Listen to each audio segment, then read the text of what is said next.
Hey, good morning. I don't know if you could hear me, but I was just getting over Tom Lee's hair. What? Yeah, I just look at his hair and it got me into a trance. Tom Lee's hair is good.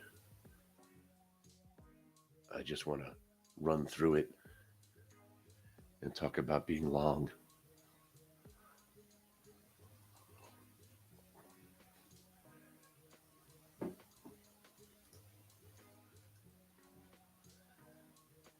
I just got in, so give me a little. I got to wake up a little bit.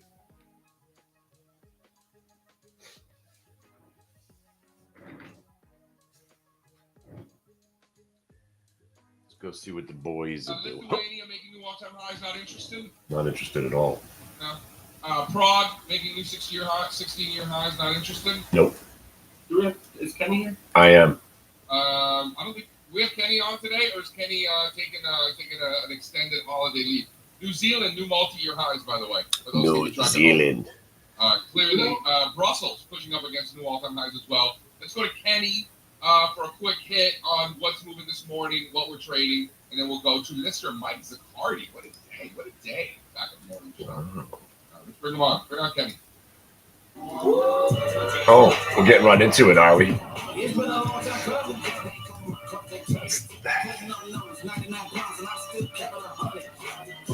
Hola.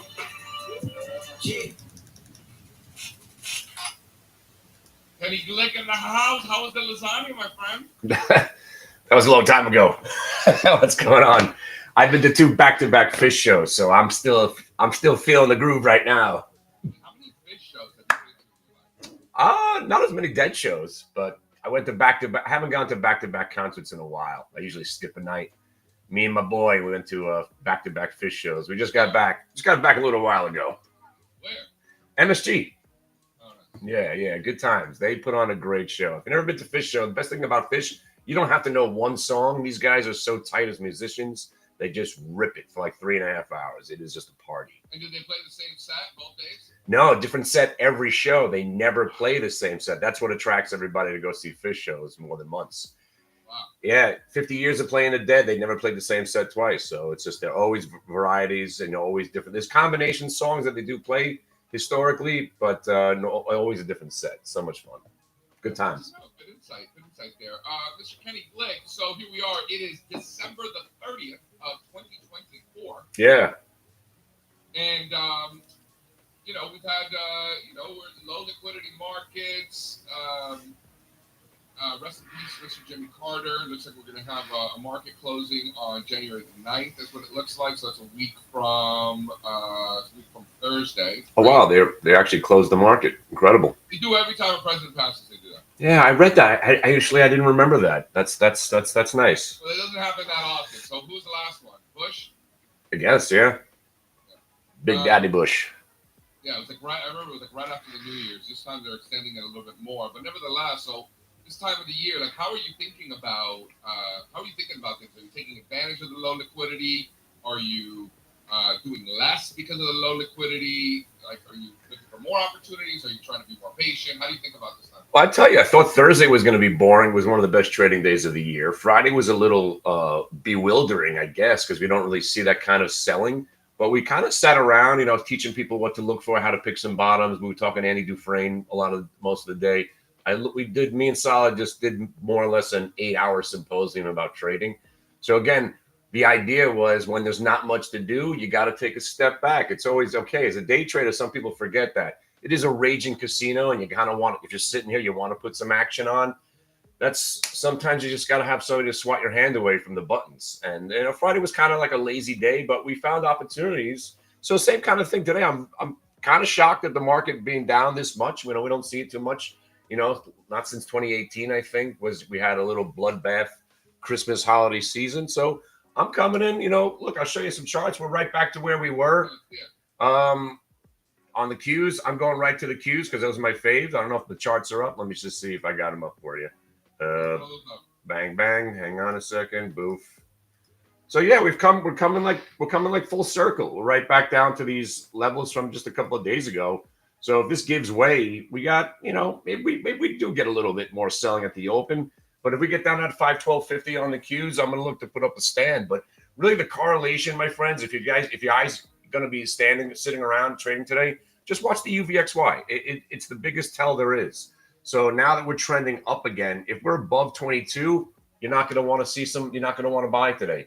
But if you see the UVXY crashing right back down under 20 and a half, let alone going negative today, we'll probably have a nice sustainable rally and all the fear will dissipate. So is there something going on that I don't know about that we're gapping down this much?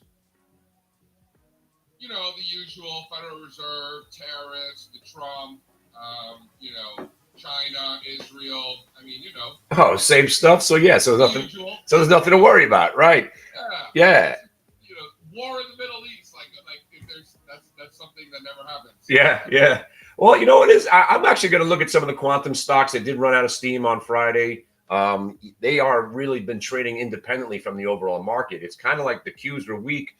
The quantum stocks got stronger, and then you had the inverse where the Qs were weak and the quantum stocks actually stayed strong. I'm looking for some sellers. Some of these stocks that we've been trading are 35-cent stocks that are 350 right now. So look at RR. I need to short something. I'm supposed. I don't do some of these names for the folks who haven't been participating in the quantum stocks. So Yeah. Yeah, and speaking of that, we have the room open today, guys. If you want to hang out, I'll be here all day until I fall back asleep. I'm going to have the room open tomorrow too for free. So we're going to just, keep the education going for the next couple of days, putting the idea generation on the back burner, but it always comes. But yeah, some of the names I'm looking at is the big daddy is QMCO now. I just absolutely credible. This was $1.80 stock. It went to $90. I'm looking for a borrow on this one today. Again, you blew the top off on Friday at $90. Absolutely ridiculous. This thing has very low liquidity, so be careful with this one. You're going to have to get a borrow. But as QMCO goes, so goes the whole realm. So IonQ was the king. QMCO is now the king. So watch the two big daddies, and then you go to the lower ones, which is the rigatonis, RGTI, which has been a monstrous move. Another one that was a buck. This thing went to $20, RGTI. Then you got QUBT, which had a nice move. This one ran out of steam a couple of days prior to everybody else. Another $2 stock that went to $27. So again, giving back 50% on these names is not going to be hard. So I'm looking for that opportunity to look to short some of these QBTS and a lot of these new ones now. They've created option chains, so you don't have to trade the stock if you don't want to. And again, I like trading options on these names. They're very liquid, and they've been creating half-point increments. You can get right in there where the stock is. Here's another one. So RRs on the robotics. You got Serve, had a really sick move over the last couple of days. This one was kind of like hanging out. That's robotics, but RR is more robotics. And then our new friend, what was it? We had Kit came to life in a massive way. But speaking of liquidity, what was interesting about this one is that if you guys trade all day like we do, sometimes these stocks, when they get stronger into the close, then the lack of liquidity in the aftermarket, the volume explodes, but it still trades illiquid, and you get these crazy moves. We were in this one from $1.80 to $2. We were already happy with 20 cents, and it just ripped another $1 in the aftermarket. And then beautiful, just nice double bottom and double top the next day, and just got absolutely hammered right to where we bought it. So pretty awesome. So these stocks are all over the place, and they're cheap, and you're able to get, a lot of these are shortable.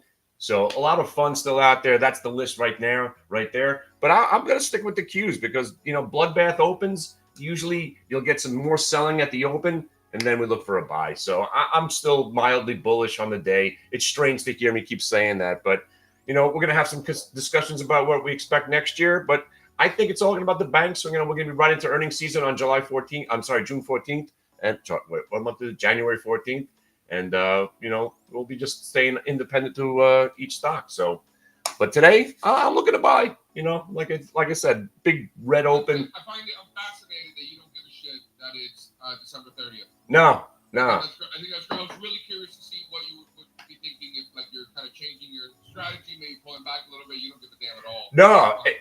LFG. Right. And that was the one thing when I was talking to Jeff Bishop from Raging Bull. I hadn't spoke to him in a couple of years, and we started getting into a conversation. He's like, "Oh, so nothing's changed." I'm like, "No, nothing's changed. We know what we're doing. We trade VWAP, we trade range breaks. We're looking for the action, and pretty much every day's the same day." So, like I said, I think it'll be a little boring, so we might not get that enthusiastic snapback rally today, but keep an eye on the VIX and the UVXY. If they start to tank, we'll probably get a tradable rally. We'll call it a day, and then we'll rest up for tomorrow. You partying them or what? I know you got 3 little kids now, so Partying is a strong word. We're supposed to go to some peep fest, right? Whatever that is. I don't know. I think are they like those Easter marshmallow things? I don't know. I think something different when you say peep. I'm not sure, but my kids don't want to be there. All right. Yeah, I don't know. I got nothing, man. You know, I got family here. I got a 22-year-old. I got a 4-year-old. Half of them are sick. You know. Oh man, yeah, we're going full EDM here at the Glick household. So all my daughter's home, my son's home. They're bringing all their friends all day. I put together about an hour and a half set list, and my wife comes in from the other room. She's like, "So these songs don't have words?" Like, lady, who are you? Where you been?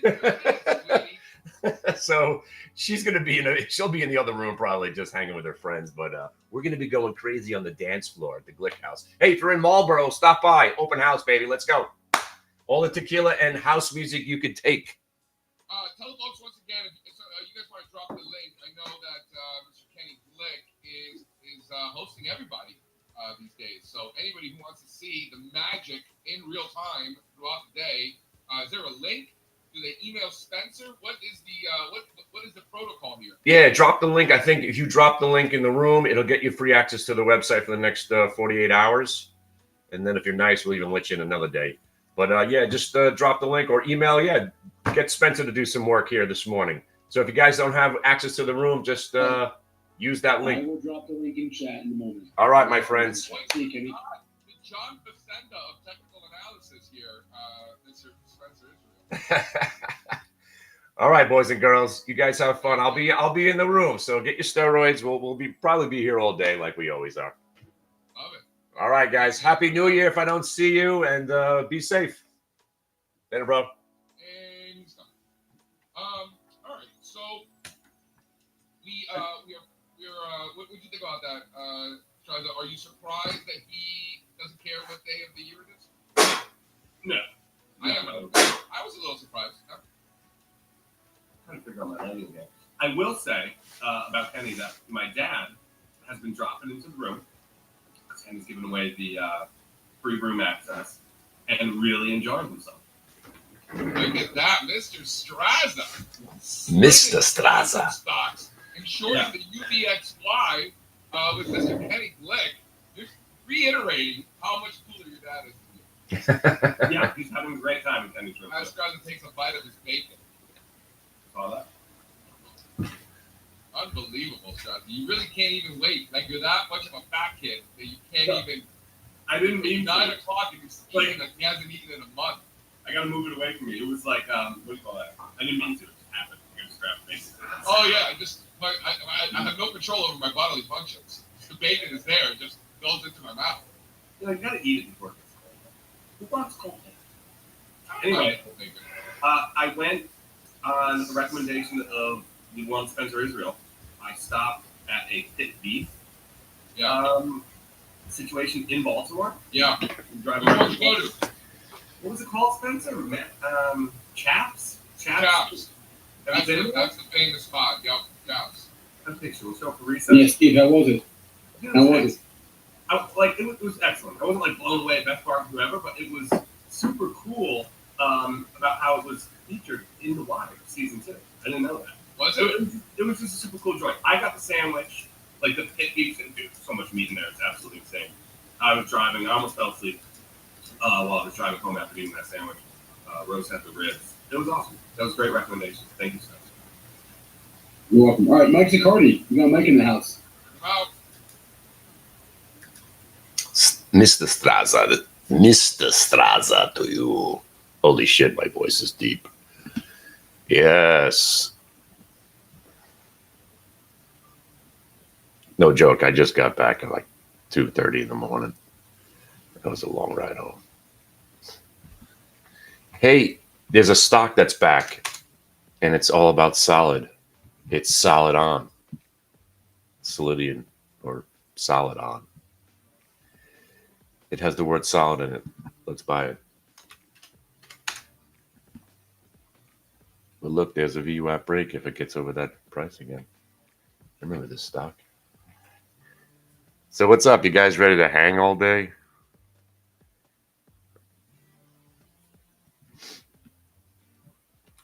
So we're really going down because of Middle East tensions?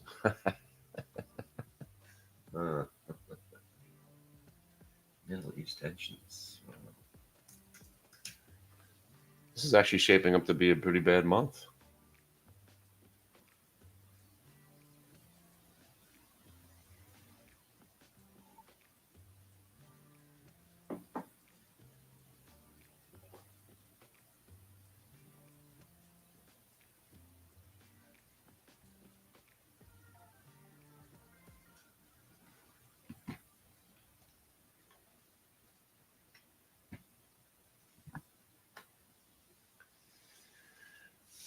Yeah, I guess you're onto the holo. Yeah. Number one on the chart. Number one on the list today. Holo. But the Qs are already starting to form, a reason to buy. Yeah, I want to show you something. 1505 was a big number.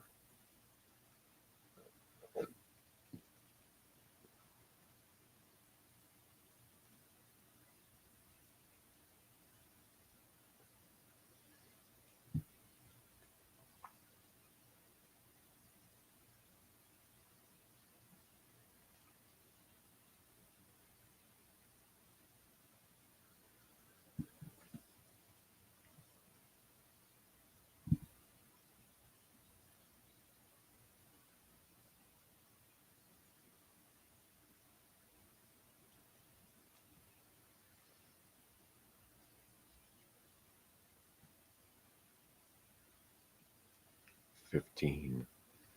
That's 51450 right there.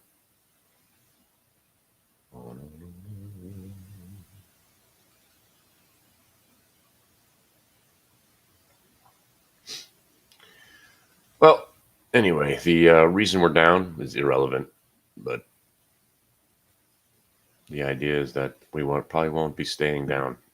So if UVXY is over Friday's highs, then we're in trouble. If it starts to fall like it did on Friday, then you know to start to buy. Let's see, 2 days. Yeah, it's over Friday's highs. No, wait, that's, Friday's highs.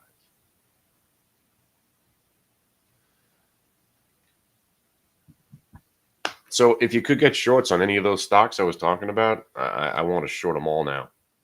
KIT just reversed, ARQQ just reversed, QMCO is getting slammed. You know the list. Rigatoni, Qbert, QMCO.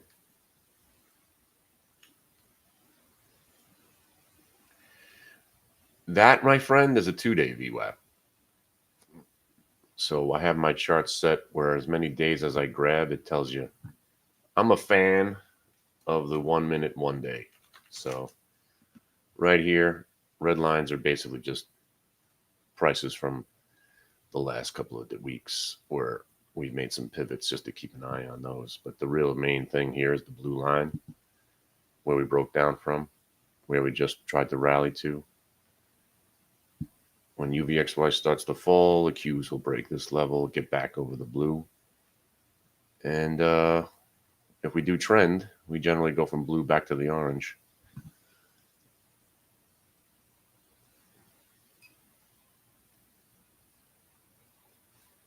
Once we get over like 1 day's worth of VWAP, that's when I start checking multiple time frames. But the Qs might have already just put in the low for the day.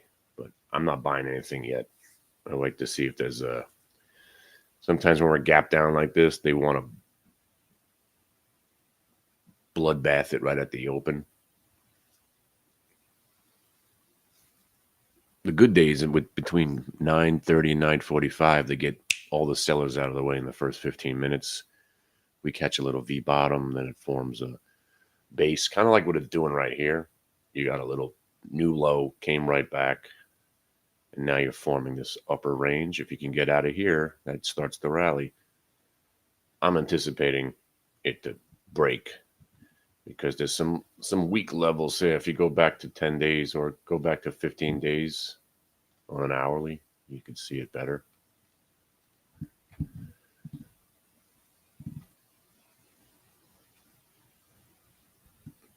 And there is everything you need to know. The highs of the year.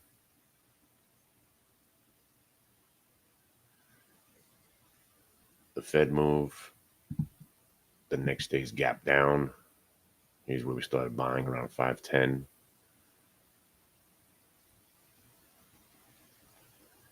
Fast forward a week, and we're right back smack dab in the middle. So this candle right there is just, we're kind of susceptible. That's the 512.08 area. I wouldn't be surprised to see 512.08 today. And if we do, I'm looking to buy, but we'll see. If it does break for some reason, we can really get smoked back down to Friday's lows.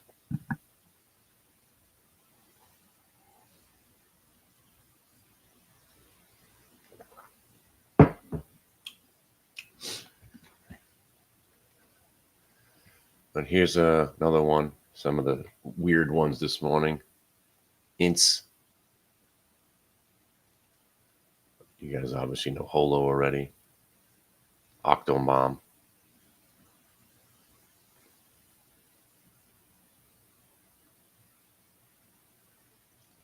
This bad boy's back. Probably did another reverse split. This stock is basically sub-penny. I don't know if you guys know about MLGO.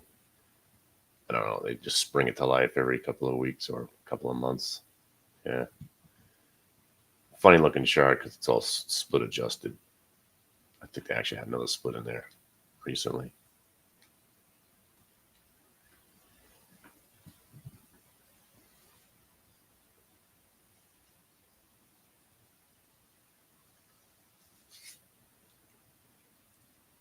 Oh, yeah.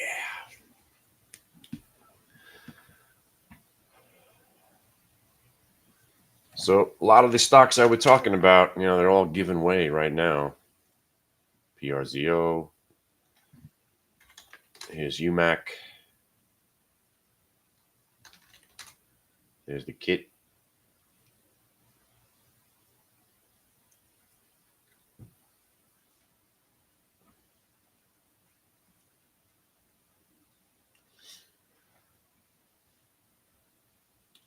Yeah, I find, I've been experimenting for 12 years now. I'm pretty set. For day trading, the 1 minute and the 1 day is just exceptional. And then if you start to trend through those, you start just checking 5 days worth of data. Usually a stock's going to live within 5 days. But the pattern I've been making the most money off of these 3-year stocks, these 3-year patterns where stocks are just coming out of like these massive slumbers, otherwise known as the Andy Dufresne, wallowing their way in the muck and then springing to life. I picked most of those off these 3-year charts, like Mob and, Lunar. Lunar's still my favorite stock because this thing, I just, this chart scares me, but scares me in a very exciting way. This is one of the biggest Kardashian bottom Andy Dufresne's I've seen maybe ever, because these candles over here are real. This stock actually did get a 136 and had 20-30 point days, and that's factored in. We've already got the best part. The easy money was just getting over this That's your 3-year VWAP. Once we got to it, we were sellers, and then it just hovered there. So kind of like Andy Dufresne twice, and then came out and then broke the Kardashian bottom top right there. Anything above $13.25 on this stock, I'm still bullish. But, you know, I think next year, if this thing gets into the, you know, 1975 into the 20s, it could go right to $32 and then possibly into the 50s. But I don't like most stocks. I'm going back to being a day trader as soon as the earnings season comes along. I don't have many positions anyway. I own PayPal and a stock called Rambus, and I have some quantum stocks and call spreads, and that's about it. You know, I'm talking like 1/10 of my wealth, 1/10 of 1% of what I have. All my money's in real estate. I don't really like the stock market. That's why I am a real bear. You know, I love trading, but I don't like owning stocks. But my family's very, very heavily invested in the Qs, so most of the time I could say I'm in the market. Not my personally, I got dividend fund. I got dividend stock. What is it? New Jersey Resources. By the way, if anyone who wants to buy it, now's the time.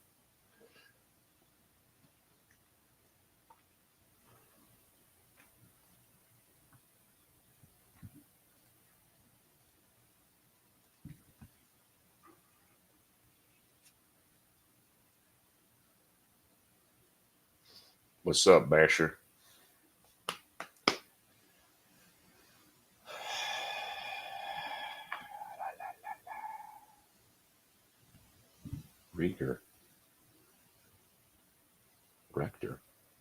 Rector.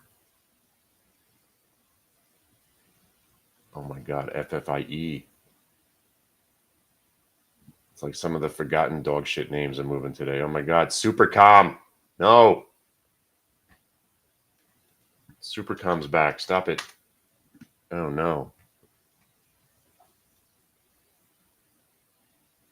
Why does this stock ever go back up?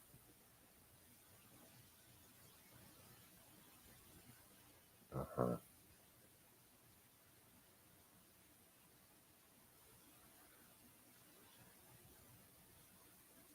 This was a squeezy stock for a while.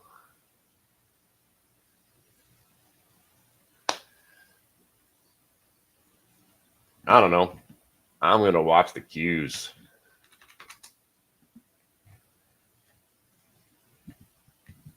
All right, so they did what I wanted to see, not go up. So I want to see a little capitulation.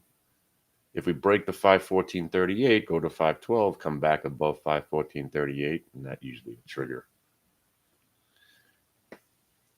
Yeah, I got sound and I got lunar. Yeah, I got the call spreads. Everything I have is pretty much locked up in call spreads, so I can't even sell. You know, I unwound some lunar because it went to, you know, the price I was hoping to see it. Oh, by the way, they made new contracts on lunar, so I'm going to expand. I'm going to unwind and change the call spreads because now they went up. They went beyond 25.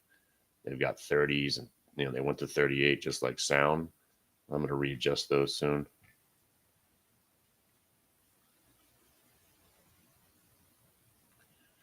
But a lot of these stocks, I mean, when they took a beat down a couple of weeks ago, they looked like they were going to be in trouble, and they came roaring back and broke new recent highs. So I like lunar and sound; those look good.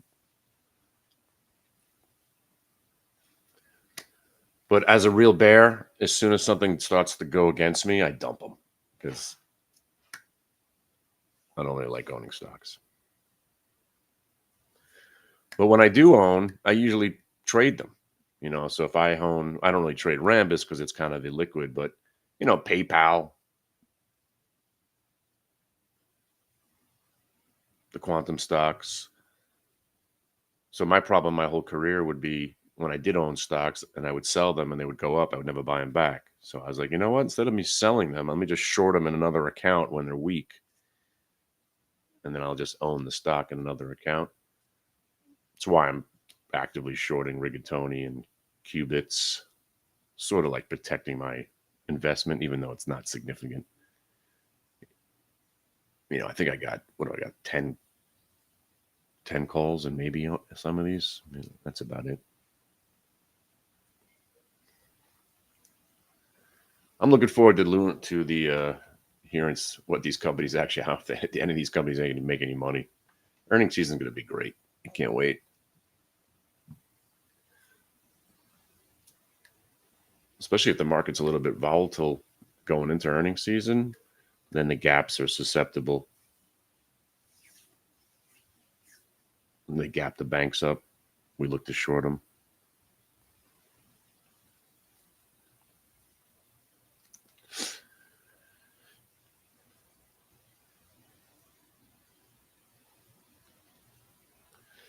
So if you don't know, UVXY will be your go-to watch today. If UVXY is still up 8% in the middle of the day, chances are there is not going to be a rally. Once UVXY starts to fall, the percentages increase that there will be a rally. So just keep an eye on this. Yeah. I mean, it's actually it's not up that much. That's why if we're going to get any kind of rally, this thing needs to be not just down, but give back most of it.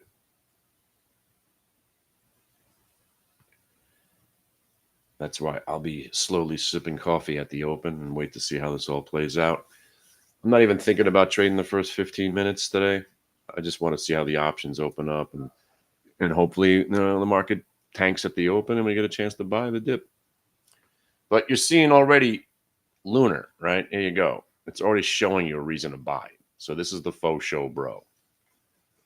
Right? So when a stock breaks a double bottom or something significant like that, right? And then it comes right back and then starts to rally, usually, then you get to the VWAP. Now, if it makes a home in the upper level, you begin to move to the upside. That's what I'm looking for the whole market.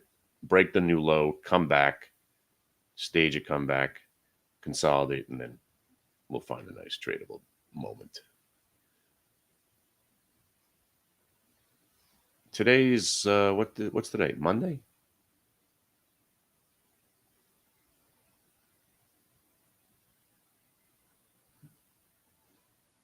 Oh, the best thing about trading, you could trade any stock at any time, whatever you want.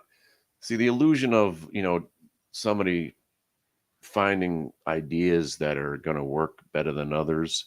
When you trade VWAP and you trade the way we trade, every trade, as long as you identify risk and reward and it's in your favor, then put the trade on. I just wait when the market's gapping down like this. I'm usually bullish. So generally I'm waiting for confirmation to do a trade, right? So if you're thinking about buying the Qs, under the VWAP, you're down still in this bottom range.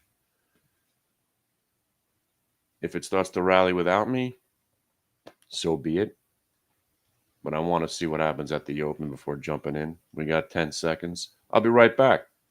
So if we start ripping out of the gate, probably just going to be sitting here watching it. But I'm hoping for a down move. We get a cheaper buy. I'll explain all the things on the screen in a second. I'll be right back. Hey, you see how Lunar was already a buy because it did the faux show, bro? That's what you're looking for in the entire market. I'll show you in a second.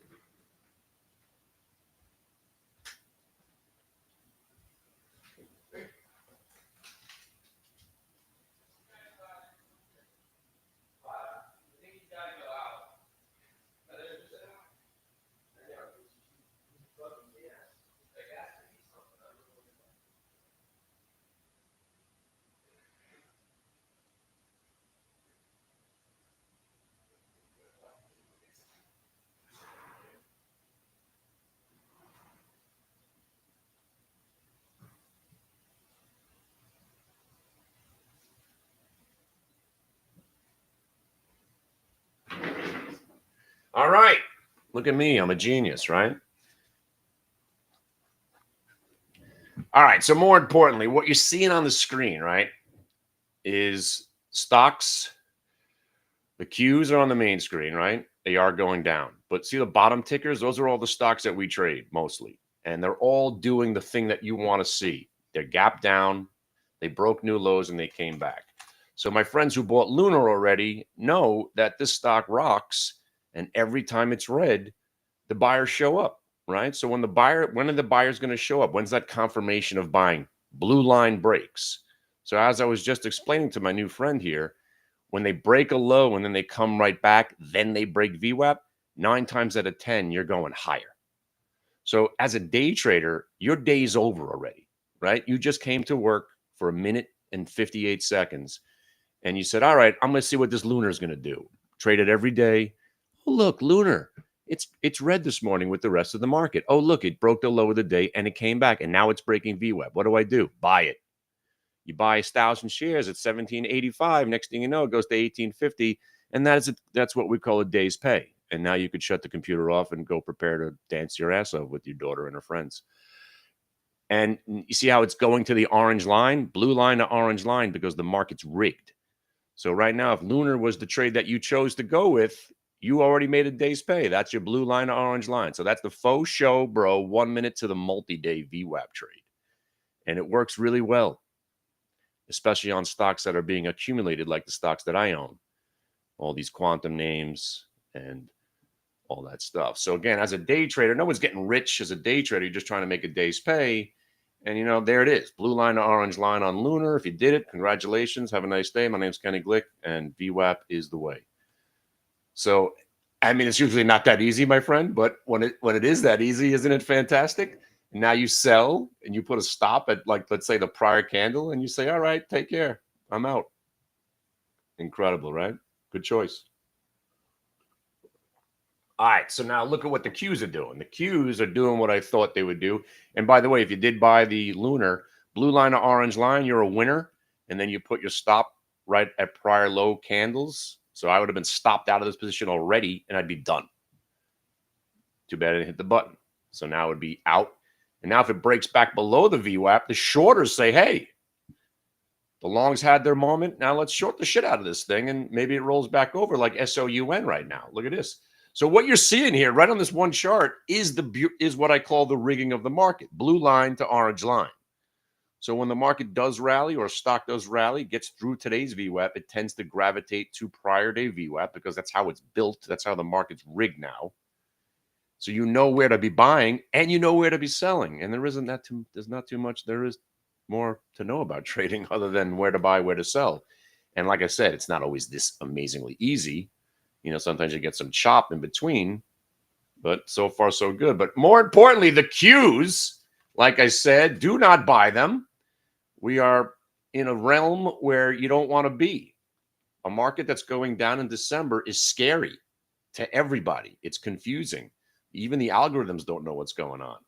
I'm only kidding. The algorithms absolutely know what's going on. And that's why I'm not buying before we get to some significant levels. Here's 15 days, right? So because we have given way underneath levels that I didn't think we'd see even this year again, right here. So now I go back and look to where those candle lows were. So $15, so $50, 513.37 is next on the downside. So look for 513.37 on the Qs. Did we get there already? All right, we almost got there. It's 64. And if that doesn't hold, then we're going lower. And if you are short some of these quantum stocks, kill them, baby. Kill them. Freaking kill them all. These are 30-cent stocks masquerading in the 15s and 20s. It's just a joke where these things went. All right, here's your qubits. Again, all of these monthly VWAPs, I think they're all going to go back there. That's kind of what I'm thinking. If anybody's brave enough to be swinging these short, but you don't have to swing them. You come in today. There's your VWAP, pivot point, breaks the pre-market lows. All right, I'll be right back.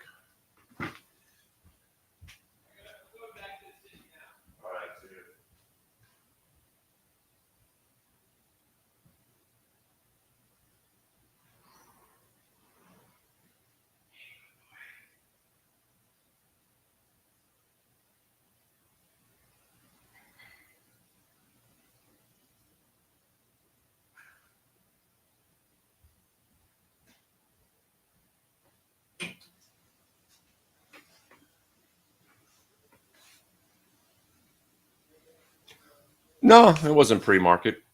That was that was just a VWAP break at the open.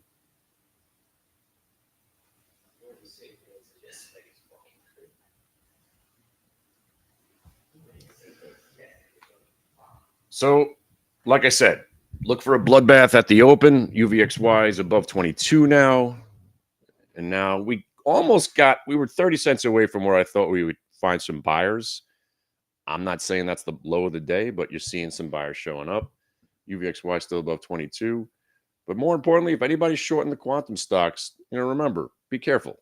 All right. They tend to rip back in your face. But right now, the weather was fine. And if you got paid, they're trying to all come back off those bottom levels now. Qs are still a short. I am not nibbling yet.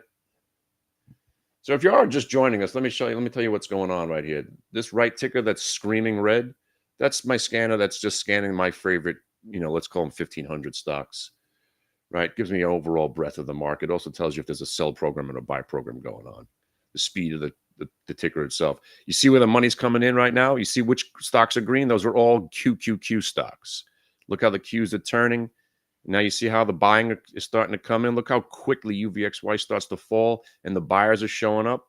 So this is just, just on our GTI, this is just a range break. When stocks break down under certain levels and they come right back, that triggers buyers. That's why it's not hard to find an idea to trade, for instance, QSI, we were crushing this one on the upside last week. Today, it's above VWAP. When you walked in, breaks the VWAP and breaks that pivot point, you're a shorter. Then this is prior day VWAP. Prior day VWAP gives way, breaks the pre-market lows. A lot of activity. Yeah, I can't believe this thing's even trading. FFIE. Yeah, unbelievable. So silly. This is completely worthless. This is a penny stock, but again, they reverse stock it. They reverse split it. Get some more value. All right. I don't know if that's going to be the low of the day, but, it was 30 cents away from my target. So now, let's say you are a buyer of the Qs because they just came back. I had 513.30 as my low idea. Yeah, maybe that was it. But let's say that's not it. And you just bought the Qs at 514.50, right?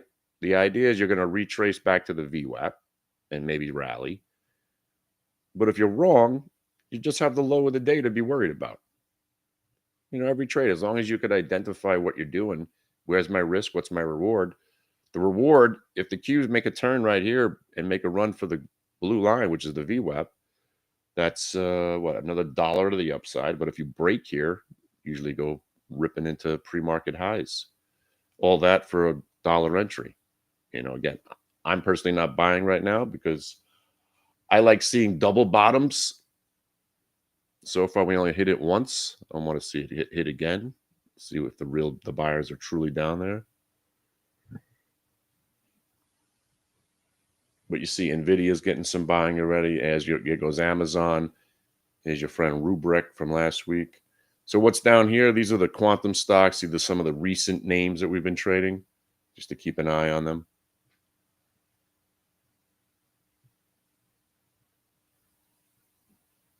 Yeah, so anyway, back to the QQQ trade, right? That was a big moment right there, right? Looked like we were about to roll, but we didn't. So now we're just consolidating right here. In the next 5 or 6 minutes, this market will probably tell us what's going to happen for the next 2 hours.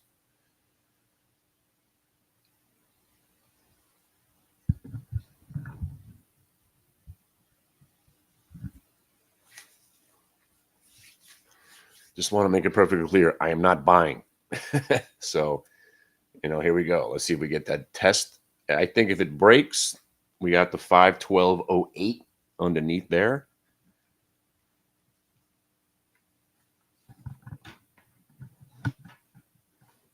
All right, so let's go through the list, my friends. If anybody has QMCO short, gold star today. I've been talking about this stock. This was the one that was $1.80 and it went to 90. Come on. And there's the 50% haircut. It's already down to $58. The stock will be at 0 3 weeks from now. No joke. None of these stocks are going to be where they are. Some of them will survive, but most of them will probably go right back to where they came from.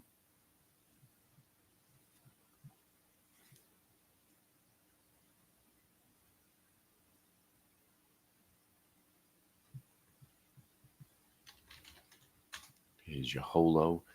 All right, so there you go. Let's take holo for an example, right? You were trading it pre-market. Wonderful, wonderful idea earlier. Comes off the VWAP, explodes through the pre-market highs, rips, and then you get the dip and the rip. So rips it through the VWAP, rallies. Maybe you were sitting out that one, but then the second one here, you're buying a VWAP break, $4.08. Stock goes back to $4.50, double top. So now what do you think is going to happen, right? Above $4.50, the stock goes higher. Below $4.12, you're getting the hell out.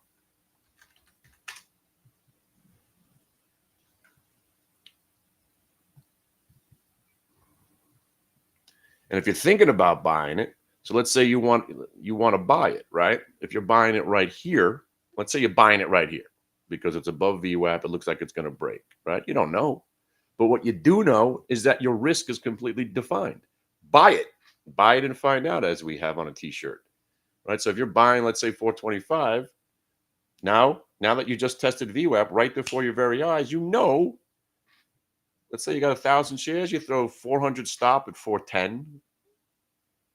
This pivot point's 389. And then for God's sakes, you never want to let it break the low of the whole session. And there's your defined trade. So let's say you're buying here, 4.25, 410, 388, 365 stops. Usually with these momentum stocks, you'd rather just buy them when they're breaking new highs. But right now, that was a pretty interesting move. It went right back to VWAP and held it. It's telling you the buyers are still here. All right, 513.34 was my call, and we just hit it on the Qs. All right. But let's walk through this holo trade right here. If you're in it, now you definitely want to stay in it because it tested VWAP and it held. Right? So now the shorters are nervous, the buyers are getting encouraged, and if you just bought it on that dip, now if it doesn't break the 455 on this move, you're just in store for some chop. But I think you're going to get a break. Looks like buyers are here, 50 million shares right at the open. It's a lot.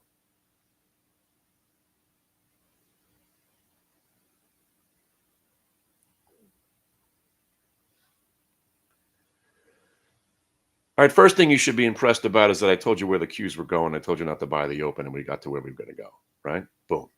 All right, so now we can start thinking that other leg's going to come down, right?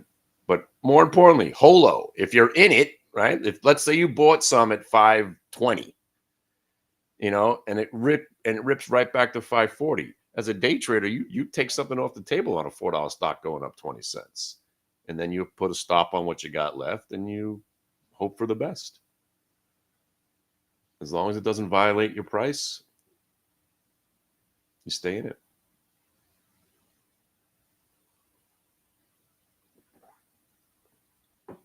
And look where Lunar is, right?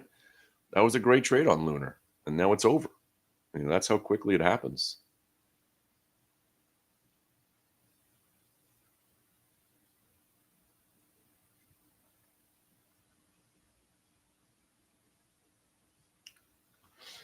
Yeah, so when I was saying now Lunar could be a short, right? Obviously, I was right. So again, I'm not here to, it's not Glick's picks. That's for sports gambling. The idea is that you see these charts set up, you see the trade set up so many times. So if you get the 1 minute to the multi-day right out of the gate, you know the sellers are up there waiting. And then I said, hey, maybe this could be a short now. And look where it is now. The short was better than the long trade. So as we're talking about, hey, this was a great long trade, 7 minutes later, you got a reason to sell it short because it's rolling over back below the VWAP and you crush it on the downside. That's what I love about this game mostly, is that, you could be on both sides of a stock. And that's why I consistently that's why I'm talking so much, because I want to make sure everybody understands that. You come into a chat room, we're talking about, hey, we love this stock, and you're like, all right, let's go. And next thing you know, we're shorting the shit out of it. And you're like, wait a second, you just told me to buy it 20 minutes ago. Yeah, that was 20 minutes ago, bro. And now we're on the other side, crushing. And that's trading. And that's why I'm always doing a little bit, I'm excessively talking. I want to make sure everybody's on the same page. We don't want to hear, but, the worst traders are the but you said traders. You don't want to be the but you said trader. The but you said trader hears a call, gets right in, not knowing exactly what they're doing. You're going to lose money.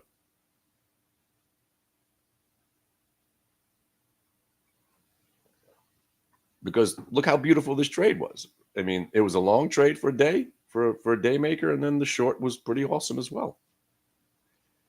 And right now, Q's just flirted with the 512.87. I was thinking we were going to get the 512.50. But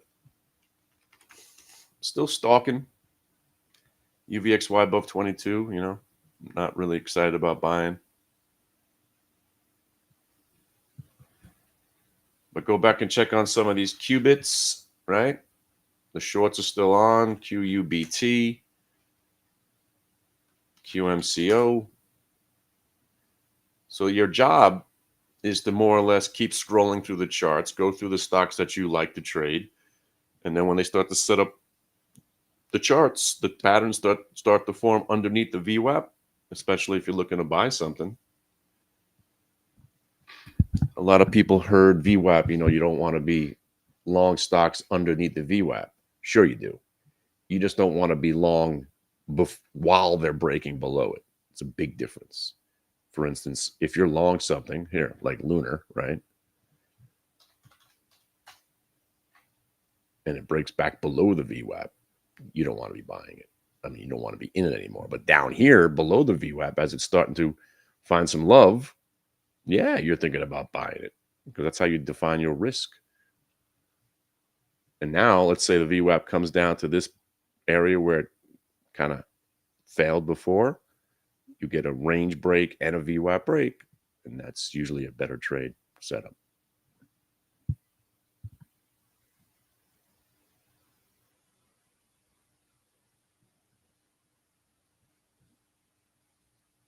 Yeah, solid on. Yeah. STI. Is it moving again?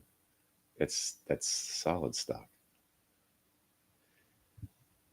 By the way, SPCB, it's actually hanging in there. It just doesn't have a lot of volume. I don't like stocks that don't have that.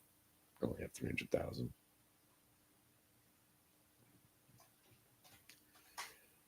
Solid on. There it is.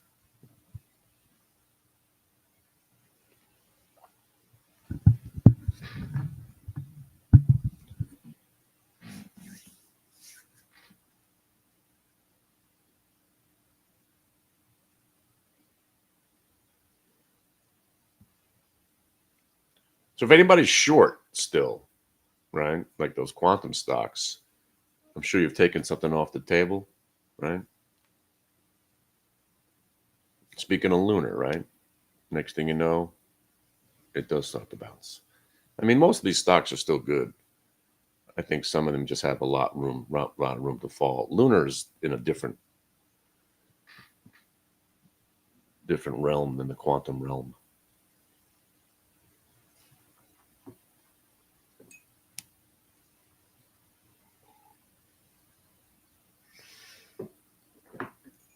We see the first stocks that are green on my scanner, right, are what? QQQ stocks. You see them, right? They're blatant. Some of the only green stocks on the ticker are the big Q stocks. And by the way, there goes Nookie. You got to be kidding me. So here, you want to put your life in your own hands? There you go. It already went green. So here's a stock that makes no sense whatsoever. This is a penny stock that's went to another one that went to like $75. They do nothing. The thing has not enough volume on it. But even when these low volume stocks, right? Low volume stocks still obey the VWAP, but they're a little bit more dangerous to trade because when they don't go your way, you're getting slaughtered. You know, they'll move in 2-point increments before you even get a chance. But you see how once it got over the VWAP, prior day VWAP, and then it came back to hold today's VWAP back above prior day, and now you got yourself a little rally there.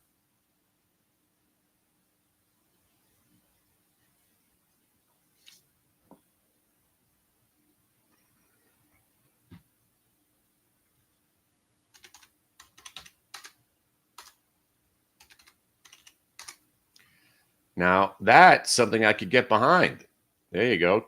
That's another one of our stocks, Kitty. Found this one a couple of days ago. Absolutely crushed it.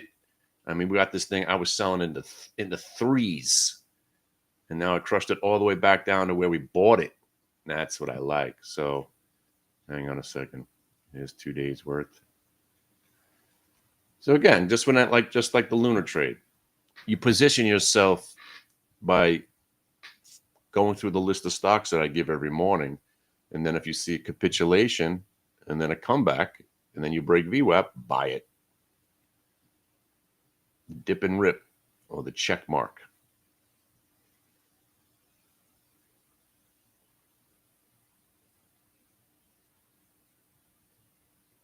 But overall, ain't much buying going on today, huh?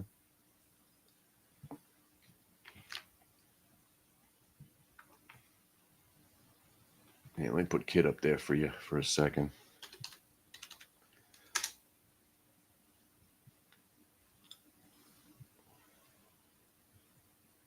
Yeah, prior day VWAP. It's basically, we got a program that grabs more data. So today's VWAP is your blue line. That's the living, breathing price throughout the day, giving you the idea between, institutional selling to institutional buying. And the orange line is just, we have it programmed to grab yesterday's data combined with today. And for the last 12 years that I've been doing this, I've just put together the days that have made me money, basically 1 minute and to yesterday's. And like I said, when you start the trend, today's not a great day. We're just chopping around at lows. But when you start the trend, you start looking at prior day. Next thing you know, you're looking at dailies, weeklies, monthlies, yearlies almost.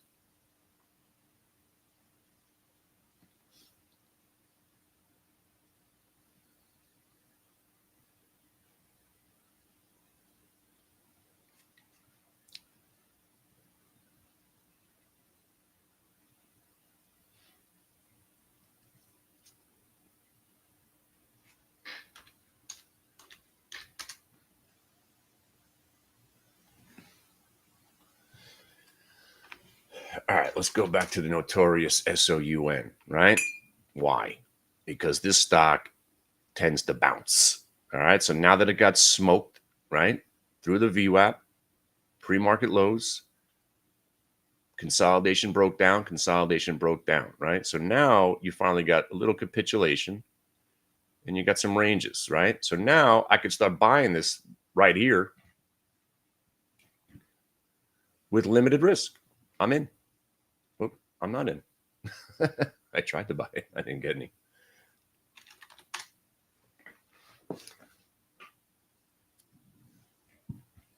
Yeah. All right. Well, I didn't buy any. So let's watch together.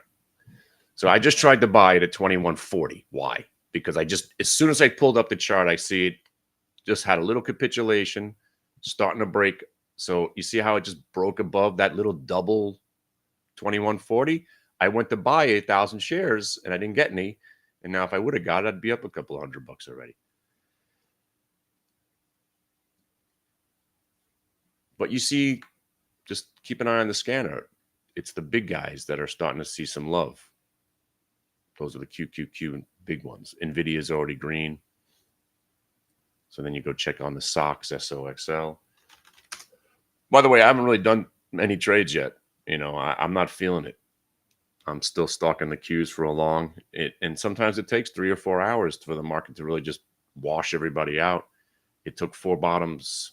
It hit 418 4 times on Friday before we actually found some buyers. And it was awesome, right? We waited it out. We got paid into the close. The options worked into the close. It was worth waiting.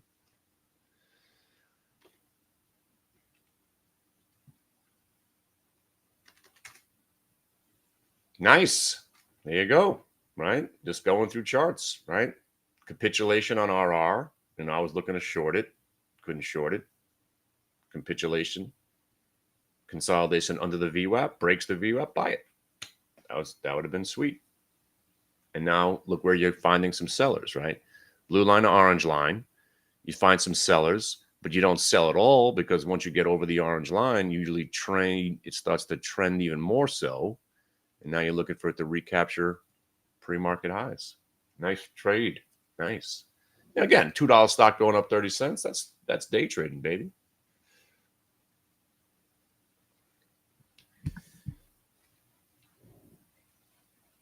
And by the way, I'm waiting for the screams of people. When I could hear them screaming in the distance, that's when I start to look to buy. Like I said, I'm waiting for a freaking bloodbath this morning. I want to see people questioning their sanity. Why did I think the market was going to go up today? You want people crying and screaming for the exits, and then we step in. Thanks. But if you're trading RR, beautiful, right? 275 just got you 3. You just made it back to the pre-market highs. You're a seller. Again, when stocks get back to where they were, you do things because they did something here. They probably will do something again. You sell here. You raise your stop to the 296 now. And you say, hey, I'm in. Now I can hang with this thing and see if it gets over the pre-market highs. And next thing you know, this little robotic stock is still Andy Dufresne and Kardashian bottoming. Incredible.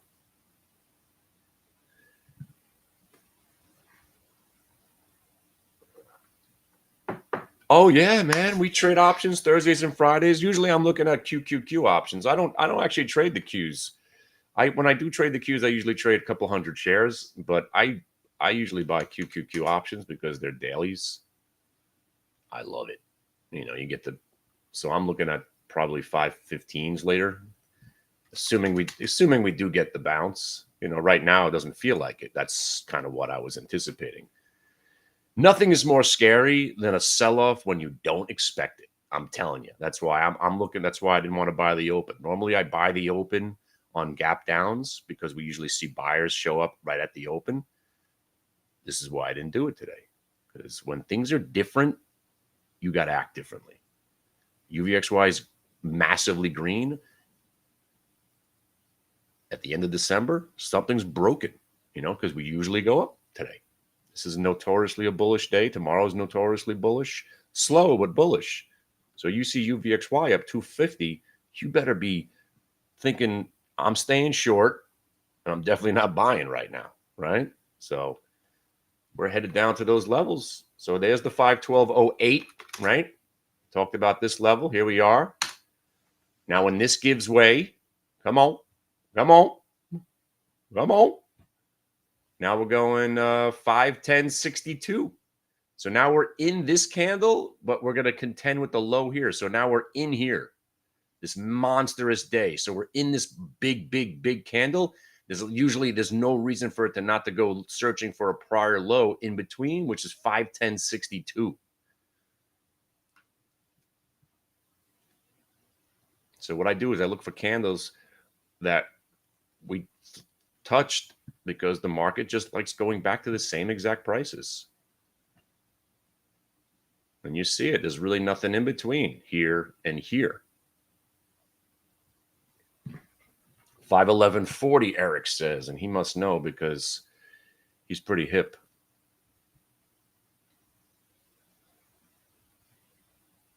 There's the 513. Here's the top of this. Yes, 511. Oh man, Eric, man, I have taught you well. There it is. 511.45. Yes. You see the top of that candle where we broke from? That's in between those two. So that's probably where we're going. Nice call. You know, but again, we're catching a little bid right here.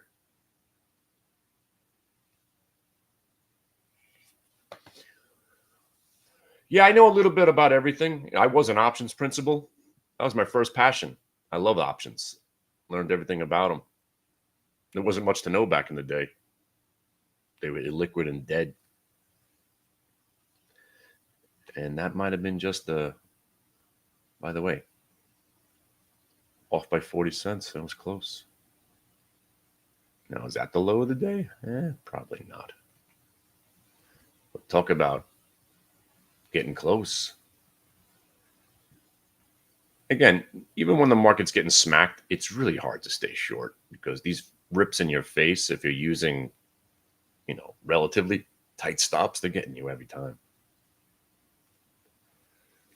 All right, hold on. One of these lows is going to be the real low. Might have to chase a little bit. So yeah, I'm looking at the 514, 515 calls. I look at today's expiration. I don't go any further. When I trade options, I just trade daily at the monies. So for instance here, pick any random stock. So let's say we're trading rigatoni, RGTI. There's not much more to know than you're going directional. We're not doing collars or call spreads or condors or triple winged butterflies or any of that stuff. That's all for position trading. As a day trader, you're just buying calls or puts in the direction, obviously, that you believe the stock's going in. And the only contract that's really the way to go, if you're trading options in lieu of a stock, you go right to the source. So you go right to the price. That's why these options on a stock like RGTI are really nice, because you can get right close to where the stock is. You go right to the 1450s for Friday, and it's like you're trading the stock.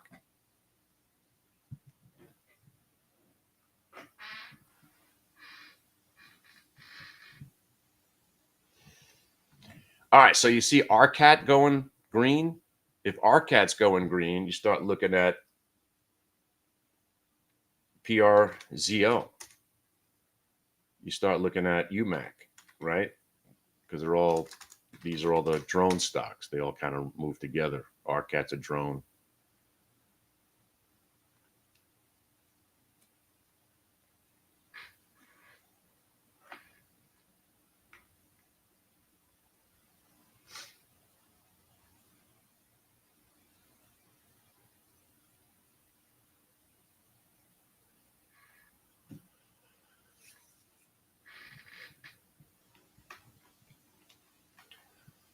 In the money because it trades like the stock. So when I trade options, do you want to trade them? Cheap is a relative term. So people buy out of the money because they think it's cheaper. It's actually more expensive. You want to trade at the money options because those are the cheap ones. You're paying more, but they're cheaper because it's, think about it. If you buy, let's say you're buying a, you know, just go back to any random one, RGTI, right? You're buying a 14 for 190, you're paying 450. So here's the prices. At 14 bucks, right? 82 cents of that is intrinsic value because the stock's already above 14. Why would you pay 15, $1.50 for a 15, not even in the money, where you could buy a 14 for 190? That's cheap. The one in the middle is actually not bad either, the 14.50 for 162, but I'd still rather trade. If you're going to, I trade options because I want a little bit more leverage. When I go out of the money, that's just gambling, because let's say rigatoni, as a day trader, you're not expecting the stock to go up 3 points today. I mean, we've seen them do that, but you want to trade them as if it's the stock. So a typical $14 stock is going to go up 50 cents. You'll make money on the $14 call going up 50 cents. The 15 might not even budge because it's overpriced. It'll go up a little bit. And then, of course, when you get more volatility, like we do trade out of the money options for sure. that's when we're gambling.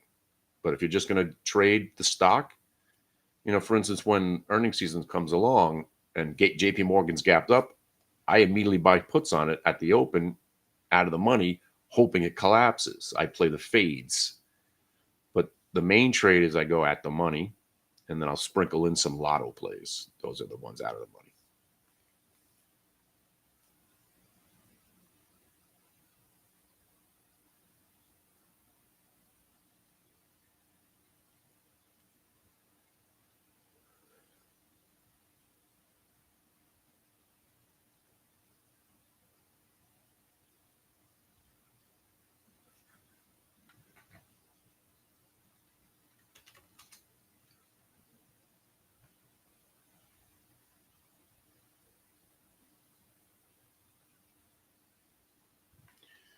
Yeah, or you know what? Just think of it. I'm a very, very. I'm a bear also, so I'm very conservative with what I do. I try to take as little risk.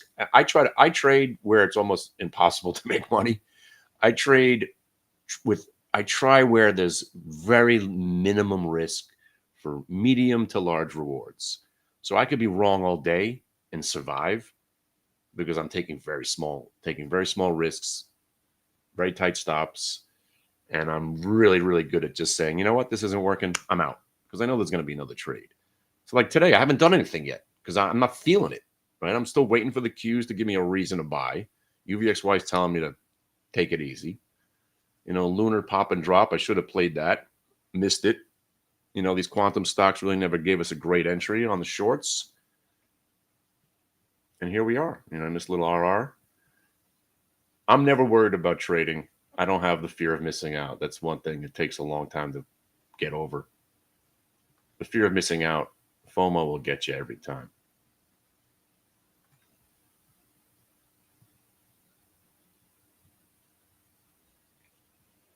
And that's why, if you were with us on Friday, we waited for that QQQ long trade for 5 or 6 hours. And then we nailed it.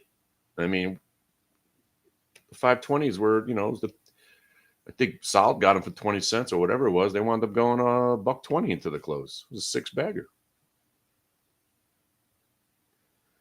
Oh, UVXY controls the whole market. UVXY is Nancy Pelosi and her cronies buying and selling their portfolio. UVXY only goes up when institutions are hedging and they know what's up. UVXY only goes up when the market is really, really got some issues. So that's why UVXY up in the last couple of days of December, it's troubling.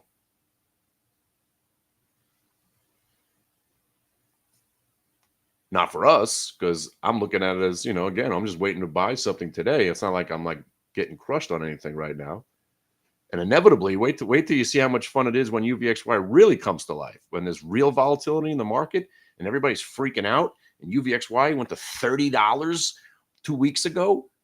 And then it's the easiest short in the world because it's a reverting mechanism. It only reflects the fear of the day or of 2 days. And then inevitably the fear always dissipates and UVXY tanks. And you can make a living shorting this thing. But you got to remember where, you got to take some lumps every once in a while when it goes against you. You just don't trade it over your head. Anyway, go back to this holo for a second because look what it just did. Just crushed everybody, right? And now it just faux showed, right? So now, get ready. If it's going to do anything ever again, it's now, right? So you broke the lows of the day and you came back. That's sign number one. Then you tried to go down again and they screwed the shorts again. So now after screwing the shorts once and twice, if this thing breaks VWAP and the whole number, now you're probably going to get another rip. So now you get ready. Now you should be looking to buy this thing. Now you got limited risk. Now you're a buyer, $3.98, $3.99, $4. So now if you break over the blue line, you're usually going to go screaming higher. And if a day trader, you're buying 2,000, 3,000 shares at $3.98, the stock goes to $4.25. There you go.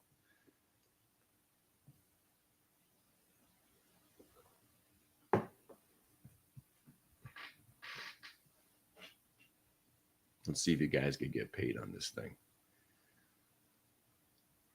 Buying stocks today, right? You could feel the difference today. There's just a heaviness on the market, right? Yeah, some other ones from last week, Winnie, that was in play. Now, there you go. Buyer showed up on that one. Here, you see how it broke the low of the day, came right back. That became the buy. Then it actually tested that same area. Buyers were still there. Consolidation under the VWAP, breaks it, and you're going higher. So this whole low doesn't look too bad. It's kind of shaping up to be just like this WIMI trade, right? So limited risk, generally not usually risking 30 cents on a $4 stock, but this is not a typical $4 stock. That's why at 397, you're 98, yeah, you're nibbling.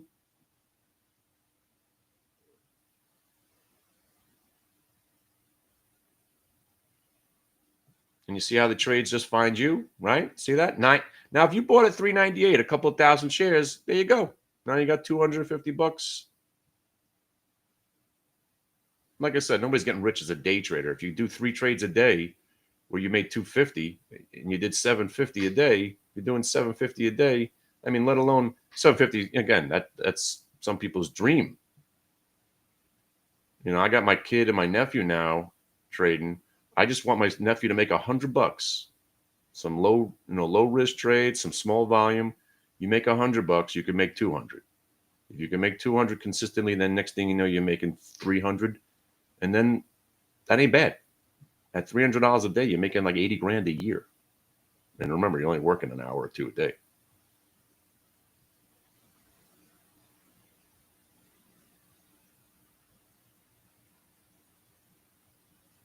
You see the green starting to spread now, right? Seems like they got the sellers out of the way. Look where UVXY is now. UVXY is tanking. So now you could take buying a little bit more serious. Now UVXY just tanked, right? That massive red candle. That's what you were looking for.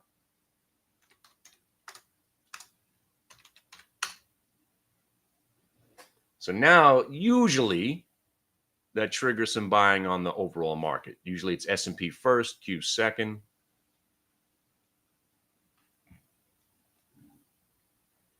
But I got to tell you, man, there's something wrong today, right?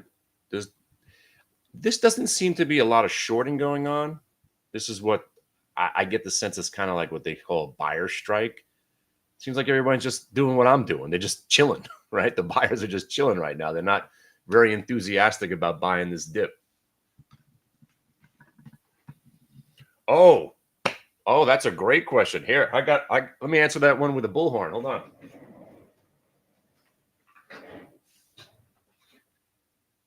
Don't ever send market orders when trading options, ever. Yeah, don't ever send market orders when you're trading options, man. Especially nowadays, they'll open up the spread, they'll crush you. You're doing 10 contracts, they open up the spread by 20 cents, 30 cents, they print you. It's $300. Sometimes that's half your trade, just getting crushed on a spread or some awful market maker where if it's an illiquid option, they just move the offer, they'll print you, and thanks. All right, big moment right there on the market. See, UVXY broke the VWAP, big red candle. That's triggering the buyers. Here come the Qs. Right, so now if this next red candle starts to accelerate, watch what happens on the other side with the Qs. So now you're at the moment of truth. UVXY continues to fall. Qs finally break the VWAP. You usually get a tradable rally. Let's get rid of some of these red lines. So now it's all clear to you, right? Low of the day might be in. There's the point where you couldn't get over earlier. You kind of got a little faux show right there. Little butt cracks. There's your VWAP break. So everything's set.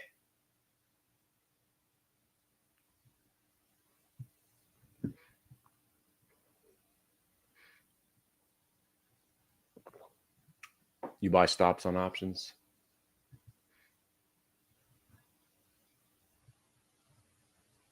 I don't know what that means. No, I said, oh, well, I'm talking about limit orders. You should never send, yeah, so here, I'll show you why. Let's go Q. Well, I mean, it depends on the option also. So sometimes they got, hey, like a lunar $25 call, right? you're not in too much jeopardy of not getting a print. So if you send a market order 330, you're going to get the 330 because there's a lot of size right there. But let's say it's in a liquid option and you send a market order. The market maker will just change the price in that millisecond when you let go of the button. They'll open the spread up a little bit. Let's say to 340 or 350. They'll print you at 350. And then it goes back to 330 offer. And you're like, hey, what the hell just happened? Because when you send the market order, it's you giving permission to the market maker to rob you. You only send market orders generally when you got to get out of something. You know, again, your stops. When I use options stops, I usually use stop limit. So one price will trigger the order, and then I make sure I put a limit also so they don't rob me. You know, sometimes it backfires because you don't get a print. But that's why I trade real stocks. It's like most of these options have liquidity. Most of the stocks I trade are extremely liquid. I mean, we're talking about 50 million shares, 60 million shares already on some of these names. So you never have to worry about liquidity. But what you do have to worry about is this market right now. Look at that. The attempt to rally failed.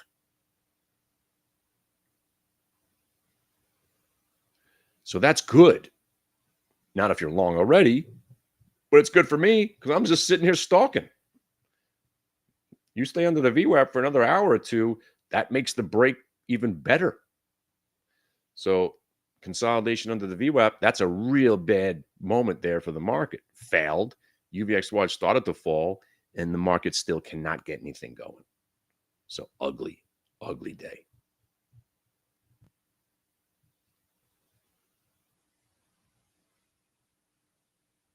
And I say ugly day here at 10:18, at 12:45 when the UVXY collapses and the Qs break VWAP and scream up 7 points. Won't be too ugly anymore, because that's the best part about trading, man.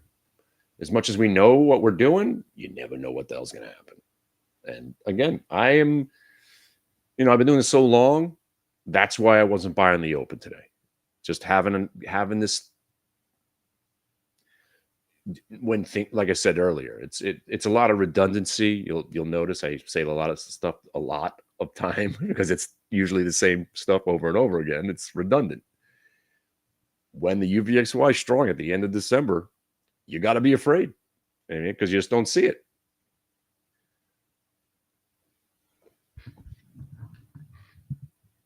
I haven't even put a trade on. I mean, I'm sitting here going, I'm getting a little antsy now, right? It's like an hour.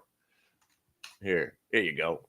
I don't know. I don't want to shove something, I don't want to do something just because I feel like putting it on. That's the definition of the fear of missing out.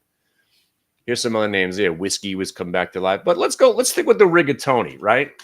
So, I was saying how it was kind of forming the faux show, right? You see how it kind of broke the low, came back, and then it tested that comeback area. And that's just another way to define your trade. If you see, and again, this is all about staying with one or two names. That's why I'm stalking the Qs. I'm intimately familiar with some of these prices because I've been watching these stocks every day, all day. This stock I trade almost every day. So again, I would have been buying already. And now as it gets to the VWAP, you're a seller of some. But now if it breaks over it, you start looking for the last place where it got to. And now you got yourself a VWAP, little Kardashian butts right here. But this market right now, you're seeing what's typically happening. We're getting back to the VWAP, but the market's telling us, nah, we're not too enthusiastic about buying today.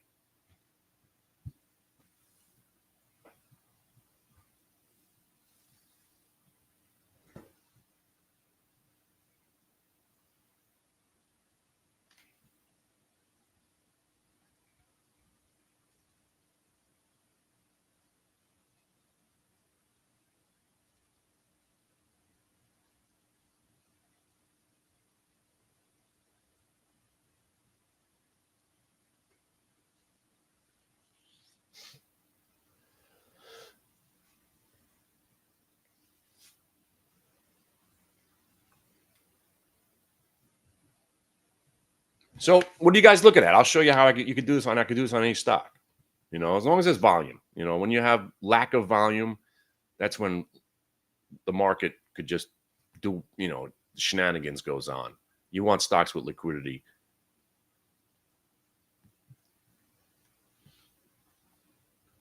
But there's only a few things a stock could do, you know.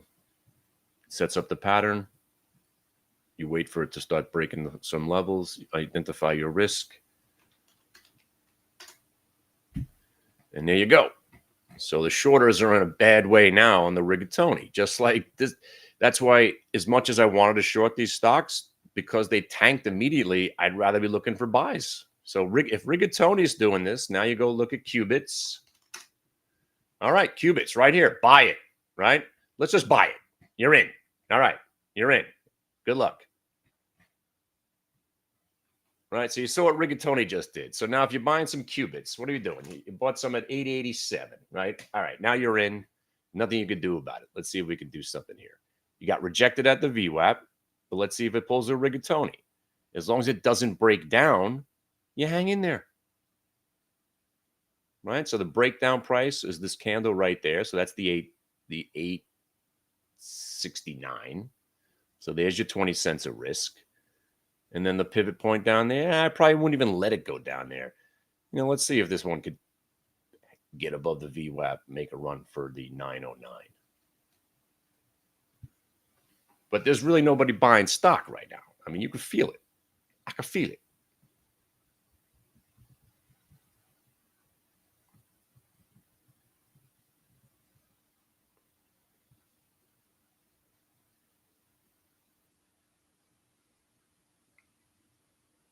Yeah, it really is nasty, right? Yeah, it is. There's something broken right now. This is typically a bullish day, and to see the absolute lack of buyers, it's bizarre in a way. Next thing you know, we'll be crashing tomorrow, right?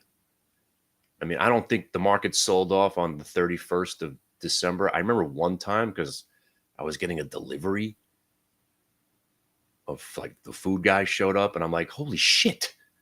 Well, the Q's down 8 points? What the hell's going on? I was freaking out.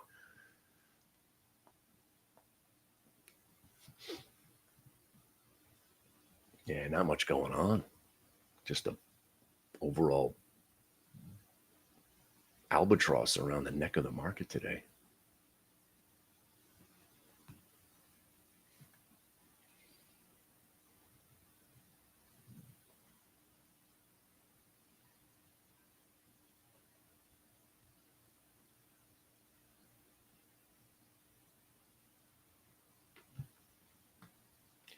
Hey, I welcome this, you know, as long as we're not, I don't want to see us crashing into earnings season. Got to kind of take away from some of the goodness.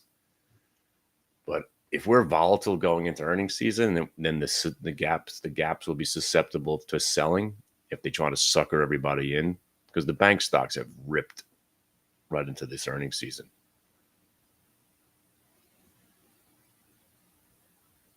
But man, you see how every buy, there is no good buys today.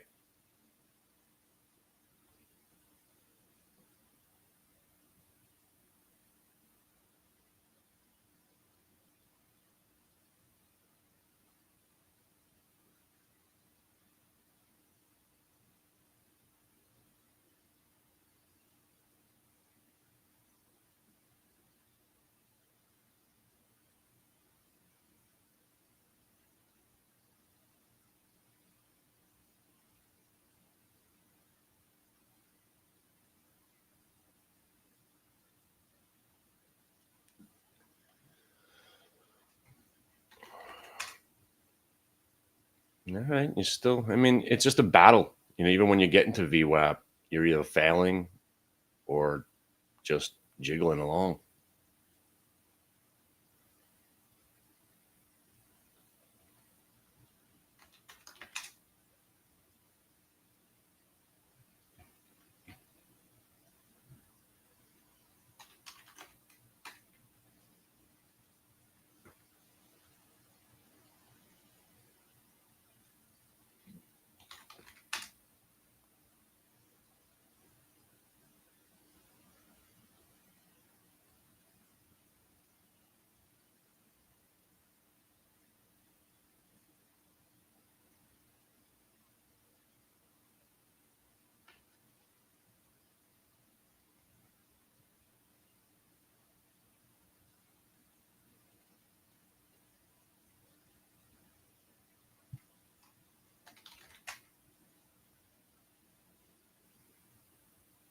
Oh, yeah, by the way, how about them Jets? Freaking Giants, man. I mean, why win that game? Why? Cost me my teaser. Like, why the Giants decide they want to score over 40 points? And I mean, it just doesn't make any sense. Why win that game? They probably just blew next season now, too. They don't even know how to lose right.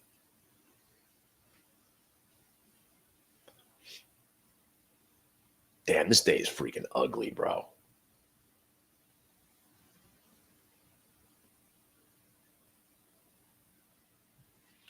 Yeah, I heard there was some option issues. What's going on with the queues?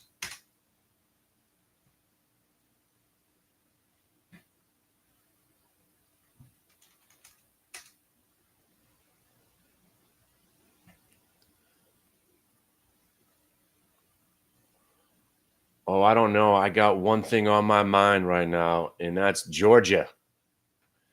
That's all I care about. My worlds are colliding. I don't know if you guys know, but I'm a closet Notre Dame fan because that was the only team they used to show on TV when I was a kid. Plus, I love the movie Rudy. Who doesn't? I never really had a interest in college sports other than Notre Dame, and there was I used to root for them and got my hat and I had a jacket back in the day and blah blah blah. I always used to hate Georgia because they would always beat Notre Dame, and here I am now. My daughter goes to Georgia. I'm the hardest core Georgia fan, and I got to root against Notre Dame. I don't know how to feel right now, but if Notre Dame beats them, I'll be sad for my daughter, but I'll be quietly saying, "Yay!" I'd rather see Georgia win, I guess. Now, what's this? Seat. Let's go. Let's go find some crazy stocks. Ready? There you go. Vivid Seats. What do they do? I don't know. It's the new Ticketmaster. Is it? Actually, it could be. So here's how you trade stocks that come out of nowhere, right? So volume burst, high of the day, prior high candle. It looks like it just came out of a halt. So now let's say you buy it, right? You have the tightest stop you could possibly imagine. So you buying 425, you're in. All right, I just tried to buy it. Nobody wanted to sell it to me. So that's even better. So if I would have bought it at 527 for 427, I might have sold some at 437. Now it breaks the high of the day. You're in. There you go. Now you sell some at 450. There you go. There's some action for you. It's about time something showed up where we could have some fun. Xena going green also. That just crossed over multi-day. So you see, I think that's a halt gap. So then you came into the gap of the halt. So that's how you identify your risk. Nobody's in this stock if it breaks 516 and 510. So as soon as it started to move, the buyers saw it. They go, all right, I could take 10 cents of risk. Let's see what this thing's got. Bang, explodes. Now you're inside the prior candle. Now you got to wait. Above 453, this thing goes to 5. Below, you're breaking down. You're going right back to 390.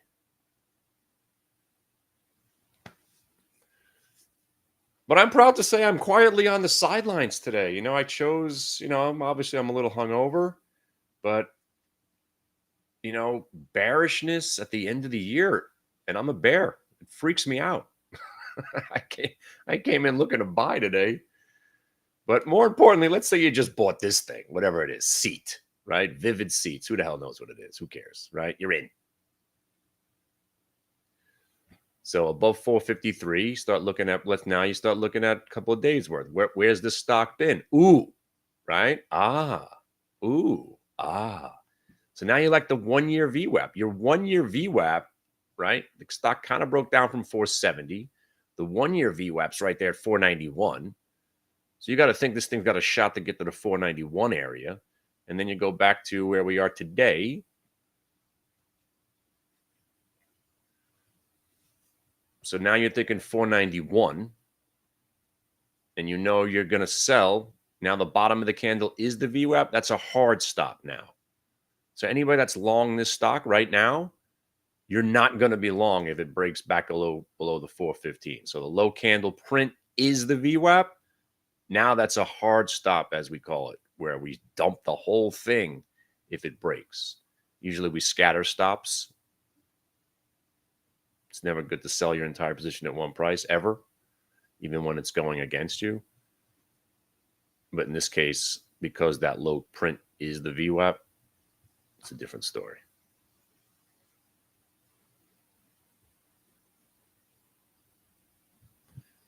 And also, you know, I haven't used this word in a long time, actually. Hang on a second. Today would be known as squadouche. There's squadouche going on. I mean, I'm sure you guys probably found some stuff to do, but it's kind of a squadouche kind of day. It's a technical term for nothing going on. Squadouche.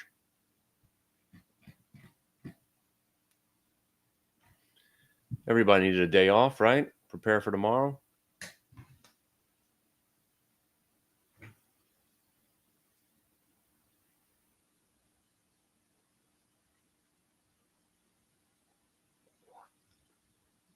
Today's market brought to you by Squadouche.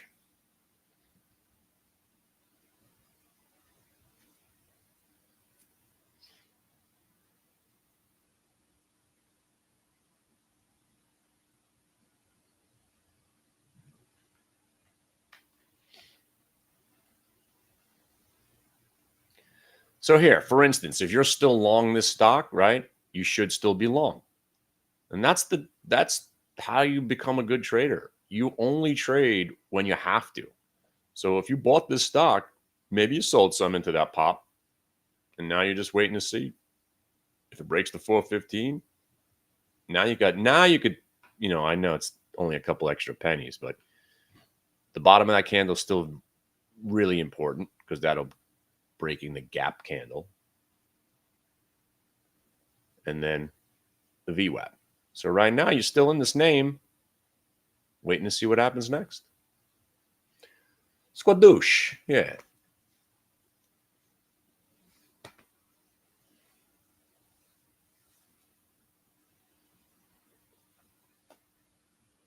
And there goes, ooh, somebody was talking about this one this morning. That's a big comeback. Hello. Wait a second. I like a comeback story. PDYN, right? This was the one. Oh, phooey. Now that is a faux show, bro. Now, again, we're late, right? So this is where me telling you what's up. We missed a big portion of this trade. Now, again, somebody else was talking about it because it was in play this morning. You see how it broke down, tried to rally, and then it broke a new low, came back, and then now you held the prior day VWAP on that next move, and then you got above the range and above the VWAP. If we were watching it, we'd be in this thing at 1250 and loving life right now. Up here, not so much. It's not a bad entry, but remember, what are we looking at today? We're looking at kind of a squadouche day. You better be careful. You don't want to be chasing. It's a 1250 stock trading at 14, but it is breaking this spot right here, and that's super, super bullish. And the 14s are now paying. And let's go where this was pre-market. Oh, pre-market highs were 1550, so that's factored in. Whatever this thing is, everyone's pretty damn excited about it.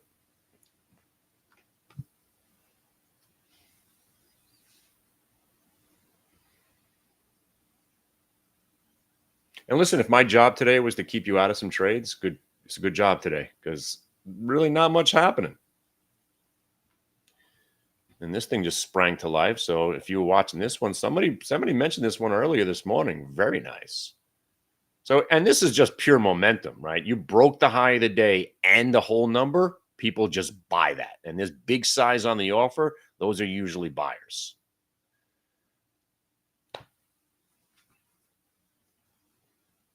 Wow. Oh, you know this company? Yeah.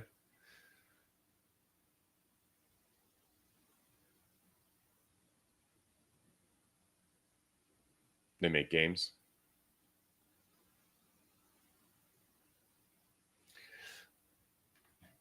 Kit's still hanging out. Yeah, let's go back. Yeah, still hanging in there. Not much going on.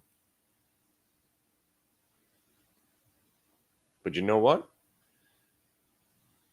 This is still, again, there's not much going on in any of these stocks right now, but I'd rather be long than short right now because all this, you're talking about 12 cents. You're above the upper range. Again, there's not much buying going on, except in obviously this stock. I guess I should have bought it at 14 bucks. Yeah, big size on the offer means buyers nowadays. Yeah, it used to be more straightforward back when I was a market maker. We threw some size on the offer because we were looking to sell. It's not the way it works anymore. When you have momentum, when you have these crazy momentum bursts, you start to see them stack the offers, almost like pretending that there's size there. And then if you watch the time in sales, and I have this big block scanner, you start seeing the blocks going off in the dark pools. And it's just a big scam. They're just trying to fool you because old school tape reading doesn't work anymore. Old school tape reading, you would follow the market makers, you would follow the size, time and sales. It doesn't work that anymore. You gotta watch where the big numbers are being. You see the blocks that are going off. Today's a bizarro kind of day, but the more you're here, I'll show you every time you see these momentum stocks. When they start stacking the bids and you're thinking, holy shit, look at all these people that want to buy, you run. You get out of it.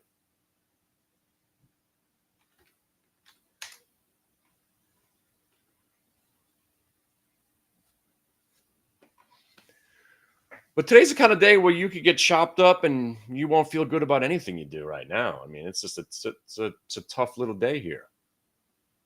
Unless you bought whatever that stock just ripped by. Well, I don't know. What was it? See, I don't even remember. I'm freaking brain dead. PDYN.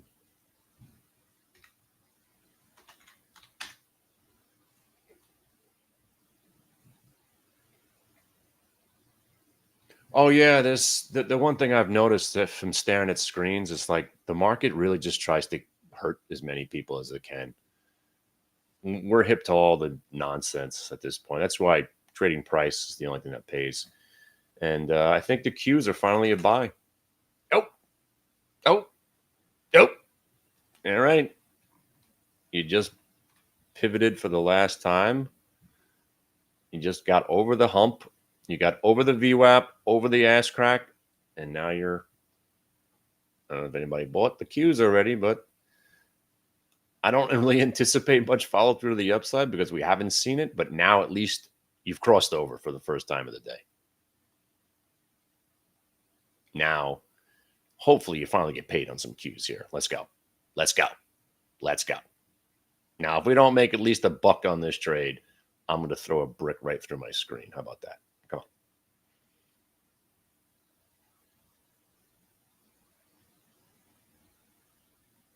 We got to make a run at least to 515. Come on. Yeah, kit right now doesn't look bad. I mean, the thing about the kit, you're risking 11 cents. If you like it, this is where we had it, $1.88 last week.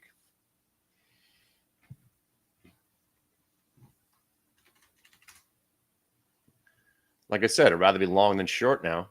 You consolidated above the VWAP. You broke a new range. You're flirting with the $2.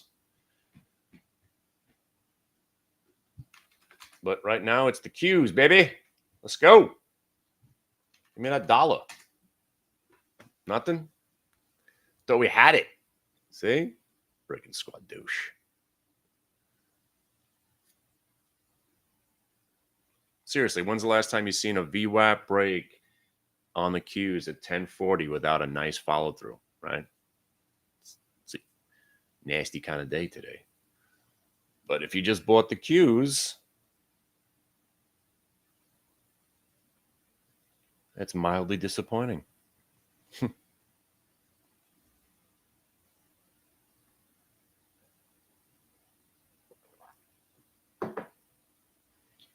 All right. Well, I nibbled.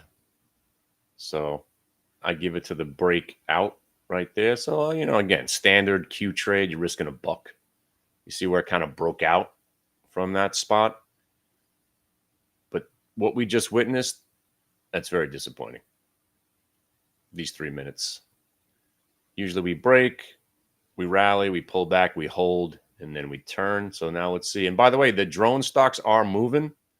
So Xena, UMAC just went green. Lunar is green now. Hello. So if you were watching that Lunar all day, right? The long trade worked. The short was awesome. And then look, consolidation, that's why I trade the stock. I mean, I usually just sit here staring at Lunar and Sound all day and trade them all day. But right now, I'm in the Qs, and hopefully this next candle rips the freaking shorts heart out of their chest, and we rally to at least 515.70, and we can get paid on something, so I can pay for all these fancy tequilas that I bought for New Year's. You guys drink tequila? I got a bunch of new ones just sent to the house. All right, well, I'm long the Qs, and can't do anything about it now. Not selling them. All right, now I feel a little bit better above where I bought them. Let's go. Let's go. Come on. It's only 10:43. I used the exact price. So as soon as I saw the Qs breaking the top of that range, 514.16, and it was the VWAP, I'm in. And then I use exact prices. So the exact price for where it broke right here, the top of that candle, that's my stop, 513.25. So basically, I'm risking $1.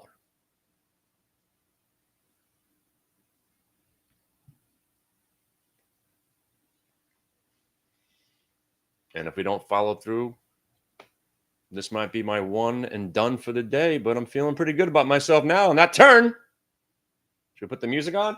Let's get excited. It's time for house music. My hangover's starting to wear off. Let's go, Qs. Let's go, Qs. One time, baby. Time to get paid. Now, you really want to see them rip, guys? I'm going to sell 100 shares right here. Sacrifice some to the stock gods, right? So if you're in from 514.25, sold 72. Why not? Sell 100 shares. Sacrifice 100 shares to the stock gods. So now, hopefully, this next candle bursts right through that triple top, and we rip to 516. Let's go.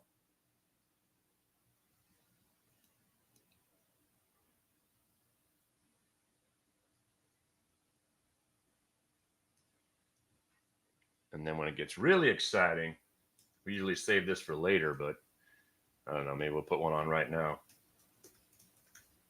Come on, Qs.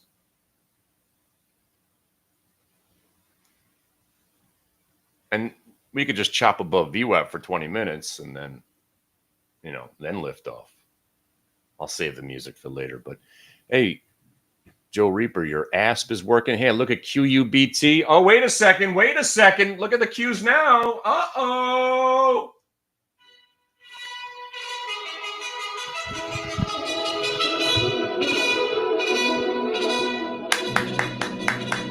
Who's getting paid? Oh, you had to wait a whole hour.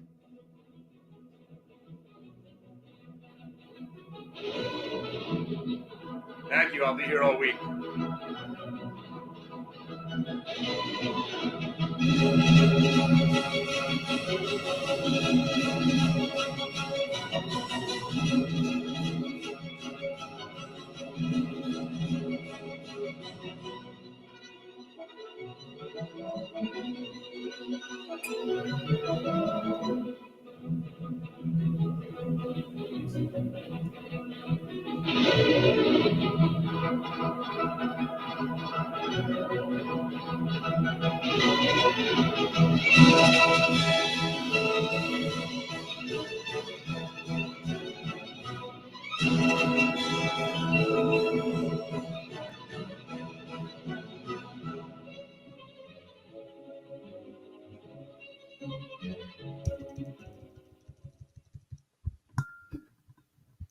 God damn it. Well, I just got sold some. I'm going to hang on to the last lot. Now that was a squaducci kind of move too. Look at that, right? We finally got paid on some. You don't expect to get stopped out on the next candle, but here we go. And now our watch might be over. So now that we got paid on most of that, now I raise my stop to the point where I don't want to lose on the last lot. And I didn't even get a chance to get another cup of coffee. Right back to where I paid is where I bought them. That's why when I sold some at 70 and then I sold some at 15, oh man, I almost got a 15.50 out of it. Sold at 15, and now I'm down and debating whether or not I want to let it breathe. I'm going to let it breathe. So I'm going to use this tight little stop right there, the bottom of that candle. So, and there it went. I'm out. All right. I didn't even get a chance to nuke my coffee, but all right, I just got paid on some cues, and now I just got stopped pretty much for a small, tiny loss on the last lot. And now let's see if we can do it again. All right, at least I nailed it there. All right, so now here come the quantum stocks, right? You see this, its symbols down here, right? You saw what happened to the rigatoni. What happened to the rigatoni? Rigatoni, right? The ass crack VWAP break. You waited for it. You waited for it. You waited for it. You got it, right? QBTS, right? You waited for it. You waited for it. Maybe didn't work the first time. Got rejected. What happened down there? Little new reentry. VWAP break the second time, right? Same stocks. Just go back. Check on what they're doing. Something doesn't work the first time, that makes it better the second time, the third time. Because everybody that might have lost or got out flat, they go, oh no. Then the fear of missing out kicks in. And of course, VWAP breaks on stocks tend to attract from buyers. That was very disappointing on the cues, but hey, you know, got paid on most of the trade, and that's trading, right? The day where you sell into the move and it keeps going higher and higher and higher, yeah, you're disappointed. But the day where you sell into the move and it rolls over and dies, you're like, hey, look at me selling. Right? Because if you do the same thing every trade and that same thing is good, like selling into moves, raising your stops, and actually trading, inevitably you become consistently good. Because up here, when I'm selling at 515, I'm just selling because I'm programmed to sell. If I'm in something at 514 and I get $1 out of it, I'm selling. But I'm not selling all of it because why would I? I'm thinking we're going to the highs of the day and possibly ripping higher, right? So I put my stop at break even on what I got left and disappointed, but took something out of the trade at least. Now look, back to the pivot point, bang. The buyers are still where they were at the prior low range, and we might be on to another new trade suddenly. By the way, your ASP is kicking ass. Look at this thing. ASP. That's Airship AI. It's another one of our AI stocks. ASP.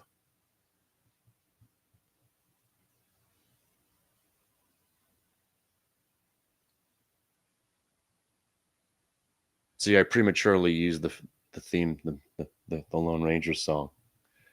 I usually hold back on those for Friday afternoons.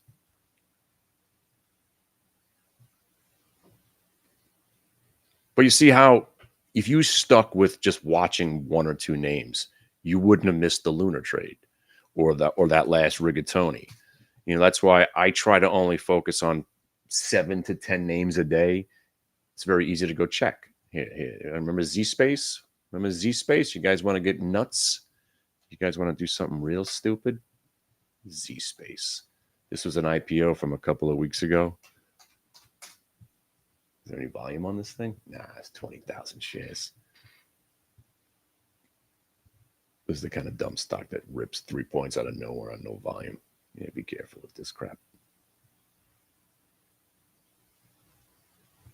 So is that it, solid? We get 3-minute break on the Qs, and that's it? Man, what kind of bull market is this?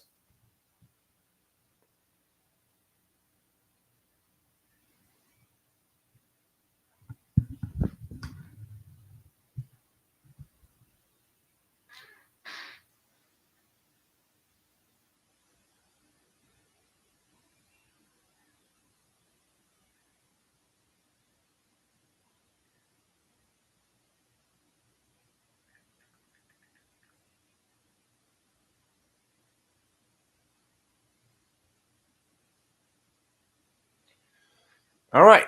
So let's go take a look at the drone stocks because Zena's up, UMAX up, Mob is another drone stock. By the way, another ridiculous Kardashian bottom stock. And we found that just went ballistic from $1. PRZO.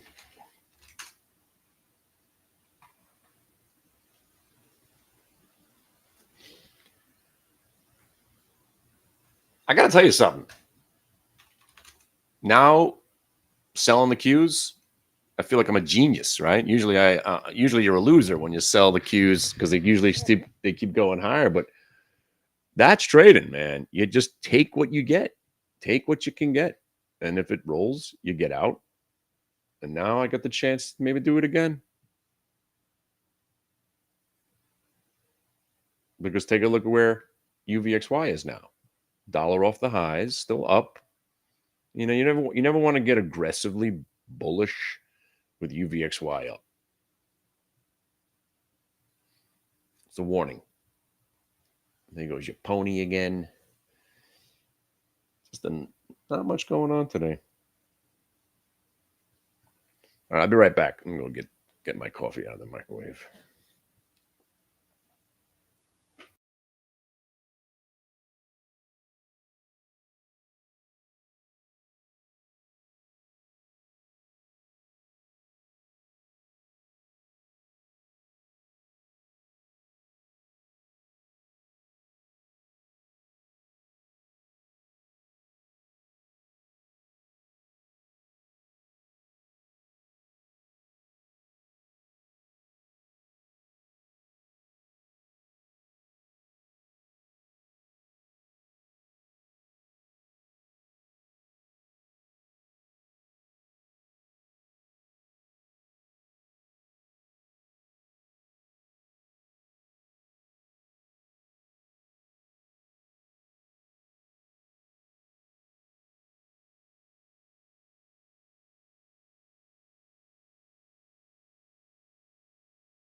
All right. This time let's watch what the options do. So if you're an options trader right now, this is where you're sniffing around the 513s or the 514s. Let me show you the difference. Let me get the market maker box open for you. Hold on. Zoop.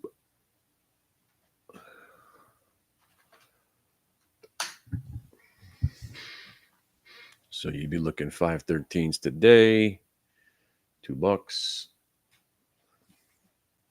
Bang, bang. Yeah, see, like these. You're not too concerned about sending market orders because they're pretty damn liquid. I still send limit. So you'd be buying right now, limit. Oh, well, they're moving. Anyway, you see how it came back to that level, broke it, came right back? That's a little faux show, bro. It just re-identified a new opportunity to buy stock, right? So we sold into the move, got paid, came back to the price we wanted to buy it, and look who's still there, the buyers. So you go right to the 513, right? Anything above 513, 513, 514. You want to go 513 because let's say the Qs only move $1. The 513s will ensure that you get paid something. The 514s, they'll move, but not as good. And then if you're going out to lotto playing, you're talking like 515. No, that's not even a lotto at this point. But anyway, moral of the story, another new buy on the Qs. But you see, I'd rather go 513 in the money. Remember, it's not when you look at options now as a day trader, they're not cheap or expensive. They are what they are because you're not holding them. It's not like you're buying these and you're going to hold on to them for the next 3 or 4 days. So cheap or inexpensive is it's relative. You want to go to the best one there is that's usually slightly in the money or slightly out of the money. I'd rather go in the money. Everything else, and you'll see the difference when we start speculating at the open. So let's go take a look at some of these other ones. And by the way, if you did buy the Qs, do the right thing here. If you made this turn, you sell some up here because that's where you had some sellers earlier, but you don't sell all of it. Right now, you put your stop at, let's say, break even. Let's say you bought them 513.65 or whatever. Now you're anticipating this to break to go right back there. But if not, we could go right back into the squadouche kind of day we're having here. But you took something off the table.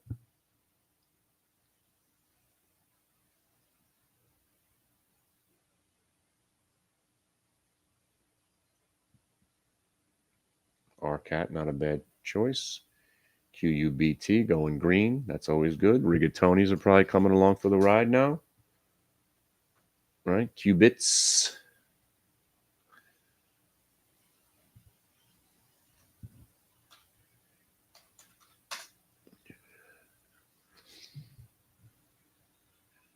This is interesting, actually. It's flirting with the highs, just consolidating there above the VWAP. Actually, I'm going to stick around. I'm going to keep my eye on this one. QBTS.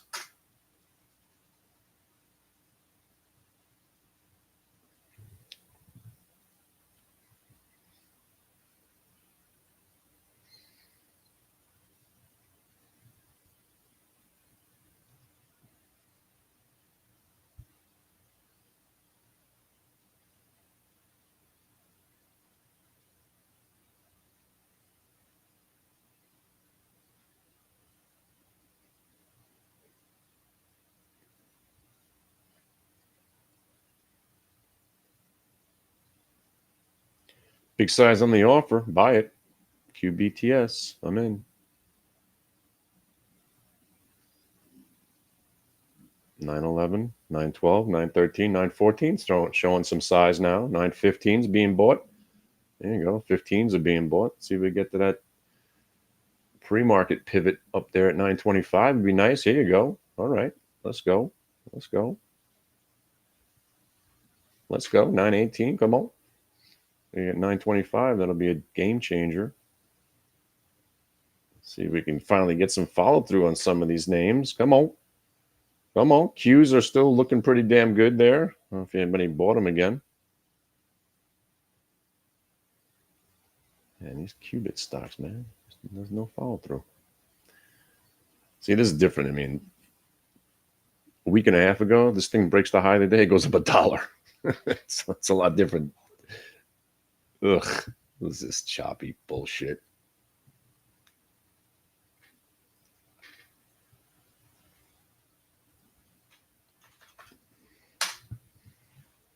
But big moment right here. If you could stay above there on the Qs for another 5 or so minutes.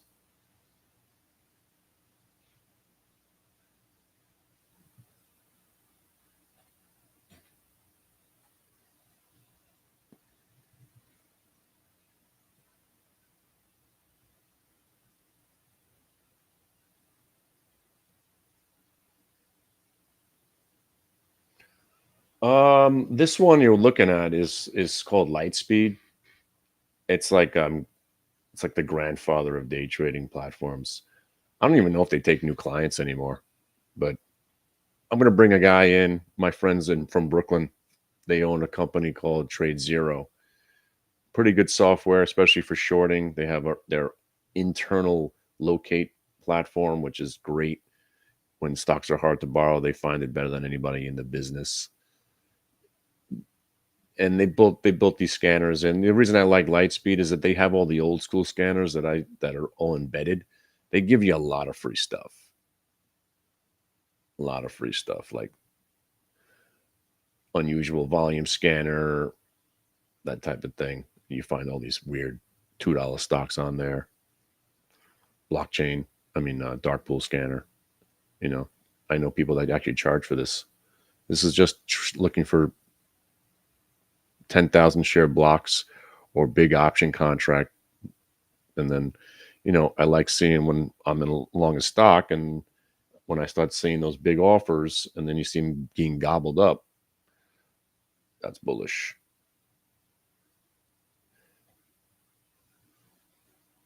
Right now, this day is just squadouche.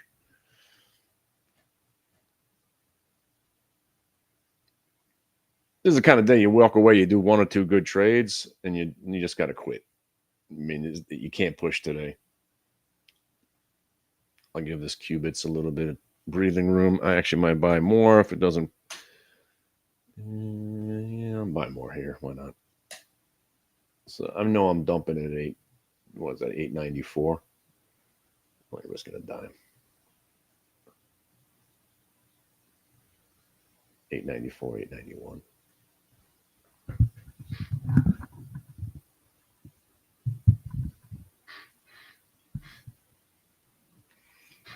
And by the way, good choice on the kit. I don't know if anybody bought that one. You're only risking 8 cents, and you got your 20 out of it. Right? There you go. You saw that one, right? Very good.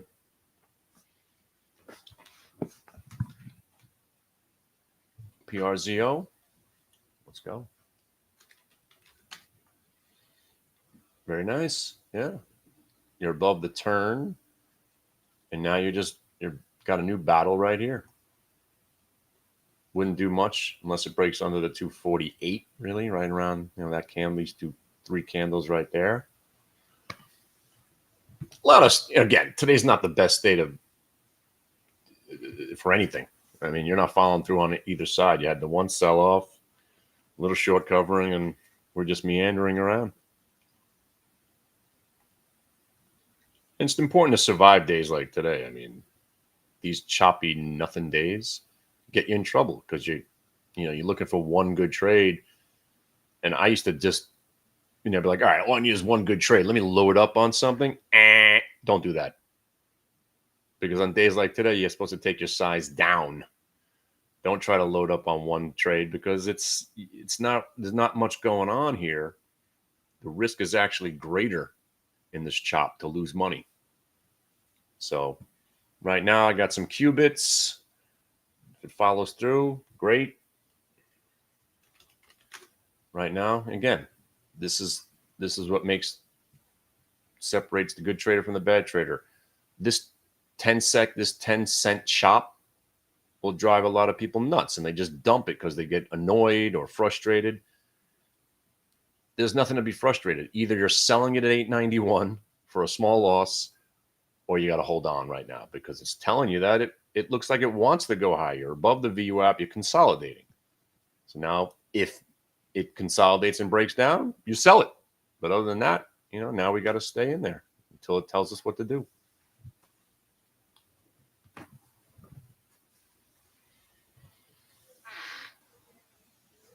But let's go back to those Qs because that recent buy is holding. So that's good. Right? Came off that little pivot. Now you're consolidating at VWAP, shuffling along, jiggling. Jiggling becomes more buying. Here comes the rigatonies. How come qubits is not cooperating? Come on, qubits. Let's go.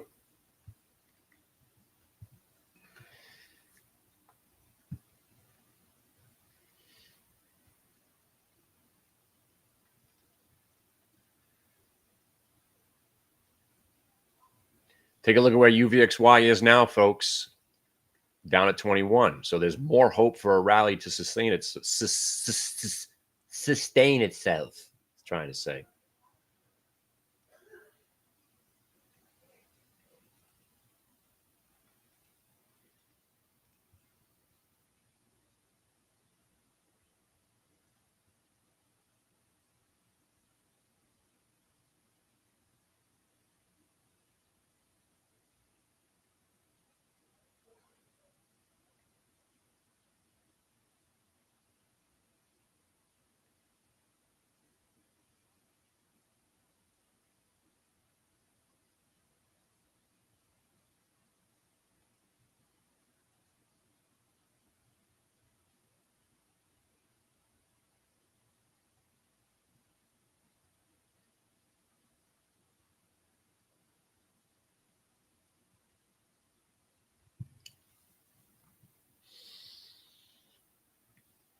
fucking mother friggin' qubits. You stink.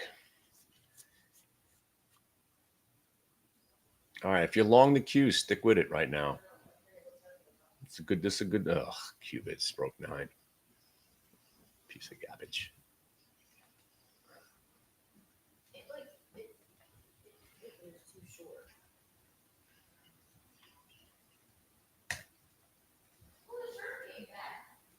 Yeah, I know. That one's so much nicer than the other one.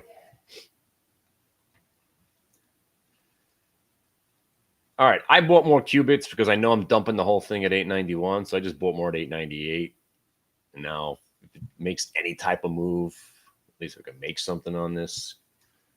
But this is the definition of squadouche. I just bought a little bit more here. You know, again, I don't mind buying some more above the VWAP because, you know, again, if it breaks down, I'm just dumping the whole thing at this point. Risking 8 cents. I mean, we're starting to see the green spread. It's just not spreading as much as I need it to be right now. UVXY under 21. That's important for the rest of the market. This qubit sucks.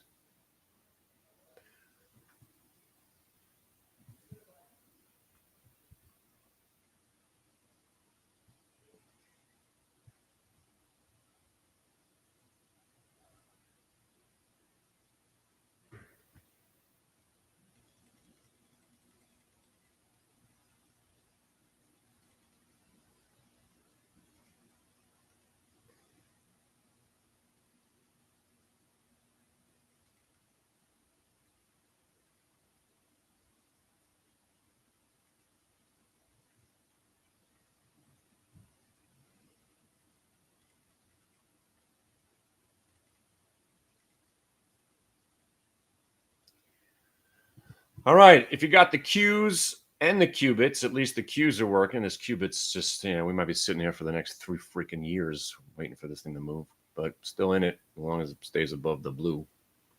Rigatoni, much better choice.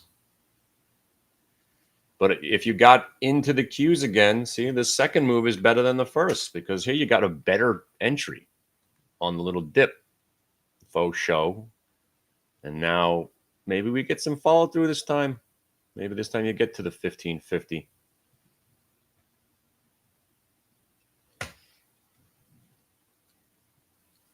All right. Now I got some size on qubits because I'm trying to move the stock myself. It ain't working. I just bought more at 899. Trying to move it with my mind. Yeah, this thing's a piece of shit. Come on. Nah, I just probably added to my loss.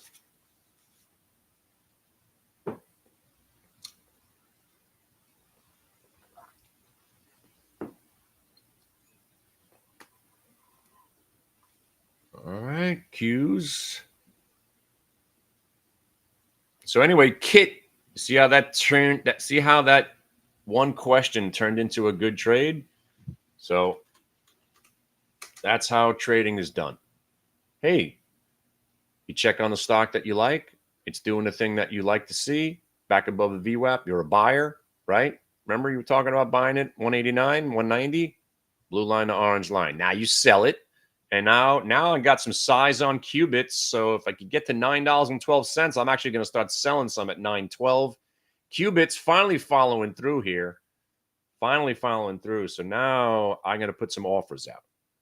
All right. So he held the pullback. I know we're talking about 20 cents, but at least it held. So now if this spike up doesn't do anything, we're going to be sitting here for the next 6 hours in this dumb stock. I'm going to start selling up here. I can get at least $9.11 for some of it. But great trade on Kit, right? You found it got to the price where you wanted it last week. VWAP break. You missed the first move, got the second. Here you go. And now qubits. There you go. Finally selling some. Come on. Come on. It's long-term investing for me. It's like a half an hour. But nice trade. Good stuff on that Kit trade. Qs are just a dog.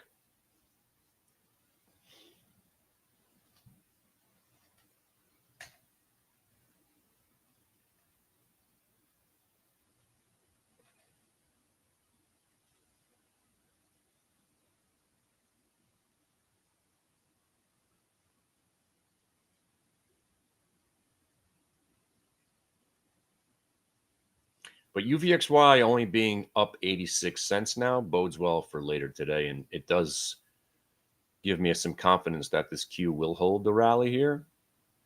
And now if qubits can come along for the ride, everything will be all right. Everything's going to be all right. Everything's going to be all right. Come on.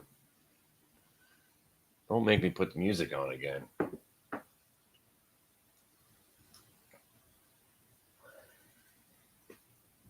You know what we need right now?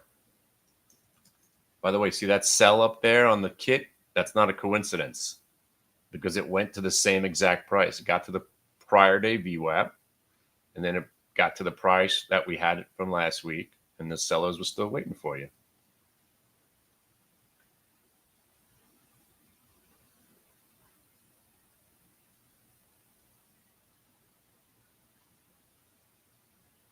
All right, let's go, qubits.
Come on. Only the sexy people. There you go. Finally. Sold. Only the sexy people. Now dance, mother. Now I want to see $9.50 on the rest. Now we sold some at $9.12. Come on. And we're in effect. Working up a sweat.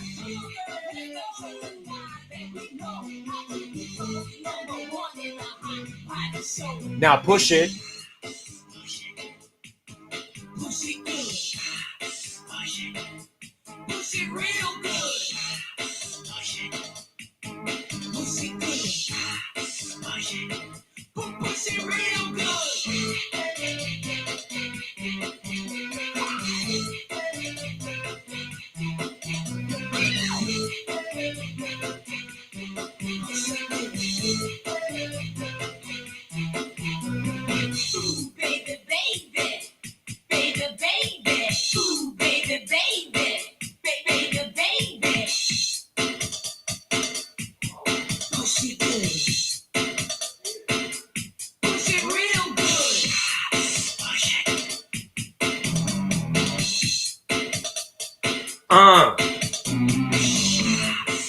You see how patience always pays off, my friends? Now we're in the qubits and we're loving life right now, right? I just sold 3,000 shares. I got 38,000 shares left. Let's go. Oh, did you give up on the trade? You don't give up until the market tells you to give up. And that was 891. Did it hit 891? The answer is no. You should still be in the damn stock. I sold some at 912. Now we're looking for 925. And now we raised the stop to 908. And now we can't lose because that's my entry. On the last, I bought some more. See, you could dollar cost average. You know, when people say, you know, you shouldn't buy more of a position that's not going for you. Anything above VWAP, I'm still bullish, right? So yeah, I was disappointed that I bought more at 907 and then it started to pull back. But when it pulled back to 896 and then turned, I was like, you know what? I could buy more at 896 because I'm going to dump the whole thing at 891 anyway. So I'm risking 5 more cents on a couple more thousand shares. Now, if it goes back to just 911, 912, I'm making something. And now I'm probably just going to get stopped out at 908 because I said that out loud. And I don't care because I'm glad at least we didn't lose money on this. And if you're long the queues, you just got to wait. You know, you're in at a good price. You got UVXY falling. This is how bull markets begin. Getting all the sellers out of the way. And then there's nobody left to sell. And then the dumb shorters who think we're always going to zero. I know I speak for Shorter Nation. I know how they think. And they're already starting to scream. Can you hear them in the distance? They're screaming, no, I thought we were going to crash today. Oh, no, what's happening? God damn you, I hate UVXY. Why did I sell? Oh, no, we're going to go back to the highs of the day now. Told you. You had to wait a whole hour today, right? It felt like you were waiting forever for this move, right? It was a whopping hour. Got paid on the Qs once, getting paid on the Qs twice, little Qbits money now. Suddenly you're a profitable trader today, right? Here you go, Qs. Here you go. Here you go, Qs. Now bust it. Now, you see what happens? We just hit the high candle. The sellers were still there. It's saying hello to his friend over there. Hey, what are you doing? Hey, good to see you. I didn't think I was going to see you again today. What do you want to do here? I'm going to sell. All right, cool. I'm going to sell too. Now you raise your stop on the Qs and you say, all right, I'm not selling anymore unless it breaks 514.50 because now you're thinking liftoff. Now you're thinking the trap has been set. Now you're going to think that we're going to go from squadouche to glory or glory hole. And maybe you're still in some qubits. 922s are trading. Looking for 925.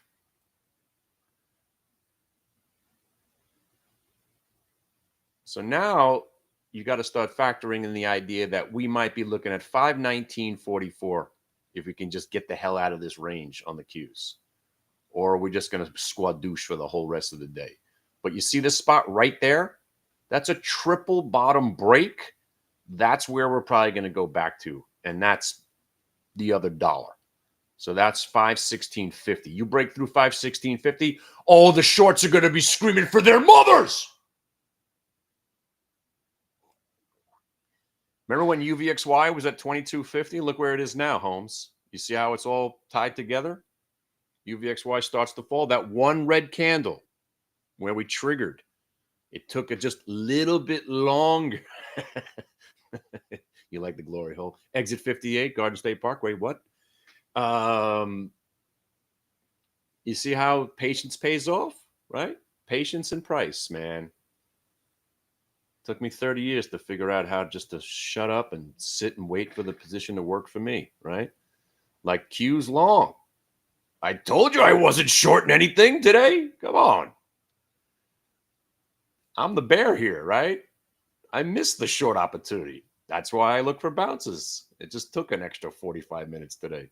There you go. Qubits. Come on. Give me that extra penny. Come on. Come on. 925 or bust. Not 24. I want 25. Damn it. 25. 25. 3 tons of them. And by the way, if we break the 925, I'm looking for, what are we looking at? Well, Qs, we're looking for 516.50. And let's see what else we can get on this Qubits trade. Qubits. And now let me show you the options. So going back to the option player, right? If you're in a $10 Qubits trade right now, you're not even making any money. But if you bought the 9s, you're in. Here you go. Here you go. Sold. 925, Mortimer. Right? Now we're looking for 936.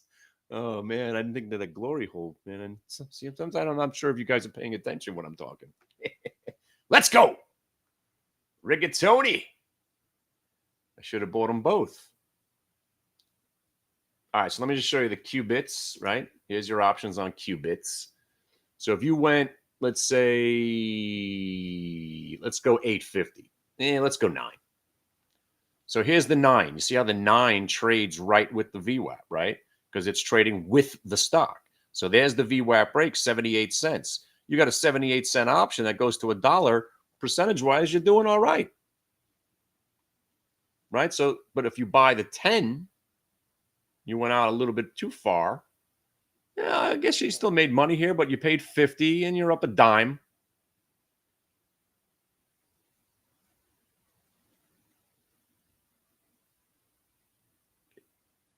Still, I'd rather buy the in the money. And again, with $9 stocks, generally I'm buying the stock. And now if you're asking yourself why 912 and why 925, because I'm old. I still trade stocks in eighths of a point because that's how I was brought up. That's how I was jumped into this gang. Eighths of a point on $10 stocks. That's how I made my bones. Mike, you don't talk to a guy like Bo Green like that. I made my bones when you were still wearing diapers. Buy me out, I buy you out.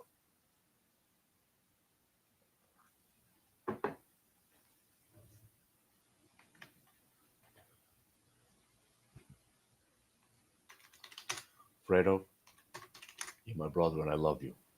Don't ever take sides against the family again. Ever.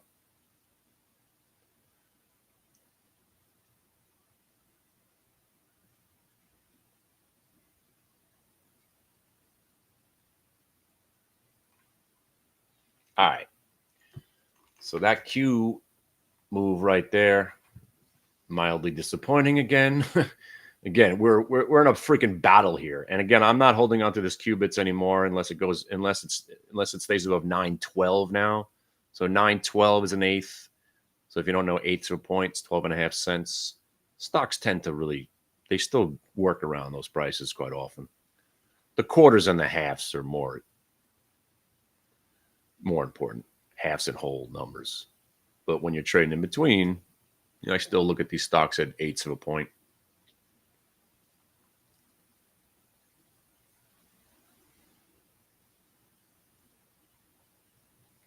All right, so now if I had any size on, I'd be done with the Qs again, right? So if you're buying Qs off the VWAP, the 514.50 again, the better trader, I should have been buying it down here, but bought it on the little break. Got to where I wanted it to go. You do some selling up there because if they get there, they sold there once, they usually sell there again, and you're seeing it right there. And now, again, I don't like to let stocks go back below where I paid for them.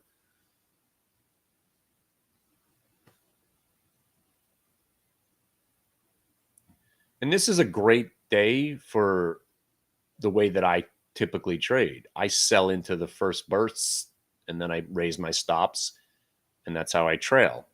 Today, if you're not selling into moves, you're not making any money at all. Because this QQQ long trade could be done, in the next 15, 20 cents because it's flirting with where I bought them again. I got in late, right around this price.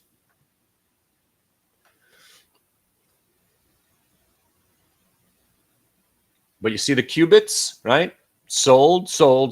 You're down to the I don't care lot. Now you let that lot breathe a little bit more. And this is where it's up to you what you want to do. I typically raise my stops to prices where I've sold on the way up.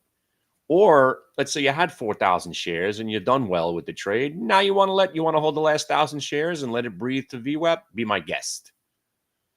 I'm like I said earlier when we first started talking. I'm very conservative.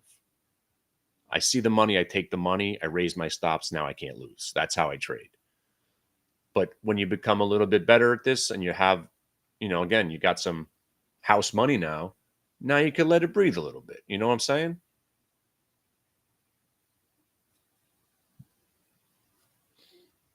But the Qs, this is disappointing. I thought we were about to get another nice buck candle out of it. And then the sickest part, and thank you for just mentioning that, the sickest part of the day, right? I know it's not sick, but the sickest part of the day was this trade right here on the kit, right? Somebody said, hey, what do you think about this? And I was like, you should be buying it right this second. And you nailed it. You nailed it. Because even if it didn't work, and this is what I wanted to explain to you earlier, it doesn't matter. I know this sounds stupid. It doesn't matter if the trade doesn't work. What do you mean? How else am I going to make money? It's not about if it works or not. It's about understanding what you're going to do when you're right or wrong. So in this case, you're buying it here at 184. It's not about whether it works. You want it to work, certainly, but you know if you're buying here at 184, you're selling at 177 and 175, and you're clearly identifying your risk, and then you got rewarded. And freaking awesome, right? Now this is a $1.85 stock going up 50 cents. Back when I was a kid, it would take a year and a half for a stock to do this. Now you find them every day, 300 of them. I remember when it took a year for a stock to move 10%.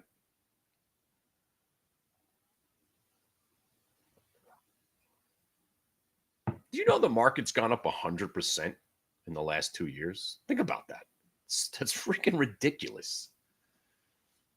I lived through the 80s. Market did nothing.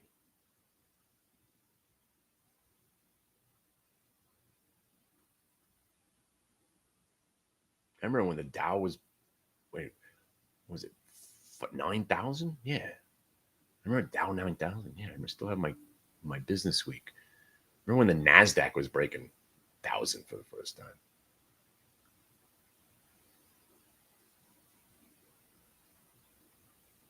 All right, so we did learn. We got, again, today was a good day to understand patience and price, right? I wasn't feeling too good about that Qubits trade, but that 4 cents, that 4 cents that I gave it to the VWAP kept me in the trade, gave me my confidence to buy a little bit more right at that spot. We finally got the up move. We sold into the up move, and now we're still sitting here with a little bit of it, waiting to see what happens next.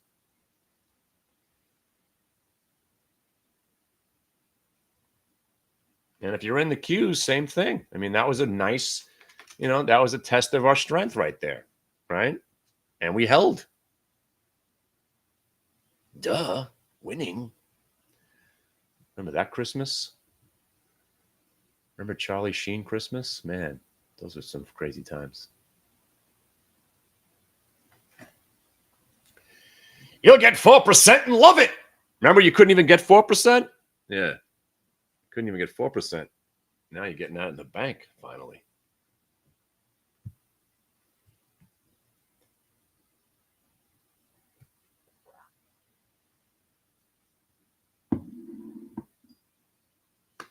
Oh, and listen, I was in the mutual fund industry. We used to have funds that were loaded that we used to charge our clients on the way in and on the way out. And people didn't even know. We were banging you out for 2.5% in and 2.5% out. So if the fund did 8%, we were eating all your profits. Thanks. Oh my God. Loaded funds. What a joke.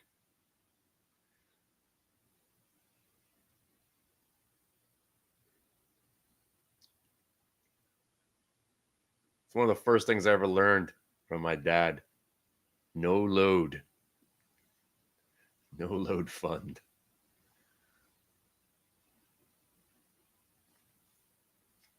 By the way, this Q's now, if we don't make another leg up right here, I'm gonna probably hand the microphone to my partner here so he could wow you with the intricacies of different time frame VWAPs. His name's Salagello, and he likes long walks on the beach and shooting guns. He's 6'5", and he's at his battle weight. What's perking up? Hey, by the way, RR. Somebody mentioned that one also. And did I mention the mob? The mob just went green. We're starting. Oh, there it is, the mob. So we're starting to see the buyers show up, and I mean, it was inevitable. It just seemed like they were just taking the day off. Took an extra hour.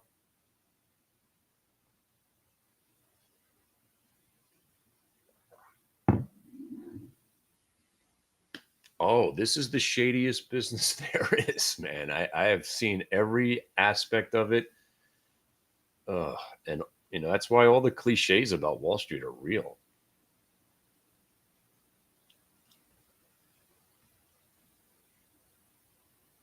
That's why I still find it funny and pathetic the GameStop saga and AMC, how they tried to still make the retail trader the bad guy. Are you nuts?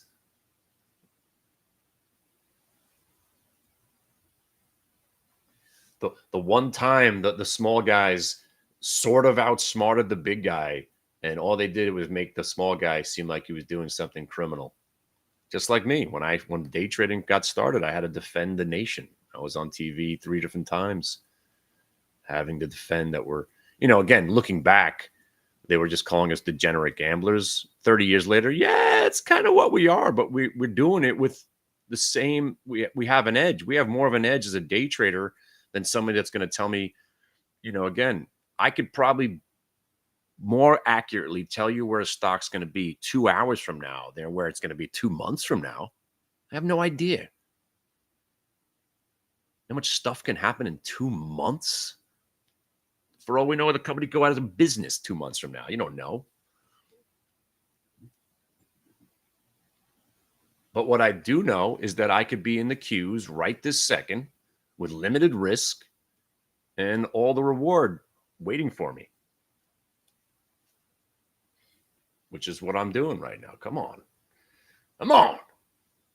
One massive green candle will scare the shit out of the rest of the shorts, and we'll get another 2-3 points to the upside.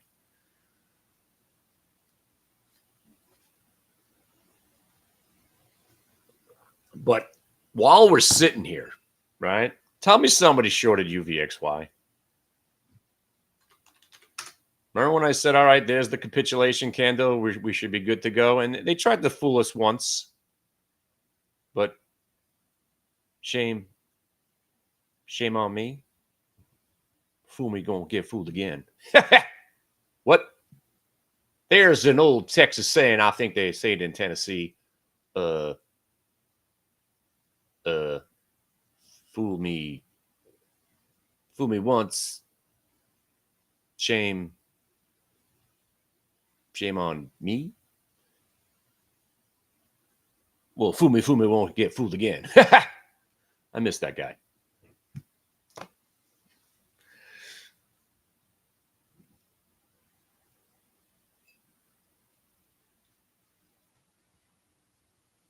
I do too. Yeah, smoke him out. I'm just trying my best. Just trying my best.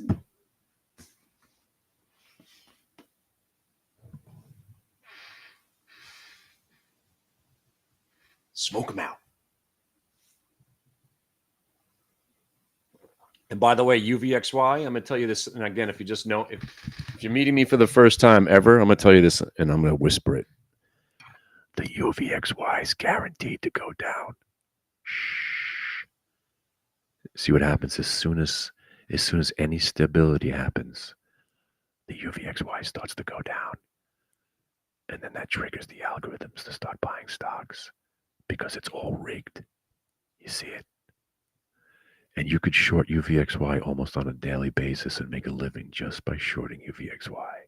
Don't tell it to many people.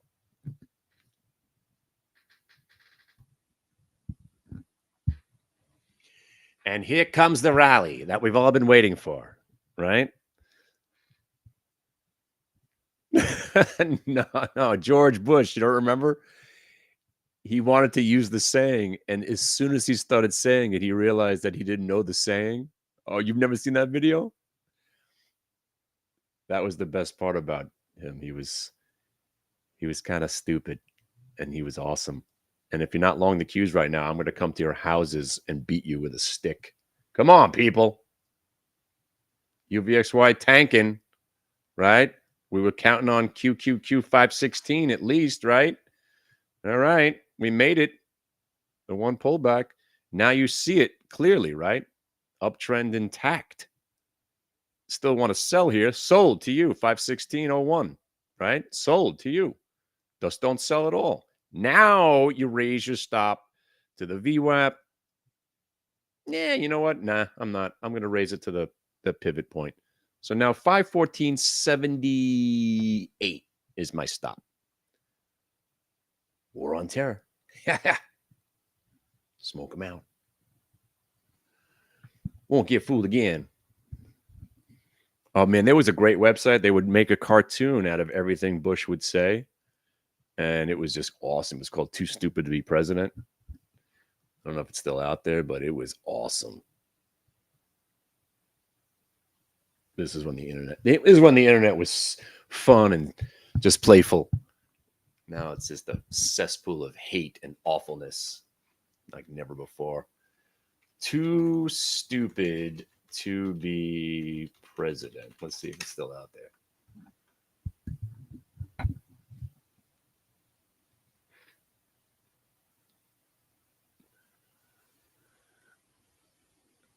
They took it down, I think.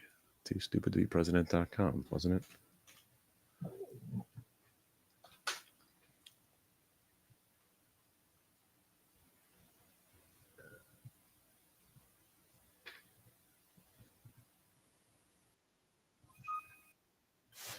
Yes. Can you hear when I play the video on my computer?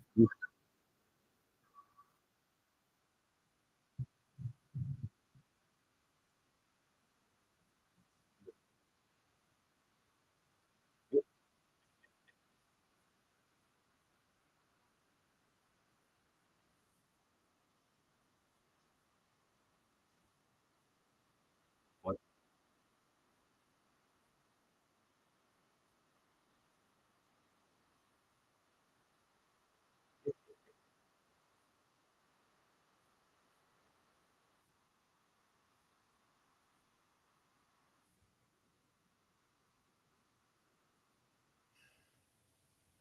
Do you hear it when it comes through? Because sometimes I play it through here. I don't know if you can hear it. Yeah. They hate our freedom.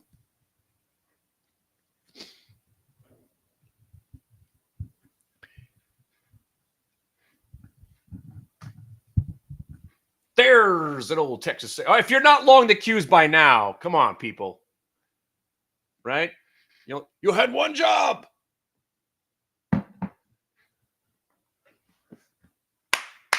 Now they're in trouble. Now they're going to pay with their lives. Now's they can't lose. Now we can't lose, right? And here comes the 5/16/50. Come on. Come on. Wait for it. Wait for it. Well, you hear me, right? Yeah, it's weird. When I place something through the same computer that my microphone is on, it doesn't come through. Sometimes it does, sometimes it doesn't. It's so bizarre. There's something to it. It's like some sort of cancel.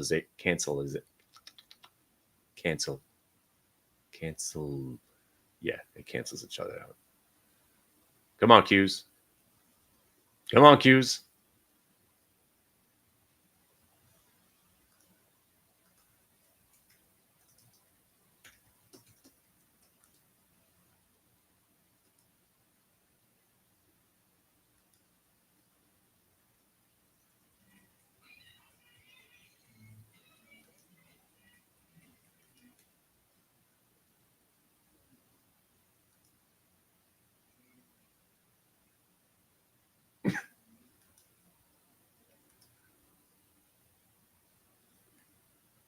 You guys like that, right? Well, you should be short already. You're not shorting the UVXY here. I mean, you can, but obviously it's been a 2-point trade already. But more importantly, come on, Q's. 6 cents away, 1 cent away. I promised you 5/16/50 today. 7 cents away, 5 cents. 4. Oh my God. Get there already.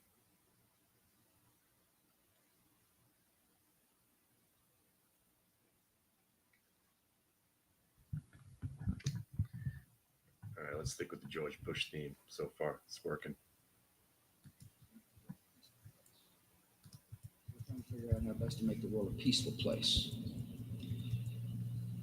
There's an old saying in Tennessee, I know it's in Texas, probably in Tennessee, that says, "Fool me once, shame on you." If fool me, we can't get fooled again. We've got to understand the nature of the regime. What? What? What did he just say? Well, fool me. Can't wait food. Can't go food again. He's just a big Who fan, I guess. Anyway, cues. Let's go. Yes, you can borrow. Yes, you can. Here comes the rally, people. Oh, Kenny, you're so savvy. I wish I would have listened to you this morning when you told me to be patient on the Q buy. Won't get fooled again. Yeah, smoke him out. I know, he was the best. You know what else is great? Shorting UVXY. Kill it. Kill it. By the way, who's got qubits? Come on. Right? Did I tell you when the rally started to take root, they're going to be running for their mothers, screaming, why did I short? Oh, the market never goes down in December. That's right, fuckers. Let's go. Oh, I couldn't wait an hour.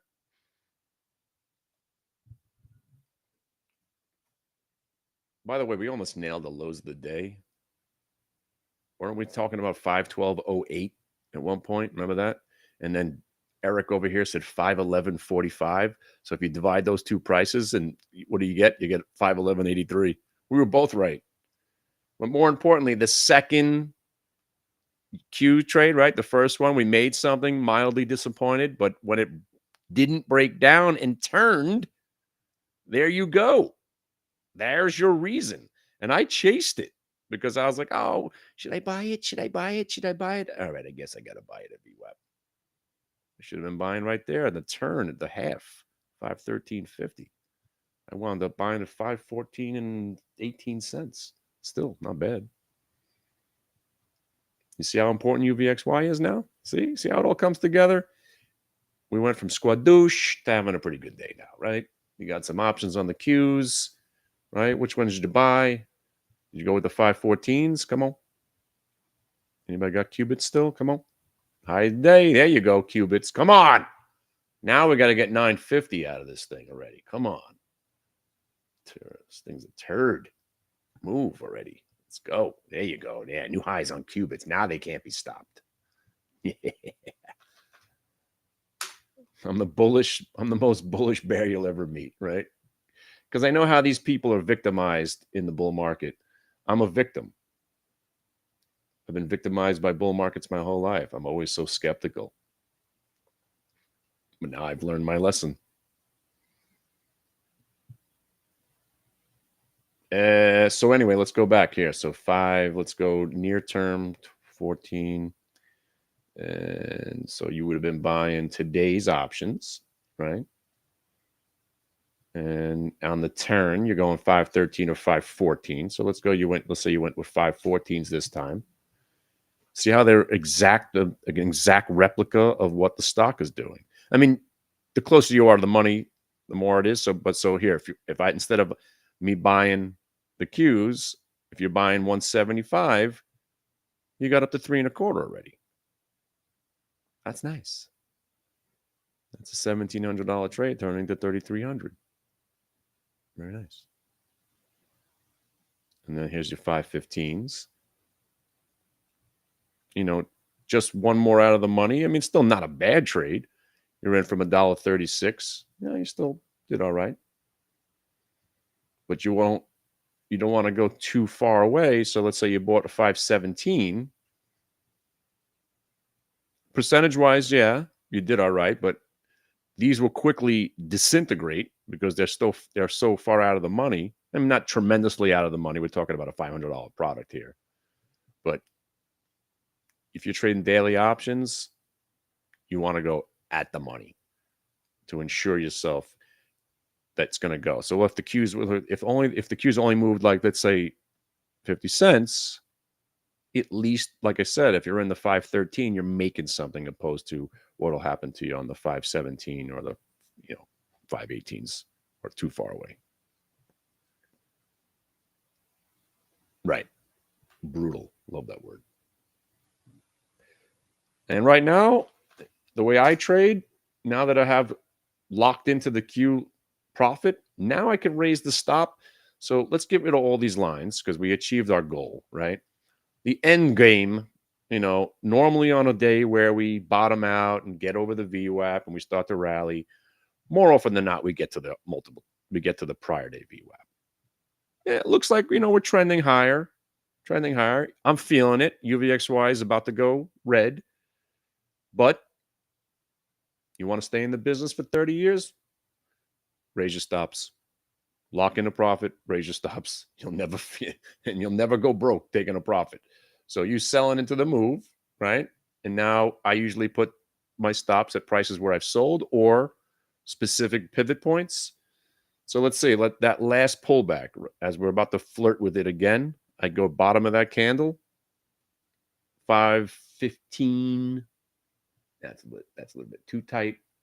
So I'll go top of where we broke out from. So let's look at that candle. That's the 515.40. I'm good with that. That's my stop. And the exact price. I use exact prices. So the high of the day prior to this break was 515.40. I will stay in the QQQ long until 515.40. Now, again, that's why I like trading in the money options. And that's another thing I love about Thinkorswim. You could plot the option. So let's go, assuming 513 or 514. Let's put those back on there. So here's the 514s. And so you more or less would have got stopped out of somewhere here. And then pivot point. Yeah, I'd probably use the $2 as another stop. No, I trade them all day. Yeah, like for instance, if I was, I missed my entry. I was trying to buy them at 170, and then they popped to $2. I never wound up buying them. I just bought the Qs. But yeah, I love these options. You're able to trade a $500 stock on, $1, $2. Normally like stocks like Qubits, I don't need to trade options on that. It's a $9 stock. I could buy 3,000 shares when I want. But I do like trading options. But the more you hang out with me, like I said, I love talking about options. That was my first business. I took a test for it. I mean, I know strategies that nobody even talks about, like collars. Collars are the greatest option strategy there is, and nobody talks about it because it's boring. But it's a way to define your entire trade. Risk reward is always in your favor, and then more or less you're just sitting and waiting. It's a more of a long hold kind of setup. And then you got your iron condors and your triple wing butterflies. And most of that stuff is you kind of get delta neutral and you don't even want the stock to do anything. That's why for us as day traders, we're just buying closest to the money and trading it as if it's the stock. That's why I like trading stock. I like trading stock options on stocks that I'm afraid of, because I'm still a little afraid of Lunar. I mean, I read that this company's not even real. I read a couple of articles about how this is a completely fake company and they're just completely a scam. And it was the most amazing article. I wish I can't find it now. I was just trying to find it. The guy went on to write that the website is not even real. They have no contracts with NASA. They don't do anything that they're saying they're doing. It's amazing. And I'm like, oh my God, is this real? Who the hell knows? But stocks like this, I go buy a deep in the money call for March. So if it goes to 0, at least I'm only exposed to like 2 or 3 points, because I'll show you what I got now. I got March 15s on Lunar. So when I go out longer term, I still go in the money because I want it to trade as if it's the stock still. So I'll buy, I started with the Lunar 10s and now I'm in the 15s. I'm probably going to get out of these because I still don't want to be exposed to that much. So I'm probably going to go 20 soon. I'm in a 15-24 call spread right now, which is kicking ass.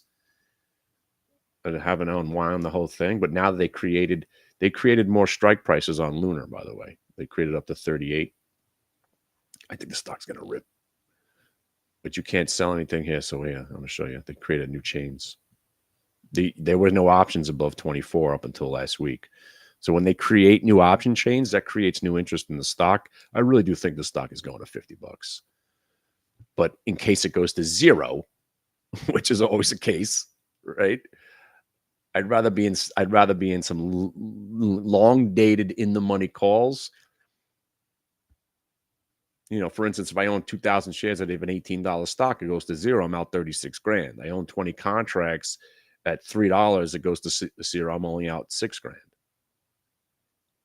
But I have the same exact oomph if this thing rips.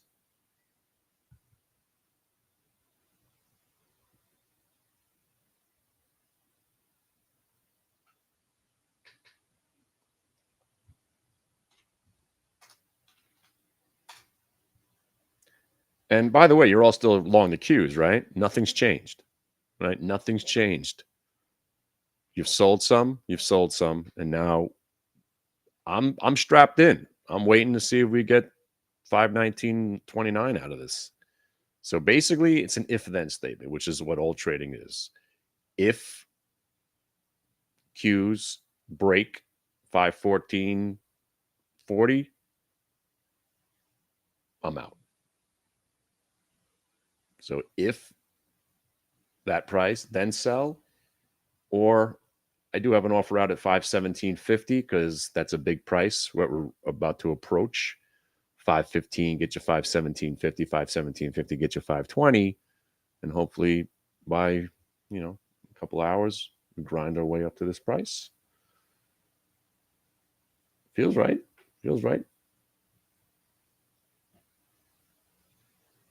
And that's how you stay in these trades.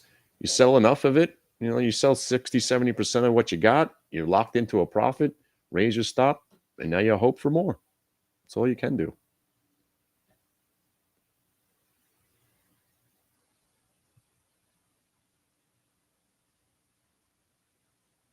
All right, so I got a little qubits left because it never broke down. Same exact trade, right? Nothing's changed there either. We're just hoping for more.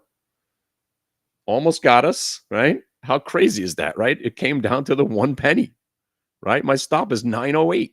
It went to, what did it go to, 911?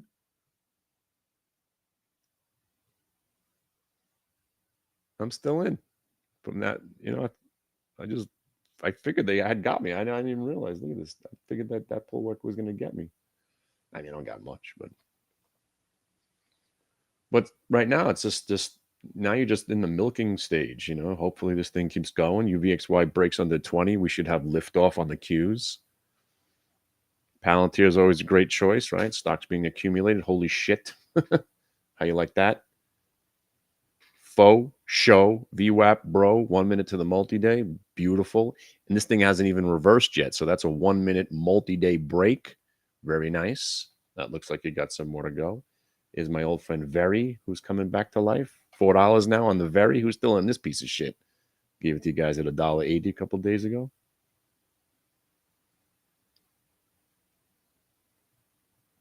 Kit, I'd be down to the last 30% by now. I mean, you got so much more than you expected because blue line to orange line is predominantly what you expect on a great trade. You crushed it. So let me just show you. Watch before we go any further.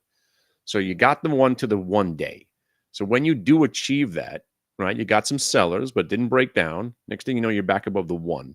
So that's when you start checking 2 days worth of data. Does it help you? Not really. Let's go see 3 days. Nothing. So it's basically all the same price. 4 days. All right, 4 is right around the same price as the multi-day, and then you got 5 days. Again, nothing much. So then you just go back to price, right? So VWAP's not going to help you. Prior day view is not going to help you. So then what's going to help you? Double top, triple top, quadruple top break. That's going to be your stop on the way down. So you hold unless it breaks back under 222. Just like we got this qubits, right? Not selling it unless it goes to 950. Now I go take a look at some more days worth of data. So here, the first multi-day is 981. So I got to factor in that this stock could go to 981. So I've sold some. Now I'm hoping for at least 950 and maybe 981. And if it breaks the 911, I'm out. So now you could set it and forget it. That's where you want to be. UVXY is under 20 now. I think we're going to be good. So where's my friends that never heard of UVXY? Now you see how important it is, right?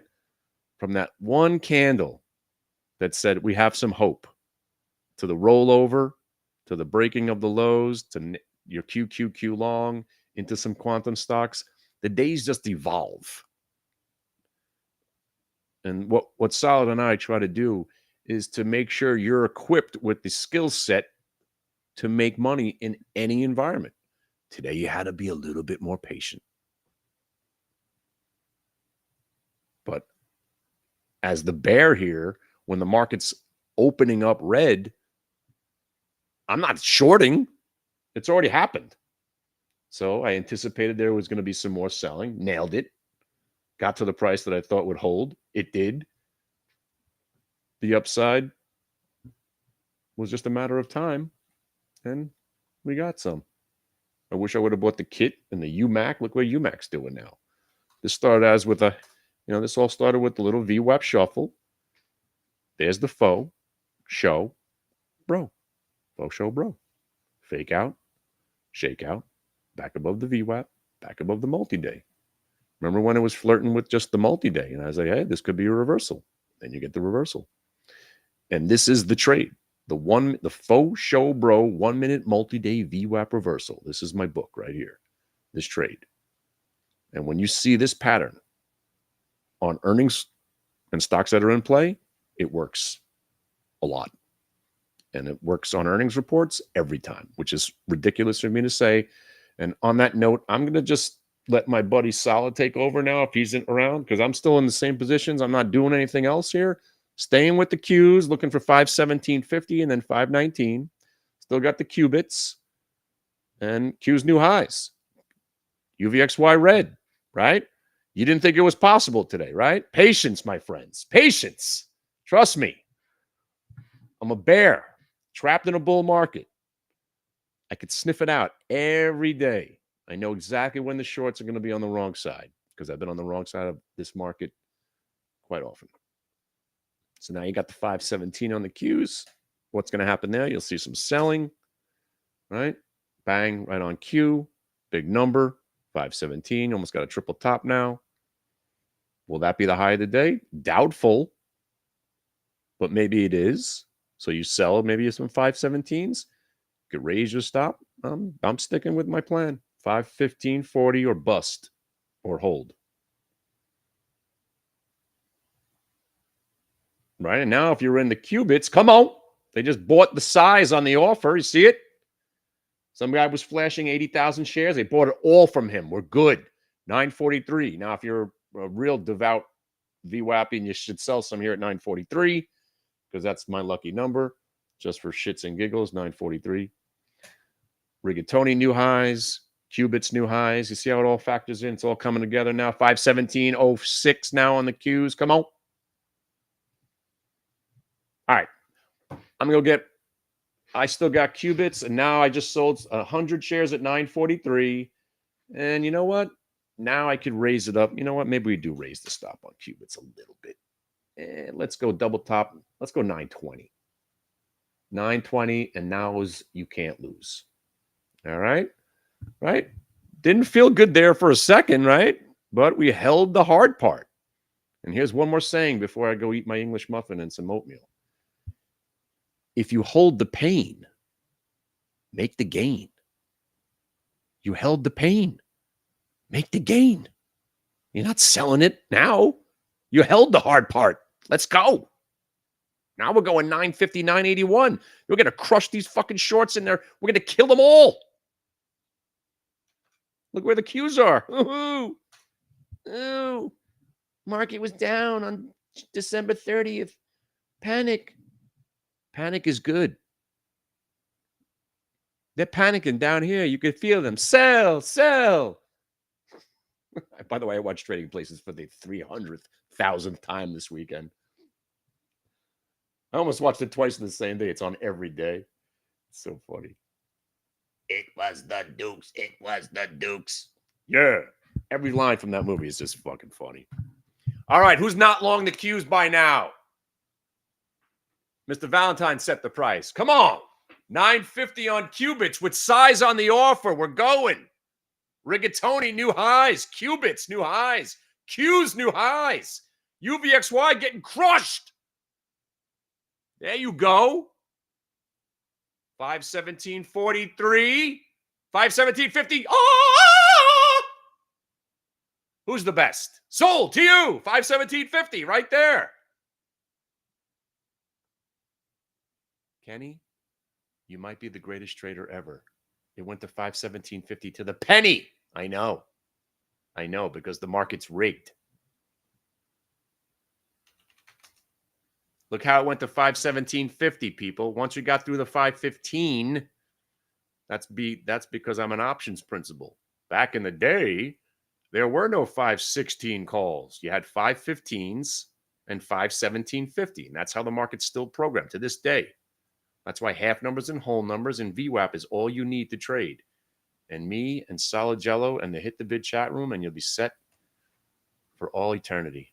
All right, I'm going to get something to eat. I sold some Qs here. I'm not selling anymore, right? But now I could raise my stop a little bit. Now I could pivot, maybe raise it to this price right there. Let's go 515.96. Let's raise it up. So now we definitely can't lose. So remove that. That's one of our price. We're still holding on for 519.27. You don't sell at all when you finally got something going here, right? Now I feel bad selling some qubits at $9.12. I mean, I sold 2,000 shares at that price. It's $1,000 I just left on the table. But when you don't sell into the move, that's when you lose. All right, I'll be back. So far, so good, right? Everybody all right? Took a little patience today, all right? Told you not to be short in these Qs. All right, good luck. Hopefully we get another $1 or $2 out of the Qs. I'll be back. Still got some qubits, still got some Qs.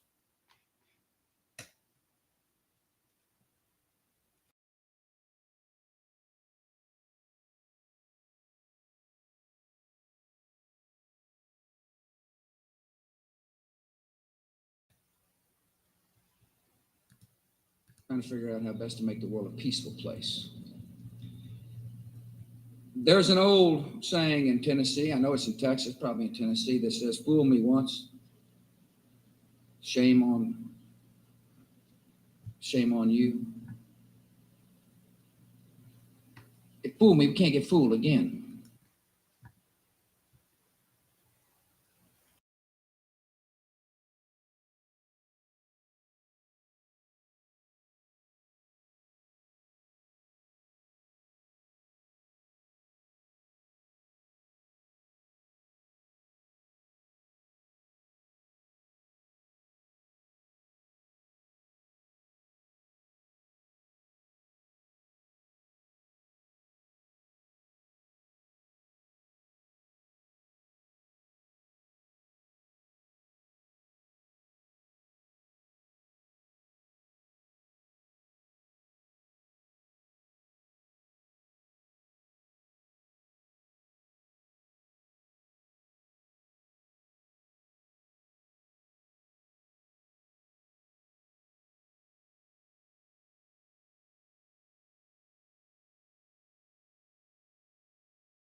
Hey.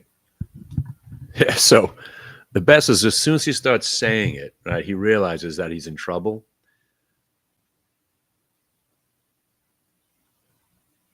Like, watch his face when he's like, oh man, what did I get myself into here? Trying to say something, trying to sound smart.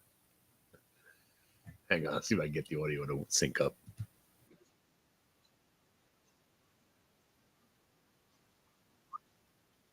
Uh-oh. Oh.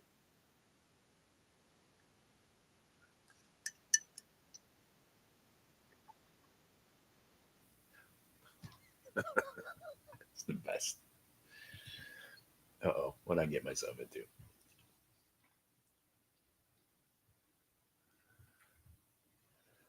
All right, so I'm just gonna. I don't want to chew in your ear. I'm just gonna have some breakfast and chill out. Still got the Qs, still got qubits. Nothing's changed, but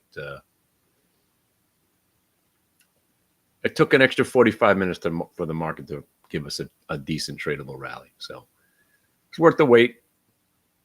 Right? He was thinking like, won't get fooled again. Down. He was thinking it's criminal CSI, right? With Caruso. By the way, whoever bought the kit at 185 when it worked for me, I was waiting to buy this thing back and I completely whiffed. Nice trade. But you see now that you're above prior day VWAP, and that's kind of like more or less 4 or 5 cents away. You know, you could use that as your stop if you wanted to do, you know, but that's just awesome already. And the rest of the stocks started coming along, you know, yeah, PRZO. You got something out of that now. Obviously, the UMAC, RCAT started the whole thing. Rigatoni, Qubits. I haven't checked the other ones. Qbert.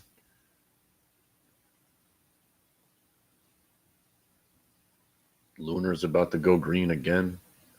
So, yeah, I mean, patience pays off. You stick with a couple of different symbols. You go back. Setup starts to set up. And you get involved. Kind of nickel dime gets sold in the park. I want in.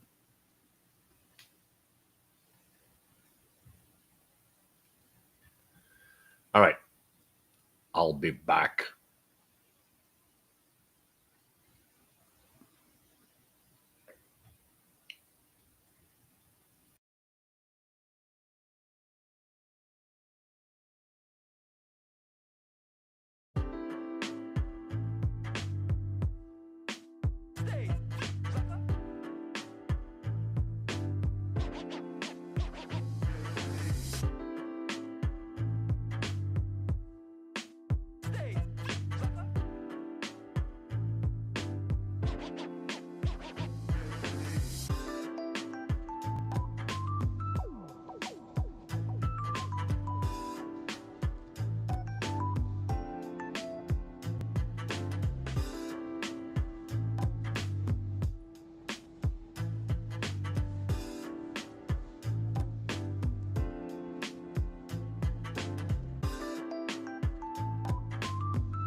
Hey, now you make them suffer, right? Now we got the shorts on the run. It's only inevitable. Now you got to start factoring in that the market's going to be green by the end of the day or over the next half an hour, right? Anywho, and we're still red on qubits, not red as the trade, but the stock's still red. You know, Rigatoni's, you know, if you're looking at the rest of the stocks, by the way, just an awesome trade on Kit.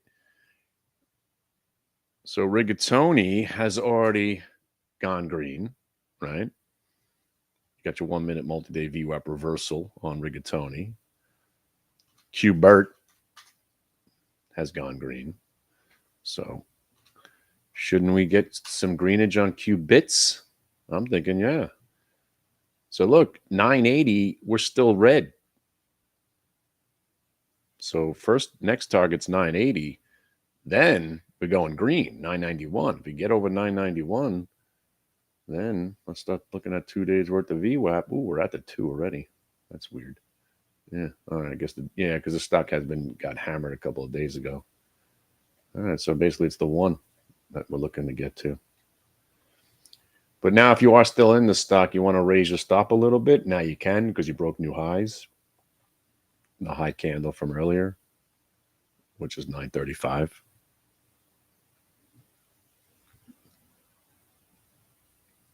Hey, by the way, the whole list is popping right now. The AIs are coming back. Obviously, the drones. There's my lunar new highs. Right? Come on.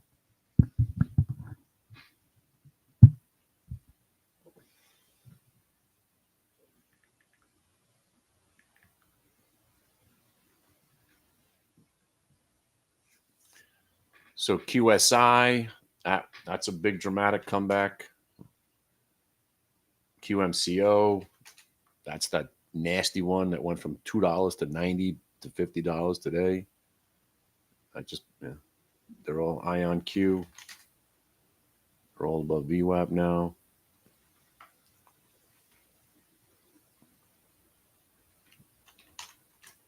Is your very, I saw it earlier.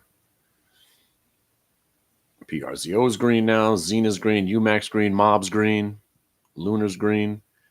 Here's some AI stocks from last week. BBAI, that woke up. Not a bad move right there. Bang. Lunar new highs.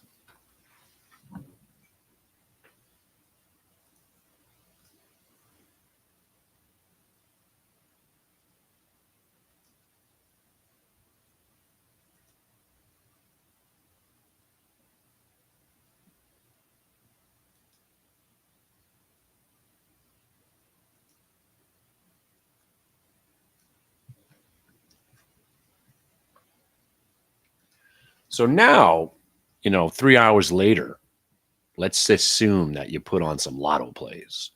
Now you got yourself, a 6-point move on the Qs. Now the lottos are hitting, but you needed a 6-point move.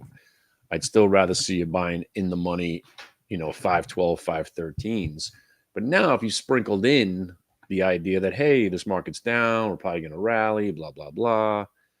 Now a little speculation, and you're hitting the lotto ticket because you got a pretty damn good move, right? So now, if you're looking at, let's say you bought the 518s along with the 512s, 513s, and then you sprinkled in the 518s, you're talking about what? They're about 40 cents. Yeah, still really was a lotto. Usually lotto's less than 20 cents. More importantly, qubits. Qubits, my friends. There you go. To the orange line. You just had to wait for it. There you go. Sold to you. Right? You did sell some, right? Bang. It was just a matter of time, Holmes. It was just a matter of time. That'll do, pig. 980. Thank you. 980. From that almost getting stopped out at 890 to 980. How you doing? Right? From what looked like a small loss into a pretty nice gain.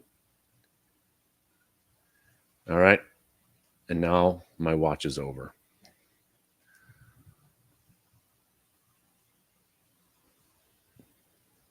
All right. I'm out. I got, I'm down to the last like squadouche now. I don't even care, And at this point is where I start factoring in. Maybe I just add this to my collection of qubits because I'm in from 902. So if it stays above, let's say 950 for the rest of the day, maybe I hold it overnight. And that's how swing trading is done. Usually it's the opposite way for most traders. They buy a stock, it sucks all day, and they go, well, I guess I'm holding it tomorrow. Oh, I guess I'm an owner.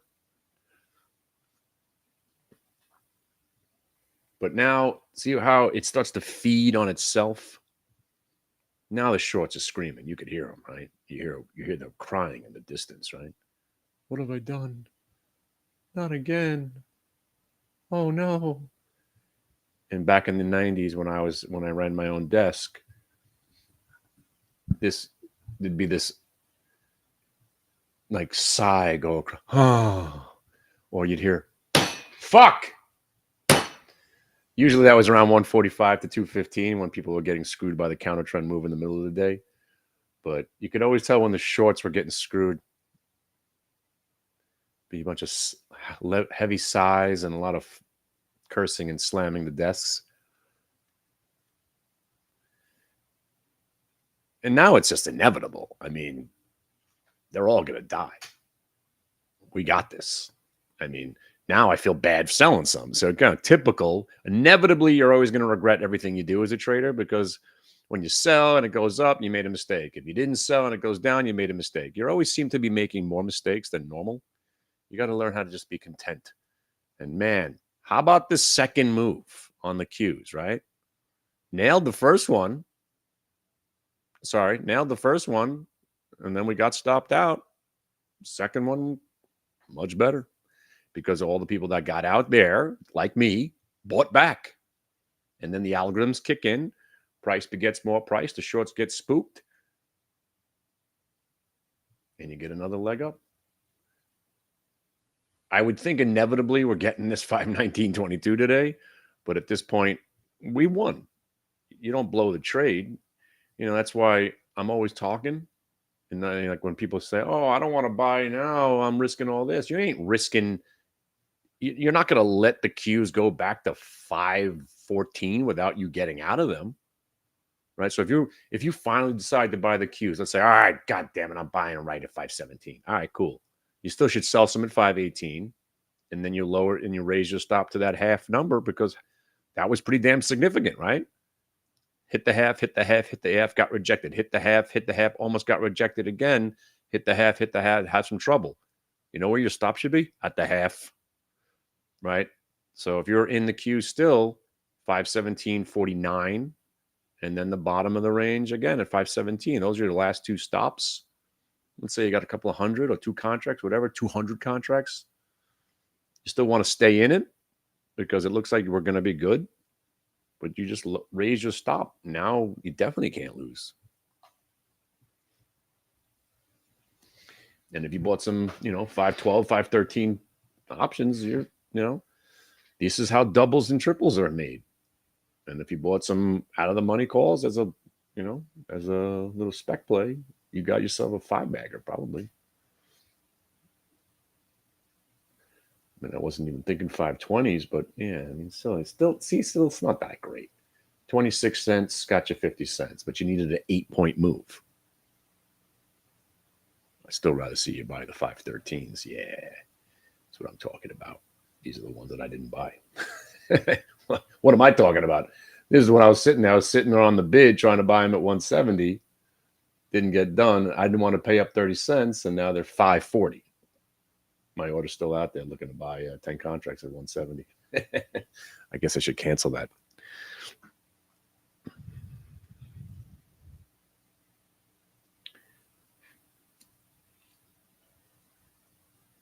All right, I have said it and I forgot it or forget it or whatever. Just holding the cues and raise the stops, put some tunes on, and I'll be back in a little while. I'm just going to go enjoy the unseasonably warm weather outside. Sometimes I forget to go outside. It's like 3 days later. I'm like, man, I haven't left my house. All right. Good stuff. Everybody learned a little bit today, right? We got some profitable trades, a little chop there, a little squad douche at the beginning of the day, right?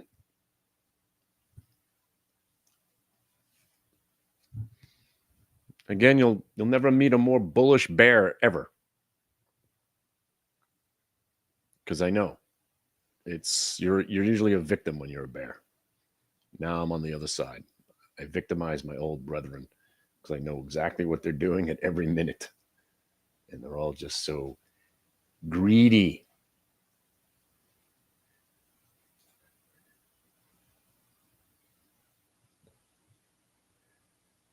Right? Because there's only one end game for the shorter. You want everything to go to zero. Nothing ever goes to zero.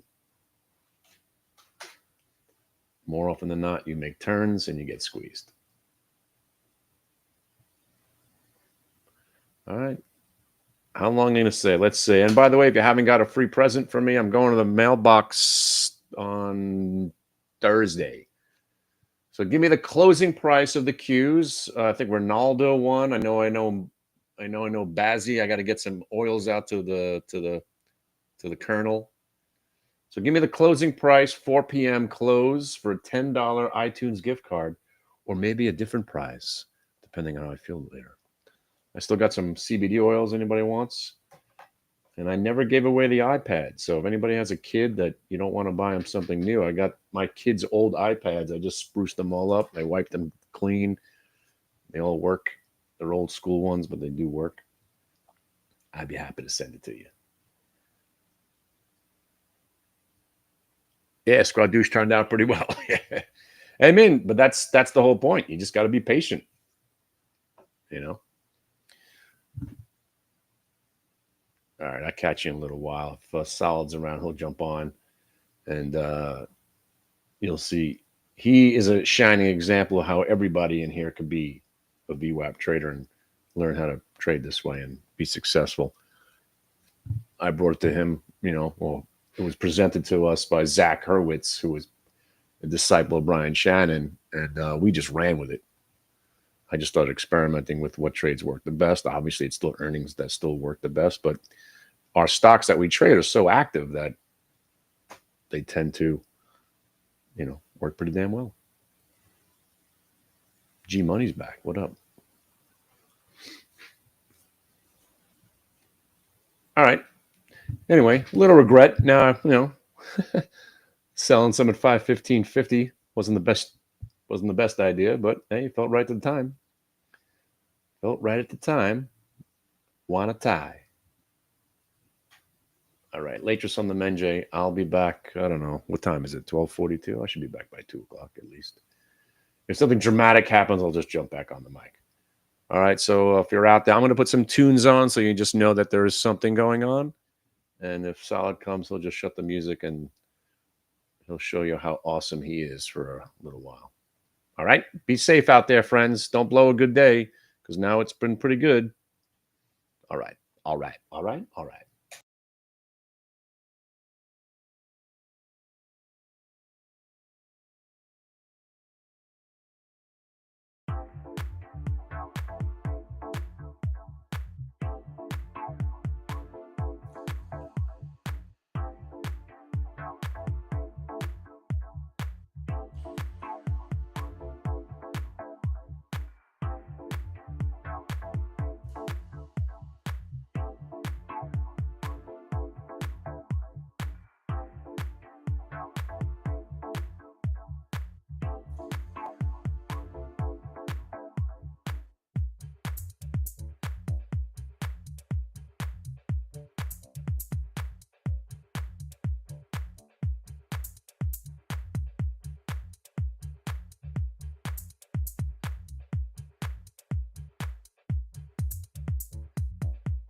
Ladies and gentlemen, you can all now applaud.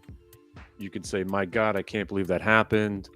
Wow, I wish I would have known about this. Kenny, where have you been all my life? Can you tell me more? I thought this was going to be a boring day, but you turned it into a very exciting, profitable day. Thank you. So if you don't believe now, right, after that squadushi kind of morning, choppa, choppa, choppa, failed attempt to rally, a rollover, but inevitably a rebuy, and a glorious trade from blue line to the orange line. And the orange line has become the sell. And now you have witnessed how to become a good trader. So we just took a day that was kind of squadushi. I'm sure most people lost their money today. You know, if I would have got in earlier to any of those trades, they were all small losses. But again, small losses are manageable. You know, that first Qubits trade, you know, you would have lost the 12 cents, but that's all it was. Second one was the winner. And then obviously you guys are crushing it on the kit. I'm feeling left out. Rigatoni, maybe you did better on Lunar. Qs were awesome. Qubits turned out to be great. And here we are. So now, if this is the end of the day, all's good.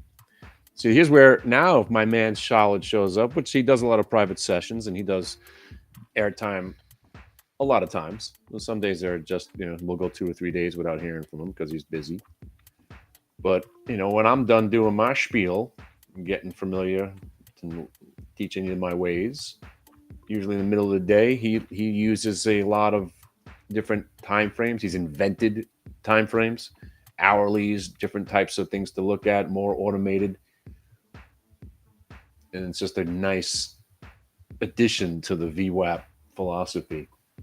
I keep it simple. You know, I keep it real simple because I am simple. Never go full retard, bud. Never go full retard. What? I keep it real simple. Blue line, orange line, winner. Right? And this is just awesome. And now look where it just pulled back to. Pulled back to the price. Which price? That major price that it was hanging around earlier. Not a coincidence. It's all pre-programmed. There's the 1517.50, 517.50. Where's it pull back to? 517.50 to the penny. Look, to the penny. It's rigged, people. It's rigged. Trust me. It's rigged. And not only is it rigged, I have started to believe over the last 18 months that a lot of this stuff that we watch every day is not only rigged today, it's pre-programmed like days, if not weeks, if not months in advance. And everything that makes the market go up and down, all that bullshit that we see in the economic data and jobs reports and all that bullshit, it's just bullshit. Look at this freaking monstrous move. They wanted to get everybody out one more time just to leave you in the dirt. Wow. That is the sickest move. That's incredible, really, actually. Look how it went to the exact price. That's not a coincidence, friends. That's 517.50. Shit is rigged. There is no doubt. I prove it every day. All right, be careful. Don't chop yourselves up now. That was a very interesting move. But if you can make money on a day like today, wait till you see when there's easier days where you just get clean VWAP breaks and you just rip. And you don't even have to think. This one you had to do some thinking and maneuvering. But again, you make money on a day like today, you're good. You're good. All right? I'm really going to take a break now. I'll see you guys in about an hour. Hour back. Get it? I'll be back in an hour. Hour back. Get it?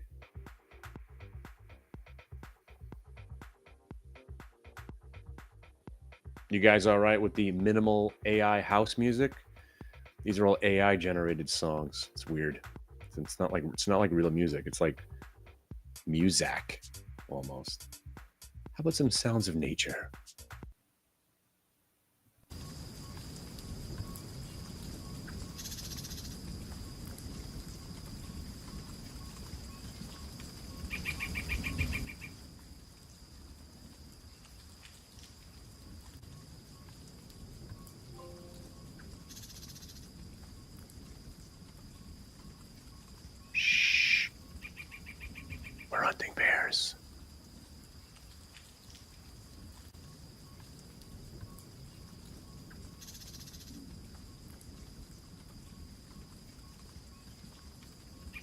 All right, I'm really going now.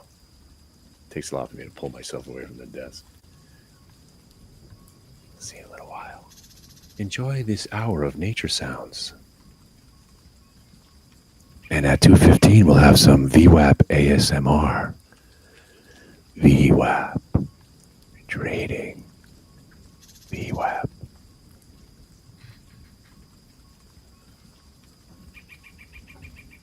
Trading.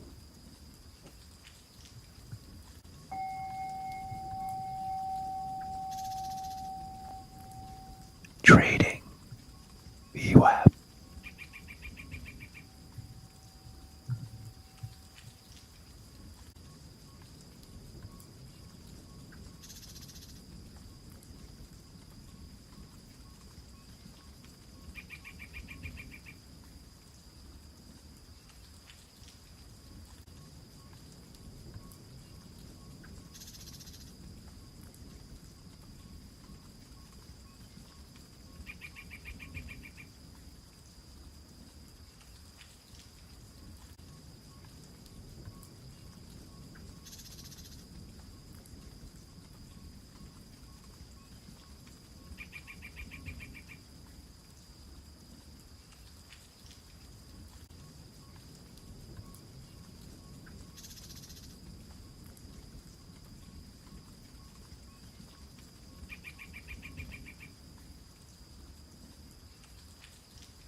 Nah, I'm just chewing.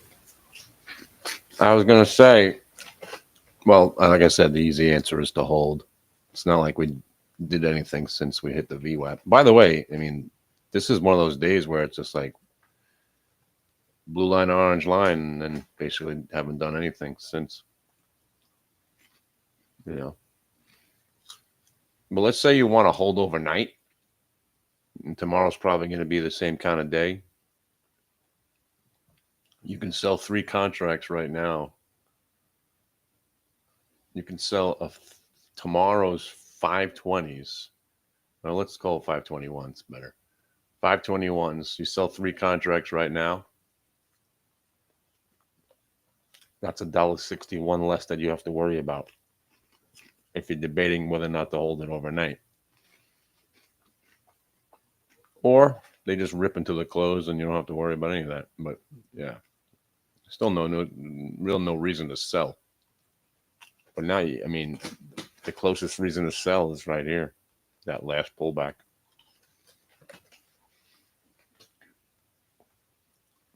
I'd expect tomorrow to be just kind of like today, maybe a gap up and sit around, do nothing.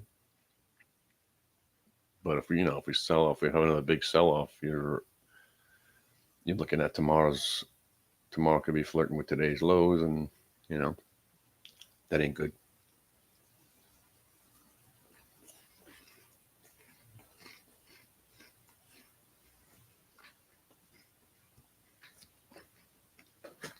And if you're planning to own them forever, then none of this matters. Just about your perspective.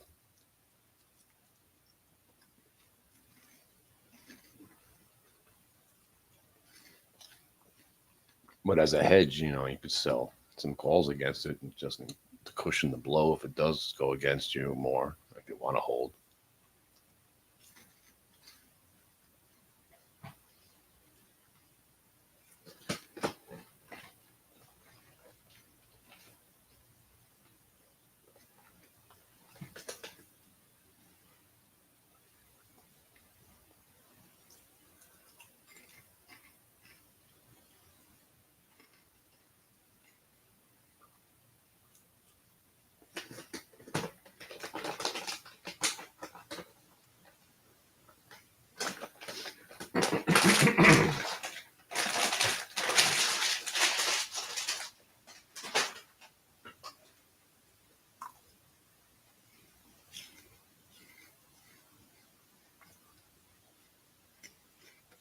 Hey, by the way, you see Stitch Fix, right, going by? That's now the 5th time where it's hit 375, 380, and has bounced. So even though that stock gave back the whole move, it's found real support again. It's been a pretty decent buy off the 385 area the last couple of times. Boop, boop, boop. It might make another run. You see how, by the way, it's been holding the 9-month VWAP?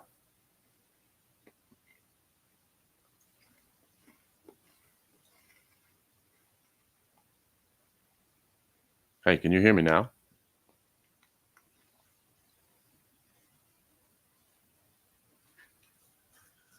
Is sound still a play? Yeah, I still own it too. I still like it.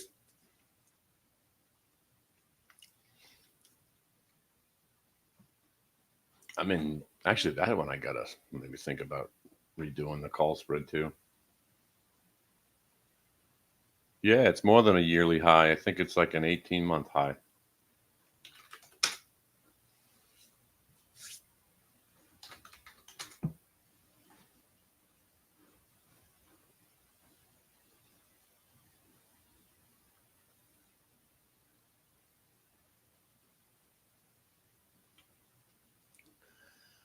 Yeah, I mean, I would never sell this stock right now.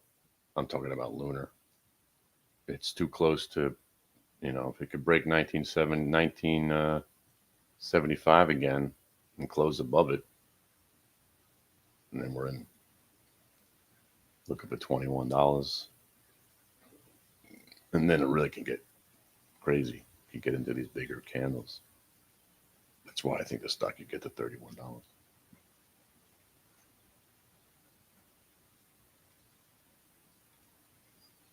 Or it's a fake company that doesn't do anything, which could be the story. Could be the story of the century, right? The stock goes back to $80, and then we find out they really don't do anything. Doesn't matter.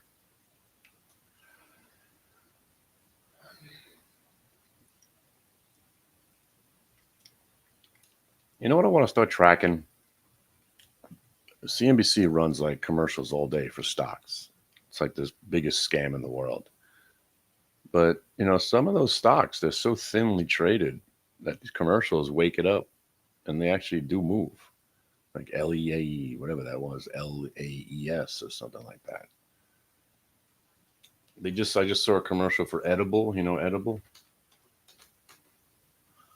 Yeah, like, I mean, I can't believe they're out there pushing this bullshit on CNBC. I mean, these are, I mean, they're the doggiest dog shit stocks, but this one certainly worked. They were pumping this thing on CNBC, 44 cents to $11. You just don't know, gets enough volume, the shorts are on the wrong side.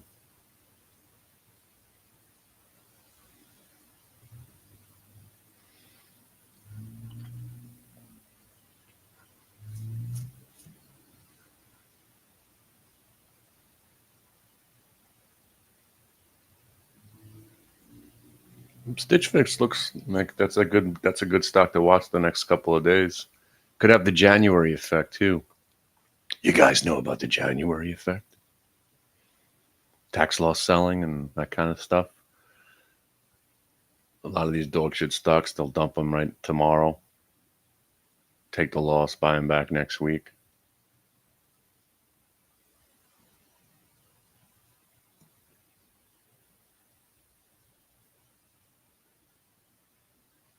Yeah, Holo. Holo was just momentum. Somebody mentioned it, and then it broke the double top. That's a reason to buy. I mean, this one you don't have to wait for it. You got a faux show, VWAP consolidation and a break. You pulled back to the VWAP, which was to the penny hammer, was when we were watching it.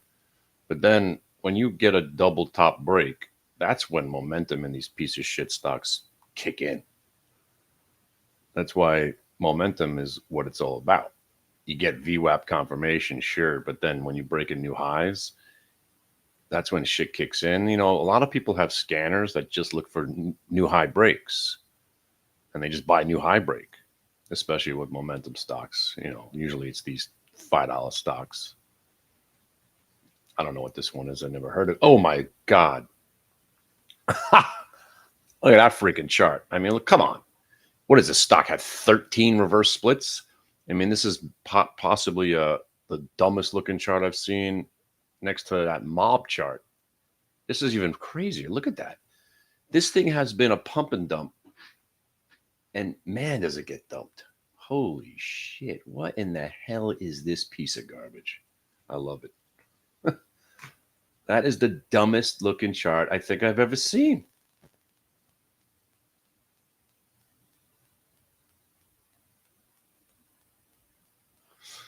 Well, here, put it this way. Back to the QQQ trade. My always answer is sell. I'm always selling. You'll never regret.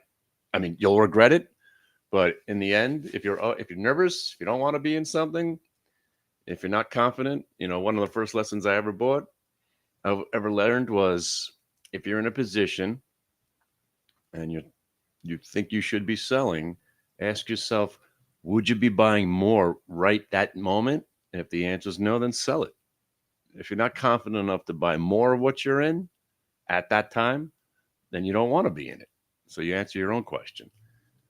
And I was like, oh, I like that. That still applies today. That's one of the first lessons I learned in trading. That's before charts, and that was before everything. If you don't like what you're in enough to buy more, then you really don't like it.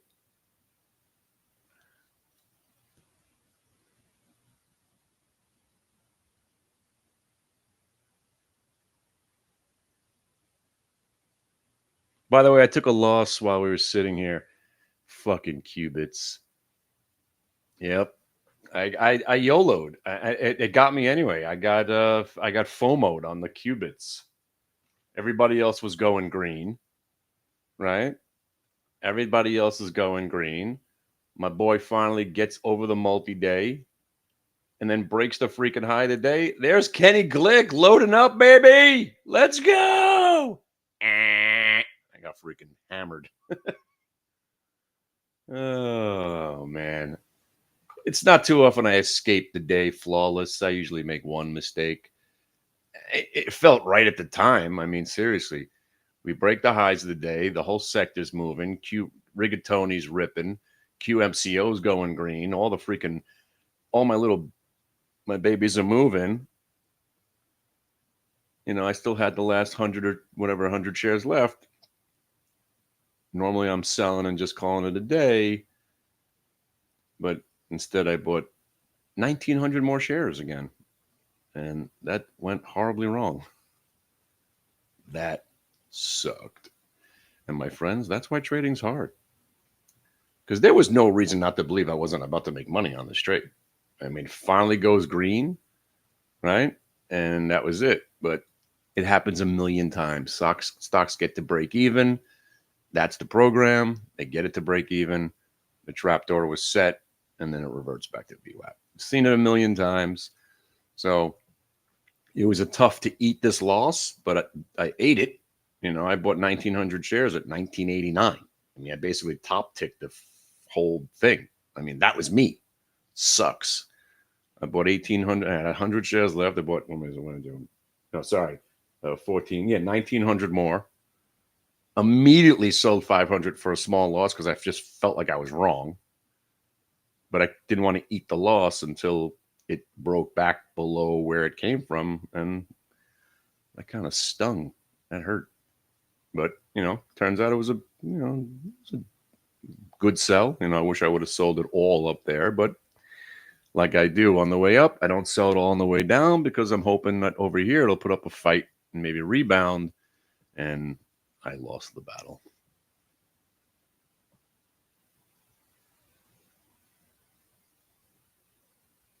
You don't think about these cues, right? It's like, it's curious how we're not rallying. You know, this has been a pretty shitty December for most, you know? So that doesn't mean the Qs can't be up 17 points tomorrow. You just don't know. But the overall feel of this market, it's kind of like running out of steam, which, you know, I don't think anybody would be surprised. You know, I didn't realize the Qs are up 100% in basically less than 2 years. That's amazing.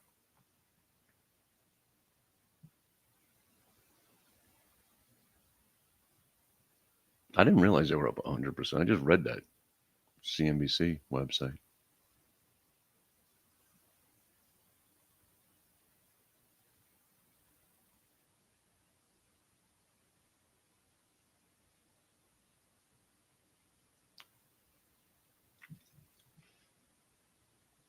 Yeah.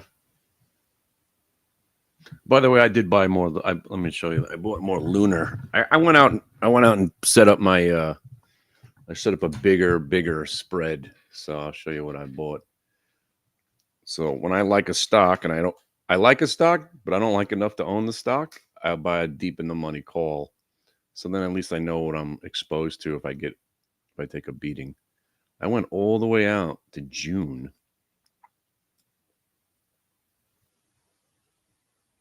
Right? Let me make sure I'm talking about the right position here. Hold on a second. June 18s. Yeah. So June 18s. This is me. I bought. Where did I buy? This is me. This is me. This is me. This is me. This is me too. So I'm buying June 18s, basically between 6 and 7, because I think the stock's going to 31. You know, obviously I think the stock could go to $50. So because I'm laying out so much money, so 18, let's just round it off to 7. 18 and 7 is a lot. 25.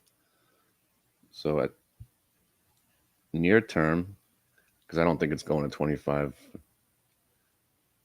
next week, I sold a 25. Where is it? Oh, no, sorry. March 25. Just sold one there. Just says like bait. I don't really want to sell it at 25, but the March 25s, bang. That's me. March 25s for 380. So it's called a diagonal calendar call spread. What happened? Yeah.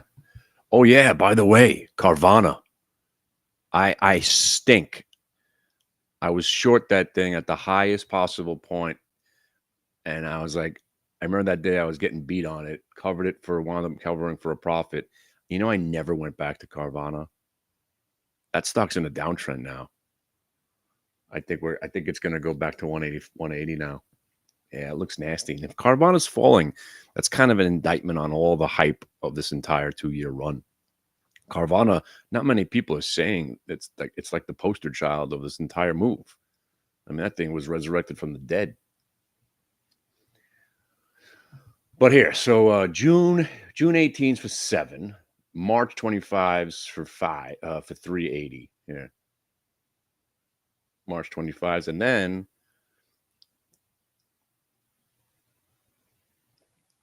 because I don't want to sell too many 25s. But I don't mind if the stock goes to 38 now that they created these 38s. So the March 25 for 380, I think it was. And then, oh, that's not it. Where is it? The 38s. Hey, look at that. 38s. Let's go for 187. 38s for 187.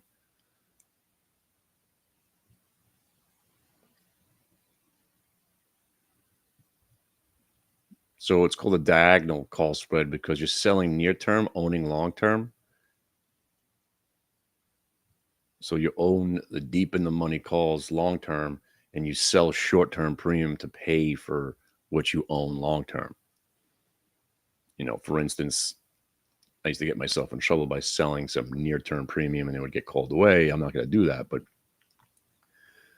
so you got, remember, your cost average is $25. So if you could sell, you know, I'm not going to sell something for 12 cents, but let's say you go out just 11 days.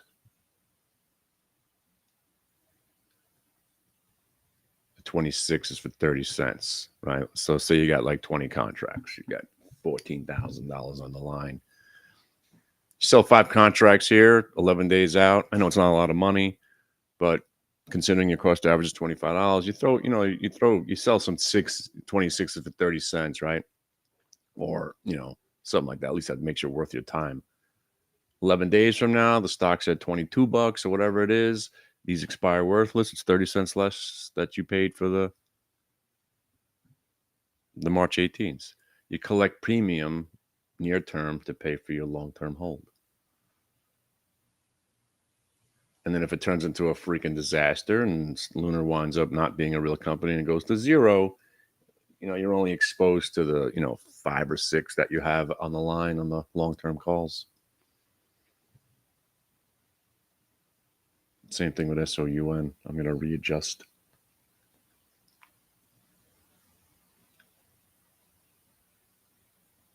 And then when they report earnings, I might put a lotto play on. Because these, now I got some lottos out there.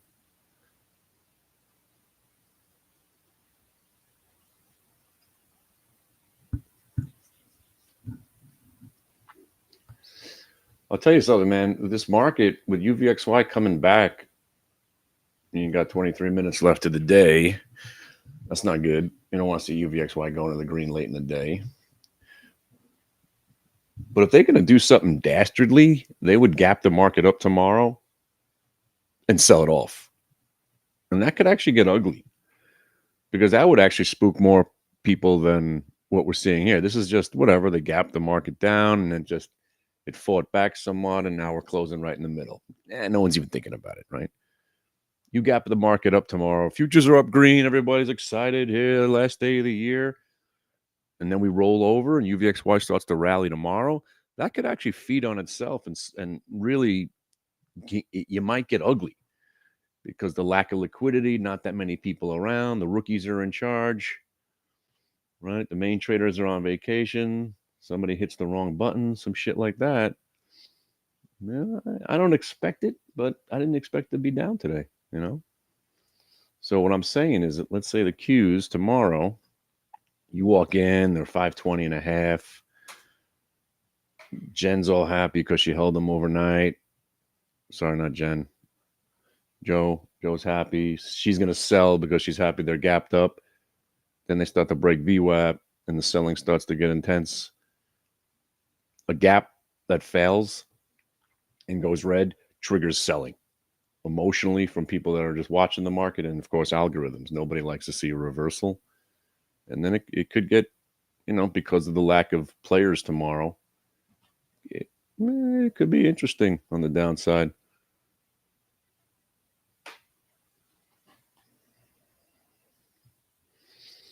But go back to this Carvana, I don't want to chase a short.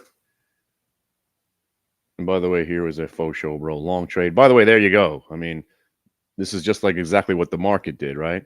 Because Carvana really is the market. This stock exemplifies this entire 2 years, this monstrous bull market. And today, I mean, there you go. You're breaking lows of the day. I mean, they faux show rode it like 3 times. Like, man, they really chopped it down there. But then finally, all that chop, get the last guy out, back above the VWAP, blue line, orange line. But this stock, I've been waiting for it to break down for quite some time. I started shorting it around 250 because I was just fed up watching it go up. Oh my God, I still can't believe I had $50 calls in this thing. At $4, $5, they went to $1. I wound up selling them at $25. Shit, they're worth $220 a freaking contract now. It's insane. It's insane. But now you finally gave back the earnings gap. Finally. So now you're in the earnings. You close the earnings gap.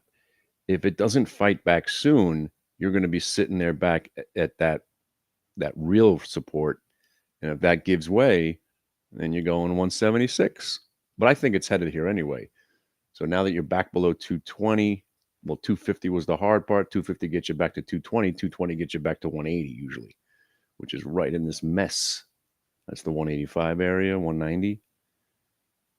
And then right here where it kind of broke out from, that's the 175. Looks like it's going there. I think this stock, I mean, as much as I loved it on the upside, it basically doubled as it went up 100% more than I thought it was going to be doing. I thought easily this thing could get to, well, obviously it all started at getting to 56 and then 90 and then 120. I thought 180 was a doable area. I never thought you'd get to 265. Just incredible. But we'll see. Remind me to watch this one. The easy short's over for sure. I mean, all these red lines, that was all the places I was shorting.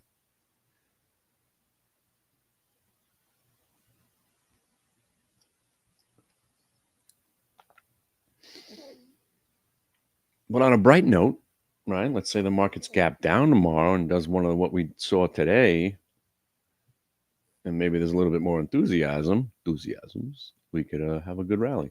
It's really just the opposite of the gap. And that's how reversion traders look at the market. We're not joining in on the gap down or a gap up. We want We want to see the reversion happen, and then the market makes a new decision after that. But usually, when people, like I said, if you come in and this is a very bullish time of the year, disappointment is real. So if tomorrow is more disappointment, people might be hitting the exits.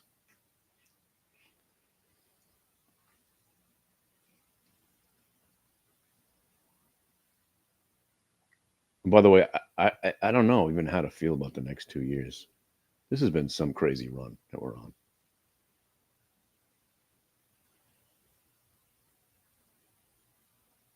If you had a gun to my head and you said, will the Qs be over 1,000 2 years from now? I'd have to say no. I really don't think we're doubling it again in the next 2 years. 5 years, yeah. I don't think we're going to have that monstrous, crazy move again.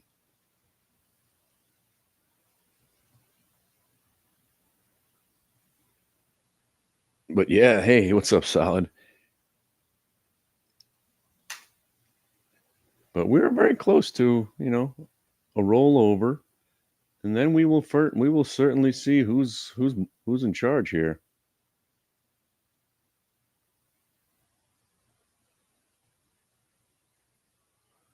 Because we break back under the 503 area, and then we're talking about closing the Trump gap. You give back the Trump election bump. People ain't going to like that. And then the real test is that spot right there.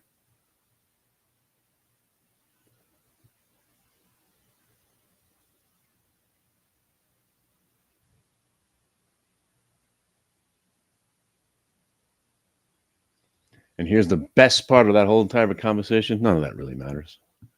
Because starting on June, I don't know why I keep saying June, January 13th, I believe. And if you guys want to, here's the best website you'll ever go to, earningswhispers.com. Go to calendar and type in DAL, because Delta Airlines gets this party started, and it's a Friday morning. And that'll be your first earnings reversal of the year. And then all hell breaks loose the following week. So January 10th, it begins. First earnings report. And then the floodgates get open. I believe we start again really like Tuesday morning. Let me check that. I don't think there's anything that Monday. So Monday the 11th. Oh, wait, we're going to have off on the 9th, you said, right? Interesting. Day off before earnings season starts for Jimmy.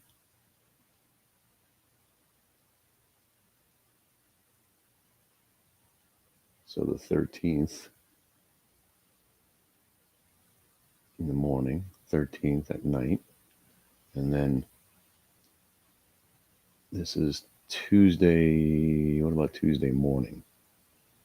Oh, nothing Tuesday morning. When does it start? Wednesday morning. Tuesday close. Here we go. So the real party begins Wednesday, January 15th. Oh no, I'm not going to be here. Shit. All right. Well, hopefully they're early reversals, because I got to get out of here. I'm filming. I'm going to claim my fame on the New York Stock Exchange floor with Yahoo Finance. When I was with them 6 months ago, I told them stocks. I said the robots, quantum trade was going to be all the rage. And now I get to come back and talk about how smart I am. I'll be filming. By the way, if anybody happens to be in the city, I could probably get you in if you want to do a quick tour of the stock exchange. Just got to wear a jacket. We should do that one year. Get a tour going. I could probably get, if we have some time to organize it, I know enough people I can get us in. If you've never been down there, it's more like a TV studio. But it's really cool to go in there if you've never been down there.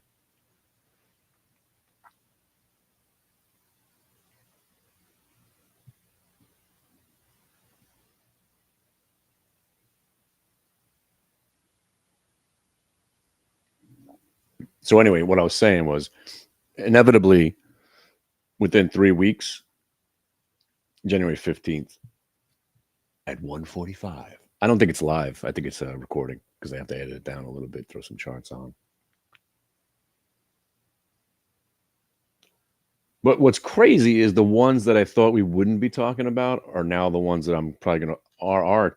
RR turned out to be a monster. Obviously, Lunar. I gave them Lunar at like. Lunar was around what, $4 at the time. I gave them Sound at $8.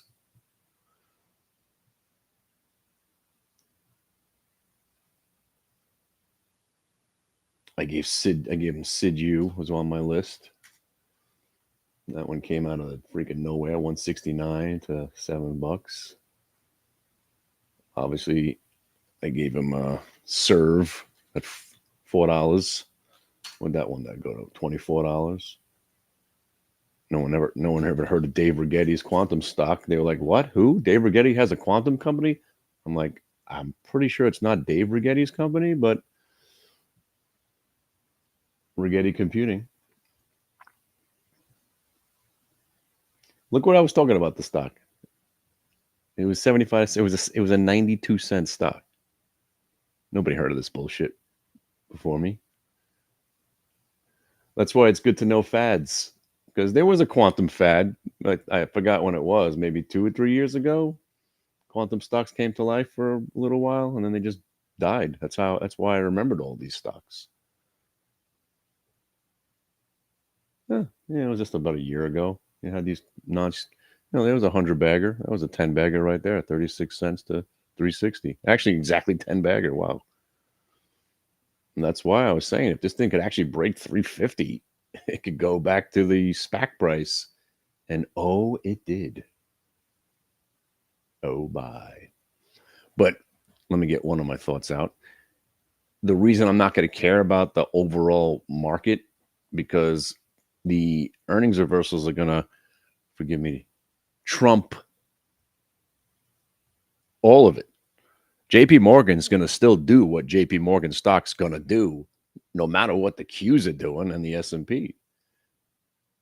They gap that stock up, breaks VWAP, it's going to be a sell, whether the market's ripping higher or not, because they trade independently. Once they start reporting earnings, that's the best time of the year, man. You don't have to watch the Qs, you don't have to watch the S&Ps, you don't have to watch anything but the stock you're in. And when they gap the bank stocks up, especially, I think this is exactly how it's going to play out because of this monstrous run. Here's the run from last year. These stocks are up hundreds of percent, 100. It's a sick move. So if they gap them, they're susceptible for some profit taking, and that's where we come in. And sometimes those gaps that sell off, like I was explaining yesterday, a gap that sells off triggers more selling, more algorithms, disappointment sets in, more selling begins, and then that begets more selling. And you get yourself a pretty sweet trade. And then when they report earnings on Thursdays and Fridays, you trade options that are, pennies on the dollar. You hit a JP Morgan. We had a JP Morgan trade, it was a 40 center, went to $4. Wound up going to 12 by the end of the day. Goldman Sachs, there was a 35-point move once. Goldman Sachs is my favorite one to trade. I would say 80% of the time, it gives up the gap. So if it's gapped up, it goes down. If it's gapped down, it goes up. Of course, now that I said that, probably won't happen. But a lot of times, there's also so many stocks that I don't even bother trading unless they're reporting earnings, like Lockheed Martin. The one day to trade this stock, earnings day. And now that it's, gotten hammered back down, if it's gapped down, now you're thinking about buying it. So you want to, again, this is what we do in the schmooze. I prepare you guys for what to look out for. Preparation meets the opportunity, and that provides you the reward. And then it's the same day every day. Come in, you got 5 new stocks to watch with the parameters that you know that are going to be key. If you hit those prices, you push a few buttons, and hopefully we crush it.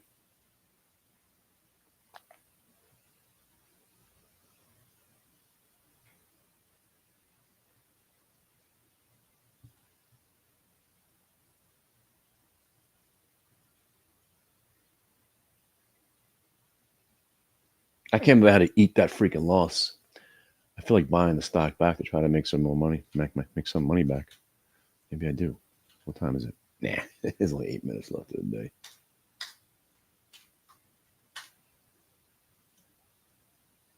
And that's typically, oh, yeah, actually it was a good buy. Look, minor son of a bitch.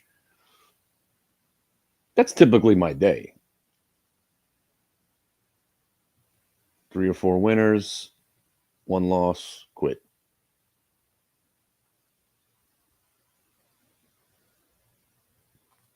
Yeah, well, the reversals, you'll get pre-market action, yeah, and then sometimes you actually reverse the pre-market action, which is amazing too.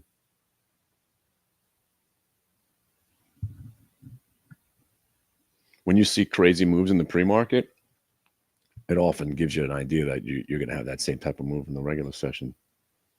Or they just again, we'll see. Each situation's a little bit different. You're washing something out, it's getting hammered pre-market, and then quickly makes that turn above VWAP near the open. Sometimes that's it. You get that one chance to get a good buy, and then it's just rallying all day. Let's see. Yeah, you see this stock? Faux show, bro, VWAP to the orange line. If it wasn't 354, I'd be buying Sedge. This stock has been trying to fight back at these levels. When a stock gets to the blue, gets over the blue to the orange, obviously you've seen it today. That's where the sellers are waiting for you usually. But when you consolidate above prior day VWAP, you tend to go higher. And that's when you check 2 days worth of VWAP and say, oh, I can buy this right here for 12 cents of risk for a possible 50 or 60 cent move. I'm in. I wouldn't do it now because, day's over.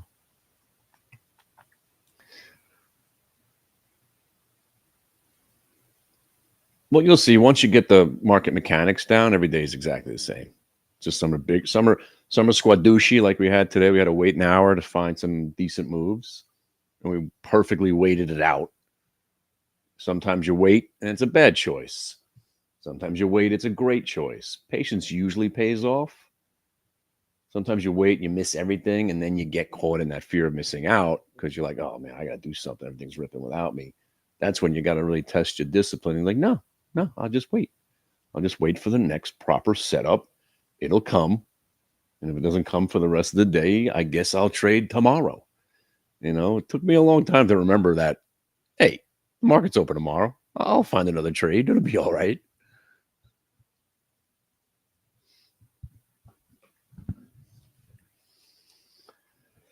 And again, as much as I hate when my wife's right about stuff, she's like, do you realize you're always complaining about stocks that have done something after you get out? Now it's been 30 years. So what does that tell you? There's going to be another opportunity. That's what it's going to tell you. I'm like, you know what? You're right, lady. Stop making sense. The best is when I used to come out of the office because she used to work at home too. Now at least she gets out of here. I'd come out of the office. I'd have the dumb look on my face. Oh, let me guess. A stock went up more so after you got out? Ooh, can you tell me that story again? Quick, kids, gather around. And then she said something. She's like, so do you think it's going to go higher? I'm like, yeah. She's like, so why don't you buy it back? Well, so I was just in the thing at $82 and now it's 83. Well, do you think it's going to 85? Yeah. Well, then buy it back. Well, shut up. I'm not done being pissed off about it. Me selling it and watching it go up $1. And it's just that's how it is. That's how you do it. You just go like, all right, I screwed this trade up. I got to get back in. See, today getting back into anything was a waste. because this turned out to be a real squadouche kind of day. We milked it for as much as we possibly could get out of it. I gave back a chunk. Buying 2,000 shares of qubits at the end of the, at the top of the day, that kind of hurt. Gave back all my qubits money, as a matter of fact. So all the money I was up on the stock today, I wound up going negative, which is kind of despicable for me. But like I said, felt right at the time. Everybody else was going green. I'm over, all the things I needed to see. I'm getting a 1 minute multi-day VWAP reversal. I heard those trades work out. Not this time. There you go. There's one that didn't work. It's not an earnings reversal, but I'm just saying this trade normally works. When you get through the 1 minute and you get through prior day VWAP, more often than not, you are going higher. And that's why I bought it. That's why I bought it back. See, I can blame my wife. See, every good trader, you need a scapegoat. It's never your fault. See, I blame my wife. Well, you told me to get back in. You see what happens? But usually she's right, especially in the bull market. But that's why I don't mind choppy markets, because I'm always selling anyway.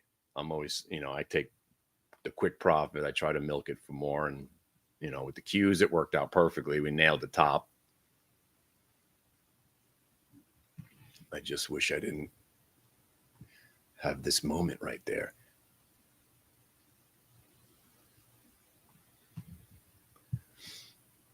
Also, it was also, I gotta tell you, it really kind of was a bad decision because of the time of day. A lot of good trades don't start at 1:15 in the afternoon. If you want to put that on a post-it note, there's no real science to that, but it's not a great time. Usually you're going sideways or you are getting into some chop around that time. I just, again, I'll admit it was a little, FOMO. Everybody else was ripping. But, the quicker you are to realize, all right, bad choice, cut your loss short. And by the way, sorry about those Qs. I don't know what you did with those, but this market is ugly.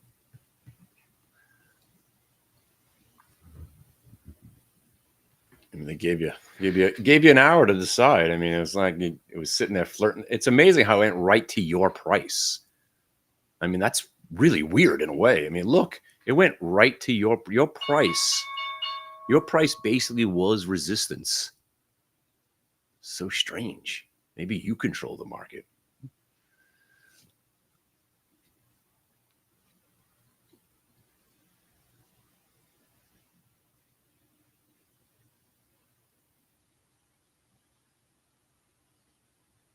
So that was as ugly could be. Beautiful morning. We did really well on the Qs.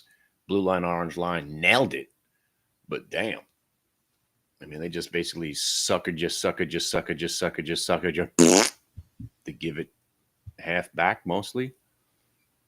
And this is where I started selling on the way up earlier. Wow, that's kind of ironic in a way right there.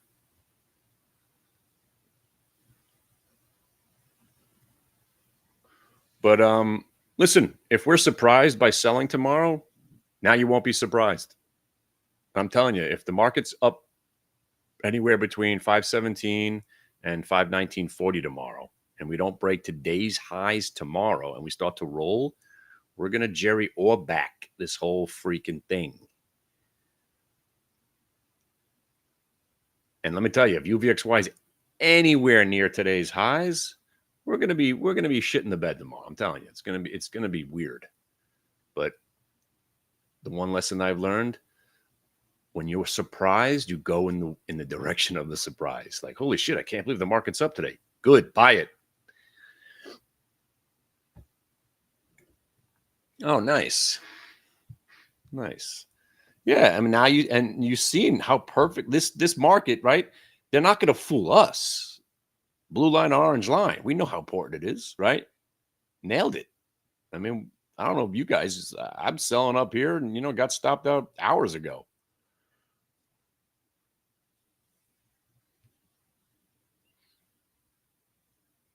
And tomorrow, today's orange line will be factored into where we close. So tomorrow's prior day VWAP will roughly be 516.85, and that'll be important.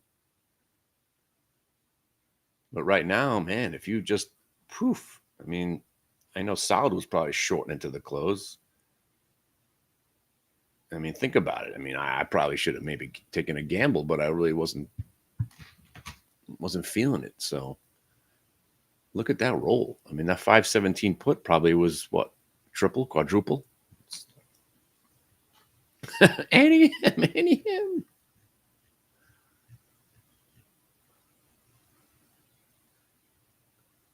Nice. Yeah, so here's the 517. I don't even want to look. It was probably a monster trade. Oh my Lord. Why weren't we thinking this? I don't know.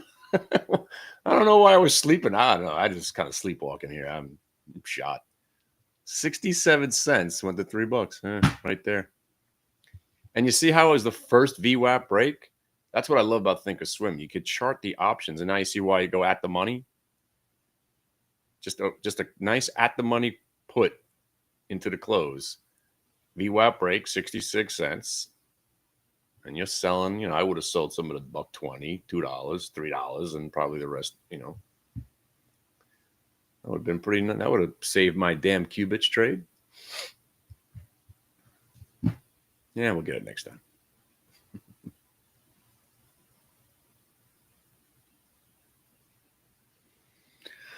All right, ladies and gentlemen, hope you enjoyed your time here. I will be back tomorrow. Usually we're entertained by the stylings of one solid Jello and his algorithmic ways. If he's around tomorrow, maybe we'll jump on the mic. Wait till you hear him talk. It's like listening to like some sort of computer come to life, as if an algorithm could talk.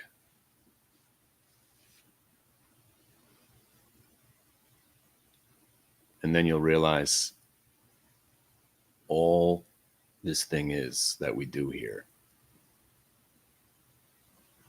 is follow the money. We're not outsmarting anybody. I always thought I had to beat somebody. No. You just follow the money.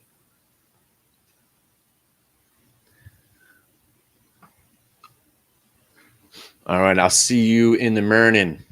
And it's a full day. I don't know if we're going to make it till 4 o'clock, but, I got company starting to come over. Probably 6. I got to prepare. I got to get everything iced. Make sure my smoke machine is ready. All my strobe lights are ready. And then I'm going to sleep all day on the 1st and wake up for the Georgia game, watch the game, and go right back to sleep. And then I'll see you here Wednesday. Or is that Tuesday? Or is that Thursday? Whatever day it is.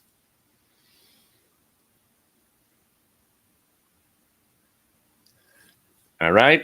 All right. I'll see you in the morning.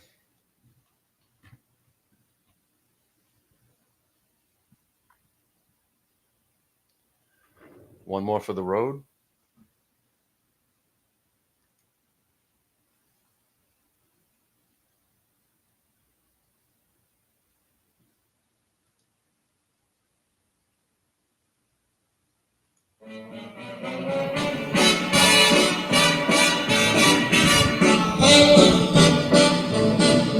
I know I'd go from rags to riches if you would only say you care. And though my pocket may be empty, I'd be a millionaire. My clothes may still be torn and tattered, but in my heart I'd be a king. Your love is all that ever mattered. It's everything. So open your arms and you'll open the door to that I'm hoping for. Hold me and kiss me and tell me you're mine evermore. Must I forever be a beggar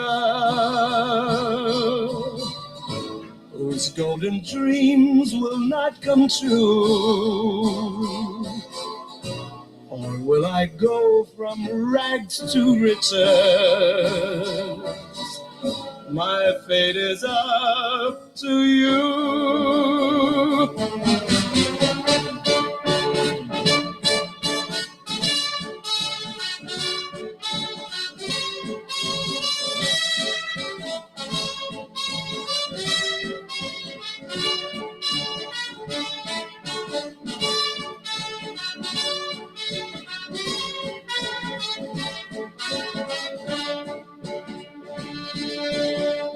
Must I forever be a beggar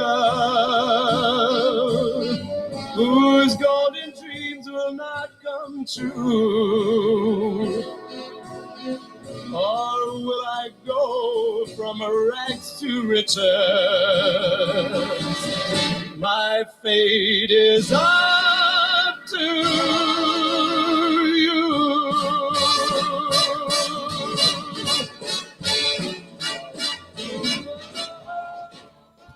All right, everybody. And if you're driving, don't drink. If you're drinking, don't drive. And don't forget to tip your bartenders. Tonight will be shuffleboard on the Lido deck. And dinner starts at 8. Farewell. Why don't we fall in love right from the start? You're the girl I'm thinking of. Oh, can't you see? You're the only girl for me. Please be my sweetheart. Don't you know the way I feel?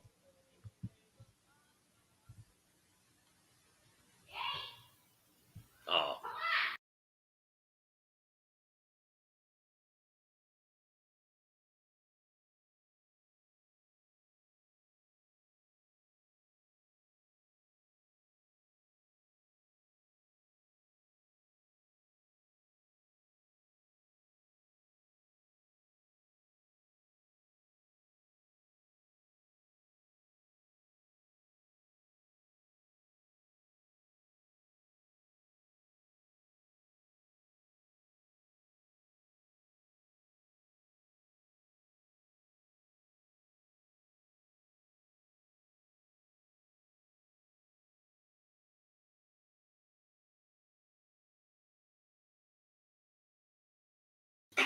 Hey, if you guys want to hang out, you could.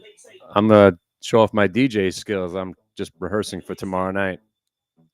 If you like house music, if you want to hang, let's go.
Hey, y'all, don't forget it.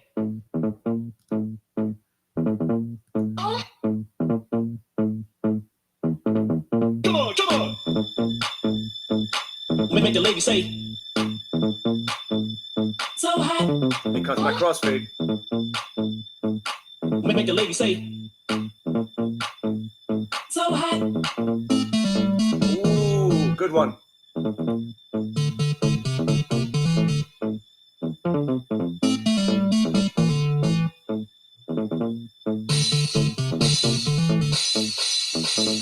I am getting so hot. I am getting so hot. I am getting so hot. I am getting so hot. I am getting so hot. I am getting so hot. I am getting so hot. I am getting so hot. I am getting so hot. I am getting so hot. I am getting so hot. I am getting so hot. I am getting so hot. I am getting so hot. I am getting so hot. I am getting so hot. I wanna take my clothes off. Make the lady say. Make the lady say. Make the lady say. Make the lady say.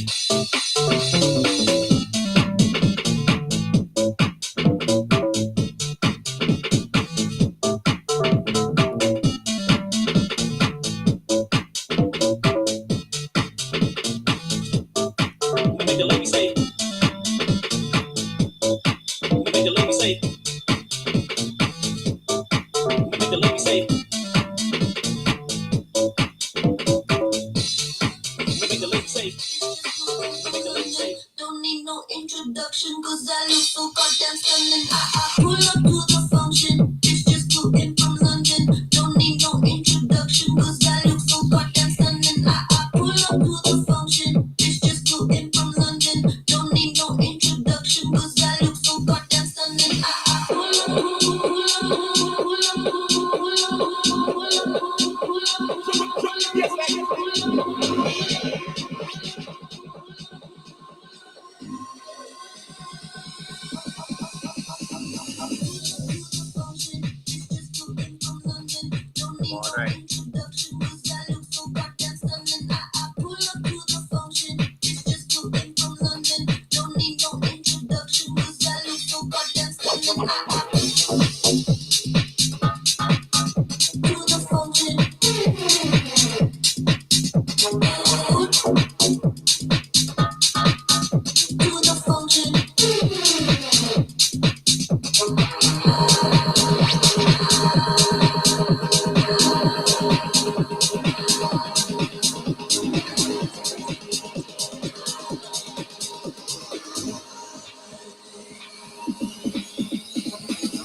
Pretty good at this. cause you know who I am. And when I arrive at the function, you already know who I am.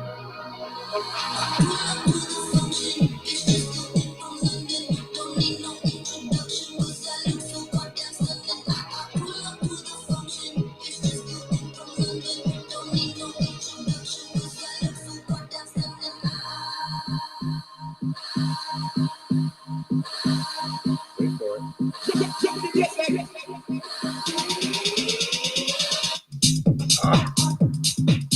Bad one. Here we go. All right. This is a better one. Come on.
Welcome.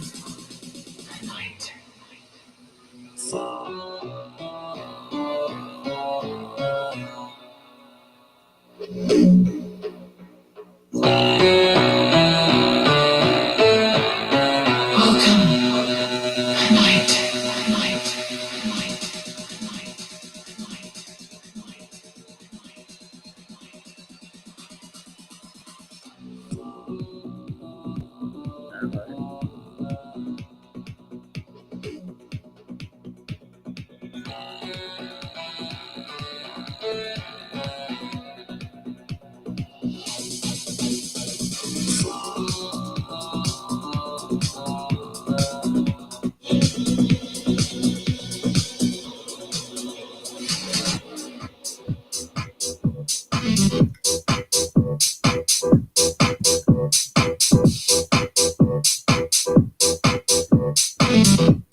know I love the way you dance. I love the way you dance. Girl, you know I love the way you.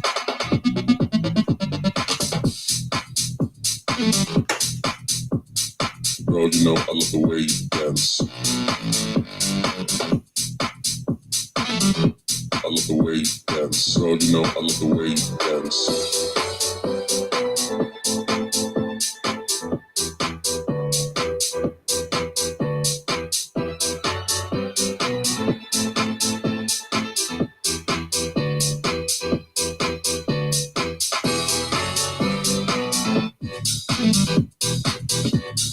Girl, you know I love the way you dance.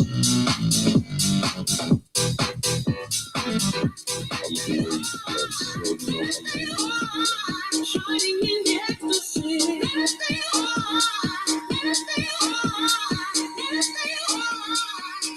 in the ecstasy.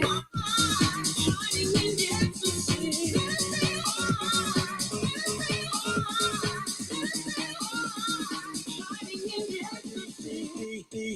Don't play this. As we flow with the sound of it, don't play this. Don't play this. Like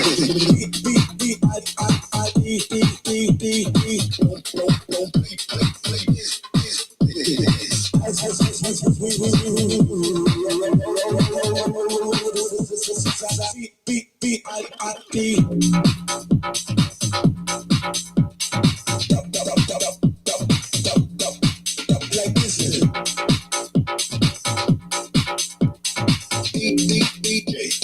As we flow with the sound of it.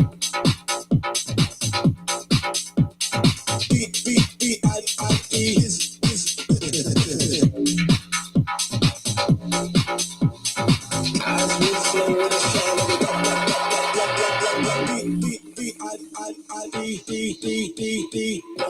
Don't play this. As we flow with the sound of it. Don't play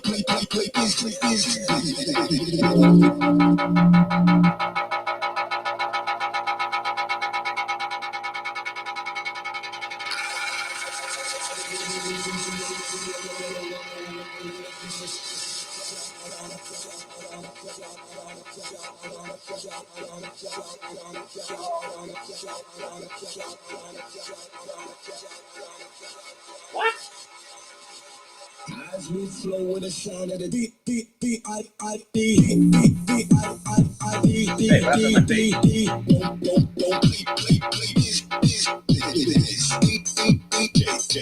As we flow with the sound of the this, don't play this. As we flow with the sound of the this, don't like this.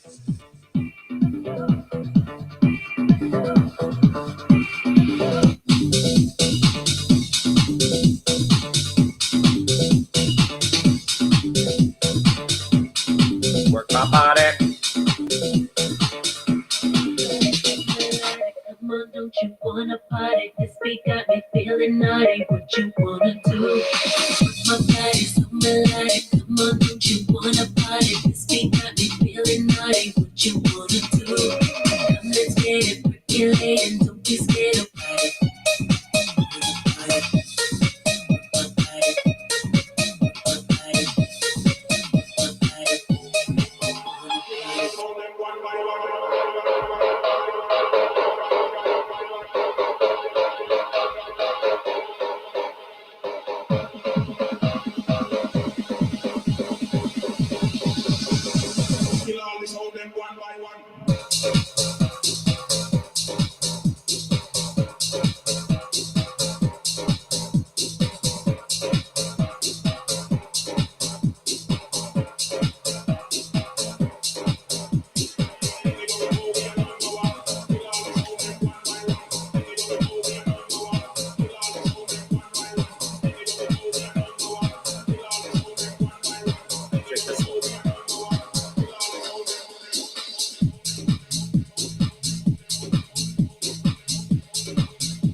All right, listen, y'all.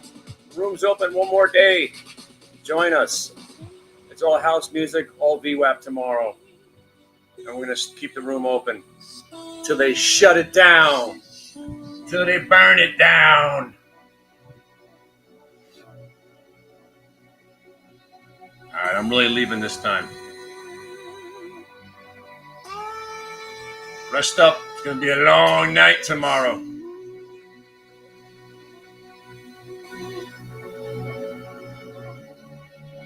Give you one more.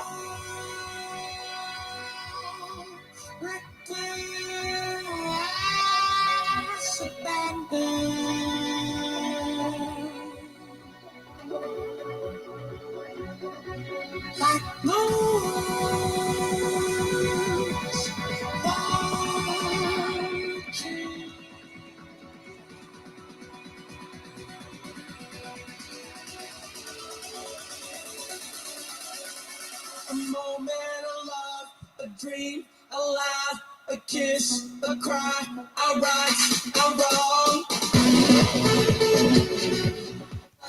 A dream, a laugh, a moment, a love, a dream, a laugh. Started, pick a step. My party starter for tomorrow. Push my button, I start my set with this. This hypnotic, this robotic. Pull the plug and push to start it. Pick a step, disregard it. Push my button, push to start it. Push to start it. Push to start it. Push to start it. Push to start it.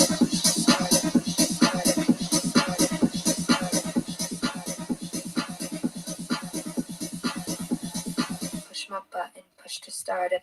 Push to start it. Push my button, push to start it. Start it.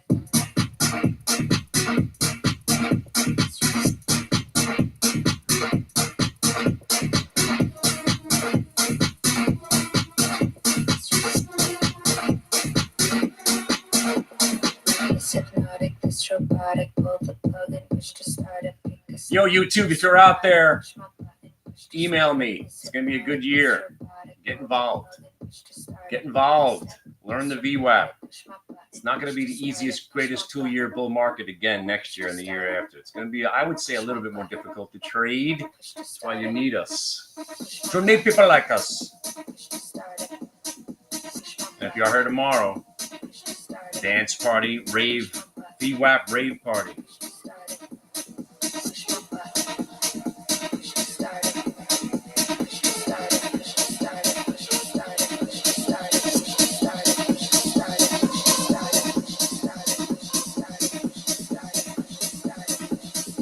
Drop it one more time for the kids. This hypnotic, this robotic, pull the plug and push to start it, pick the step, disregard it, push my button, push to start it.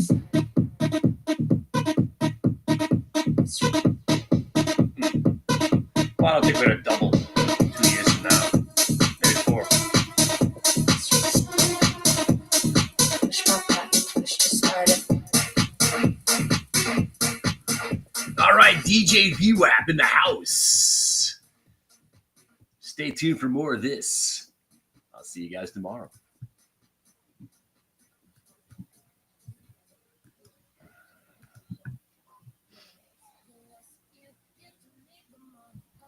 See you guys.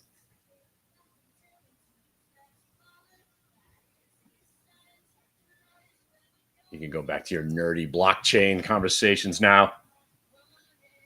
Nerds.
What's up, VWAPians? I can't go a single day without hearing the sound of my own voice. It's one of those character flaws. But I need my fix about talking VWAP and different strategies.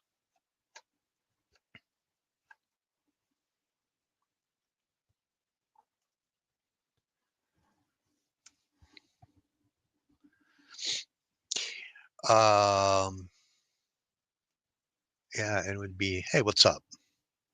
I'm not going to hang long. I just wanted to come here and say hi to you. Hi to you stragglers, the ones that are dedicated, the ones that are like, no, turn those machines back on. I didn't get my fix today. Just a couple of observations on the day on the macro level. This morning, I was kind of biased to the downside. And obviously, we didn't quite manifest a continuation to the downside. But and the reason for that was if you see this chart here, this is our lifetime high. We had a pullback, held to this support, and we rallied back shy of coming up to these new highs. Now, if we look at the long-term chart here, this yearly chart, we're basically at, quarter to four at the end of a session, right? This is the end of the year. This is the last day of the year. Tomorrow's the 3 o'clock to 4 o'clock, and that's the end of the show. And you know, you kind of topped out the day, you got taking some profits, you're getting a little rally here at the end of the day, and then coming in, you're chopping around. Well, fair market value currently that was established by the algorithms um, on a trending basis relative to 1220, massive influx of volume. That just reset the bar going into the end of the year and setting the bar for where the future price action is going to be identified going forward. Well, this level here at 518.71 is the VWAP signature of that high volume event candle. Now, a lot of times when things are on a downtrend like they were, you notice how it's selling off, and then the powers that be came in, threw a bunch of volume at it, and tried to support it. Then when it came back up here, you can see, hey, we got any buyers? Well, yeah, but wait a minute, no, no. All right, well, we're going to hold this level. All right, well, we held that level on Friday, and then we kind of gapped down, but we didn't really get back above this little threshold right here. Now, one thing that I see here, the way that we closed today, we actually closed today lower than VWAP, right? But we also closed lower than VWAP. Today's VWAP was lowest out of all of this noise here. So here was that high volume event VWAP signature, right? So we closed below that today, but we also closed below that lower VWAP signature from the prior day to all of that high volume event inclusion on the 19th. Now, coming back the way we did today, we sold off, we came back to that 518.71 area, and that's where we were pretty much rejected, and the multi-day was pretty much there on the day, and we just didn't get through that level. And now, here we are closing subtly lower than this range. Now, tomorrow, we have two really important levels to contend with. If we can break above 518.71, then we're more than likely going to probably close the year out up here around 524, 5.25, something like that, unless we get kind of a real macro run in, either direction. But coming down here, 509.35 really can set the stage for us having to do a serious price check on aisle 12 below this 501 area. By tomorrow, this price will be about 502. But we're going to just kind of go with that little range right there. So that's going to be your tomorrow's macro levels to really, really, really, really base your day around. So, if we start significantly gap down tomorrow, I would look for the market to kind of hold this level, at least, come down here to this 509.20 area, maybe dip a little harder down into here. I don't think 506 is in the cards, but you never know. But if we break this 509 level, and then starting the first trading day of the year, if we're not trading back above it, then we're going to come down and test some of these lower levels. And at first glance here, you're looking at a $500 check. And then if whatever,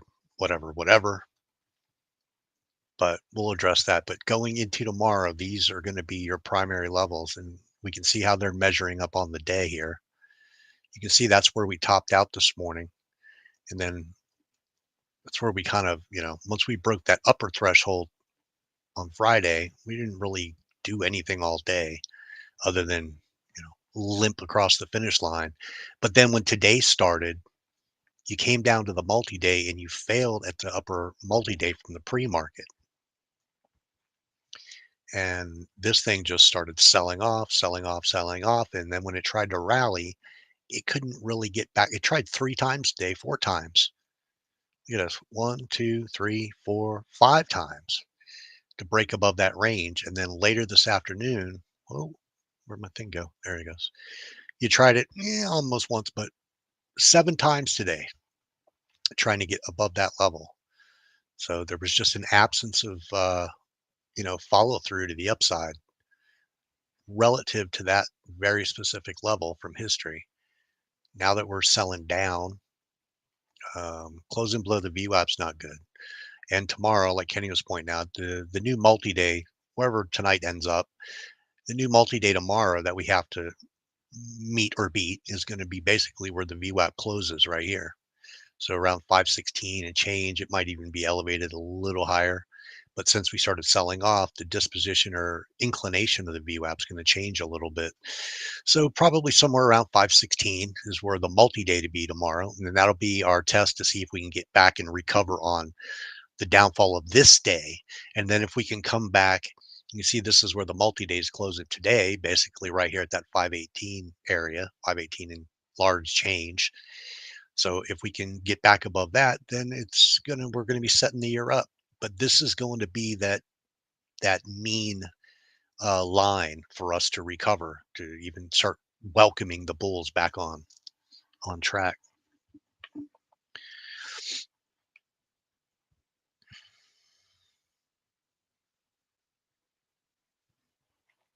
Tept. Well, you guys find some crazy ass names. Tept. What is it? T-E what? Tept. Tept. Did I type that wrong? T-E-P-T? T-E-P-T? T-E-P-T? Tept. T-P-E-T.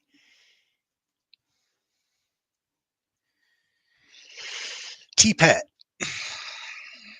I'm a little T-Pet, short and stout. Here is my VWAP. Here it is without. Yeah, you had that huge little spike there, but now you're just chopping around in no man's land. 139. And then 207 is where it wants to go next. You'll get this thing to come up to 247 tomorrow.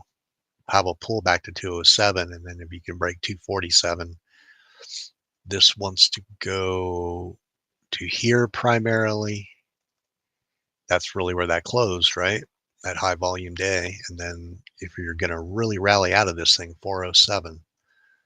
So how's that measuring up? Aftermarket. Hell, you're almost there, right?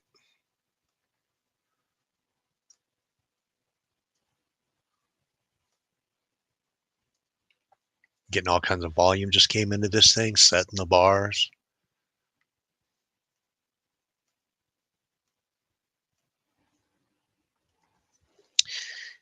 T-Pet.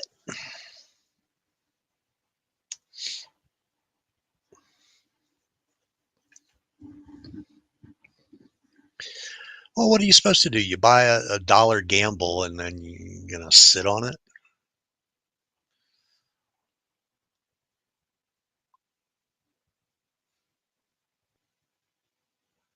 ESF 2025.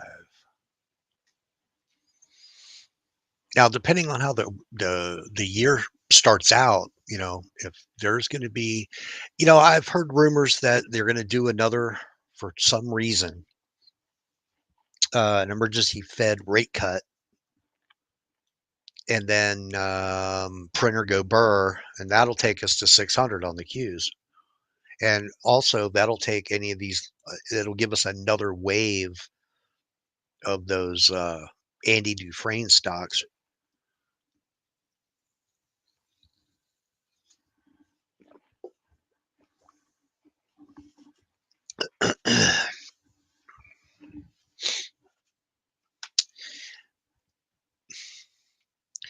Here's one that I keep seeing on the radar here. INTZ.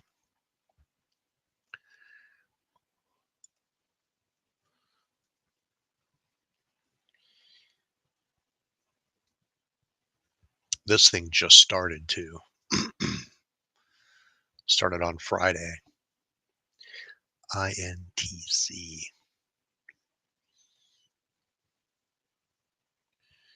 Where's that thing trading out? 552, 520.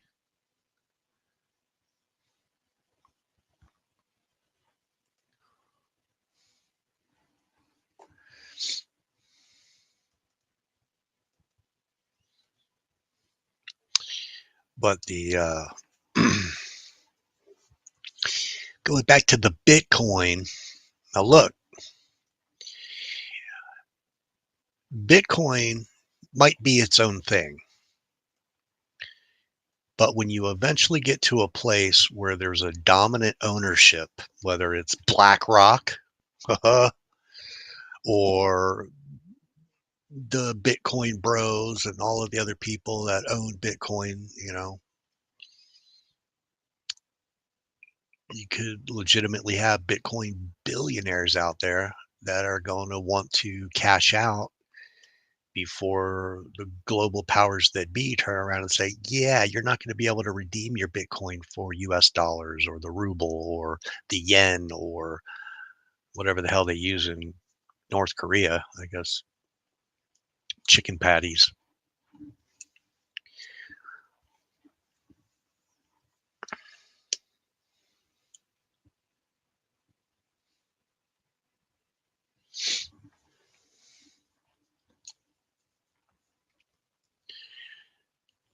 But if we looked at what the Qs did right after they made their high, and then they had that pullback that held that support, and then they rallied off of it and then came back, they're engaging with this is where I think the Qs are going to go. They're going to come down here and they're going to check this 509.30. Whether they just get it all out of the way overnight or into the morning, and then maybe we start the new rally after we come down and test this. We tested the high side. Now we got to test the low side. Now what Bitcoin has done, because it has volume and a price, this allows you to visualize what, where the market is, right? So if VWAP allows us to understand where the market is, we can start to understand, are there more powers that be of, accumulating it, or are they starting to sell it off? And with Bitcoin here, that last huge injection of volume that kind of moved the market on this thing back in November 6th, you had that bigger one, which was part of August. But then there was another move once it broke to broke out all-time highs here and got you up in the 76,000 range. A straight move, what is that? $25,000 straight up, right? So, but what you're seeing here was accumulation, check of support, check of support, check of support, test of support. Oh, test of the fair market value relative to that high volume. Okay, we're good. We're going to rally back. It's all good. Nothing to see here. Nothing to worry about. But today you're breaking that threshold right there. And currently in the aftermarket now, you're breaking below a historically referenced sovereign level. And that is right here. This, whatever the number is, 94201, 94201. And the next legitimate area of support is down here. So you can see how when this broke out, it held this range and it was all good. It was all good. You tested it, you tested it, you tested it. Oh, we're going to new highs. Oh, wait a minute. Wait a minute. Oh, nope, nope. There's no buyers here. What the hell? What are we doing? What are we doing? Bang. We're going down here. 8400, 84011. And pretty much I'm just like, I don't know, poking the bear, the Bitcoin bear. Trolling the bear. Yeah, trolling the Bitcoin bros. That's what I'm doing.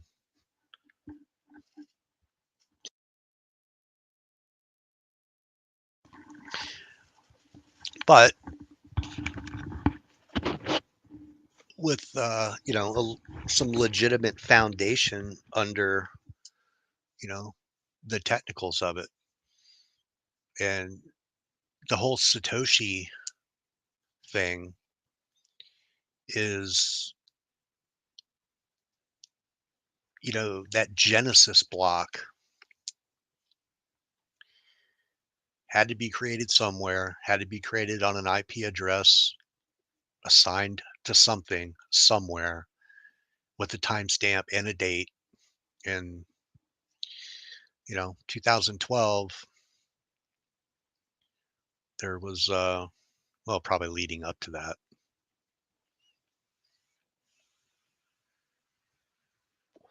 Hell, you know who I think it is? I think it's legitimately John McAfee. Wouldn't that be crazy?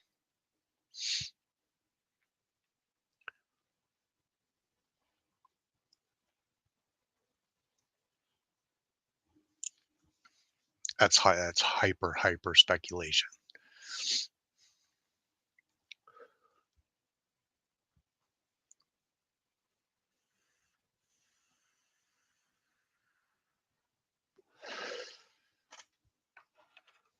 What is that number? 94201.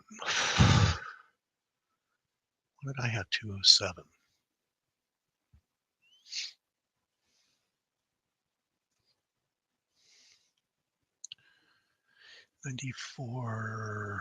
Yeah, 94201. And then the next area of support is down here at 80.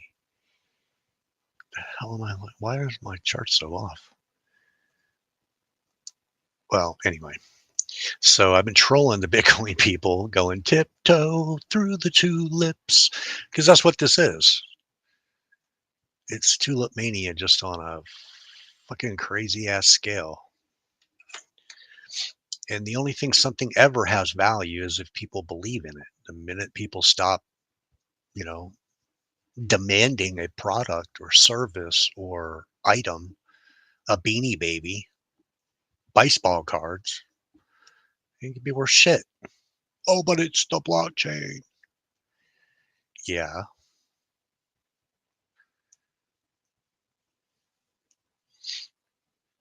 There was a lot of talk about the CIA created this because, eventually they wanted to, with the dollar, the US dollar, the greenback, that $100 bill in your pocket, they have $5, $10, $20 bill in your pocket. There's no way to track that. And, if you notice more and more, you can't use cash for shit. You can't go to the bank and pay your mortgage with cash. They look at you like, well, where'd you get that drug money from? But with blockchain, there is, a recognition of who owns what and when you bought it. And if you buy something with cash, you have to, buy something with transfer funds out of your bank account into a Bitcoin wallet. Well, that transaction is understood. It's the same way when you go to a dealer or when you go to a precious metals dealer, you buy anything over $600, they have to fill out a form Say, hey, I sold John Smith, $500 worth of silver coins, or $600, I think.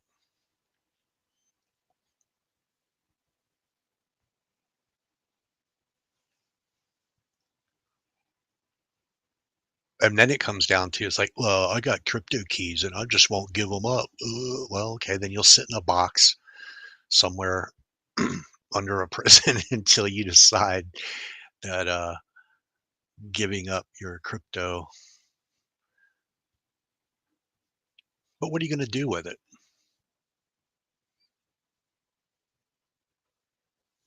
Oh, you don't understand, man. You know how many Bitcoin millionaires out there? They're buying cars and Ferraris and houses and blah, blah, blah. Yeah. Somebody correct me. Tell me I'm completely off base and wrong about it. Now, if Fatty was here, he'd be like, shut up, Solid. You trade this until it's not a good tradable vehicle and it's going higher and it's going up. And it did. It just tacked on $25,000 in the last, 6 months.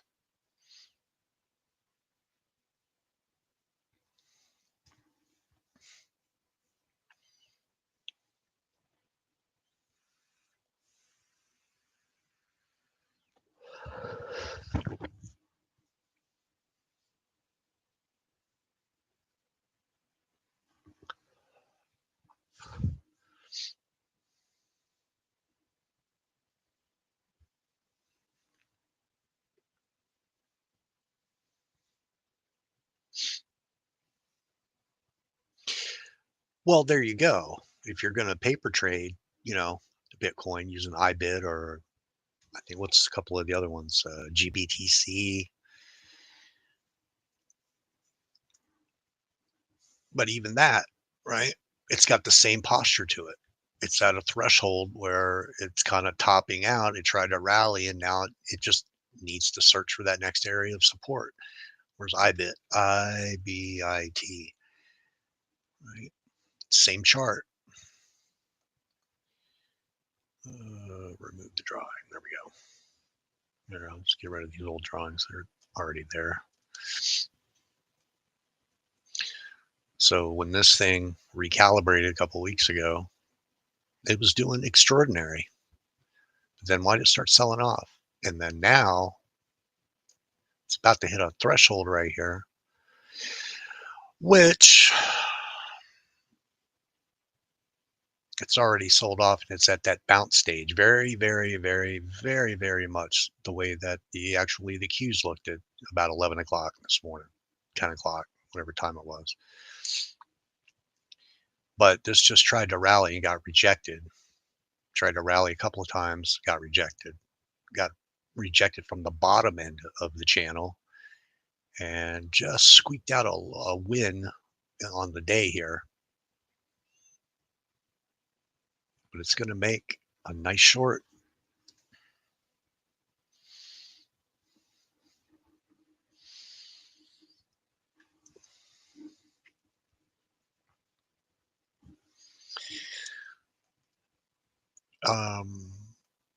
And Bitcoin was tied. There was that high volume event back on August 5th. So where this thing is, leveling up to now, let's see if we can go back in the time machine a little bit here. With IBIT. Oh yeah. Ibidi, ibidi, ibidi.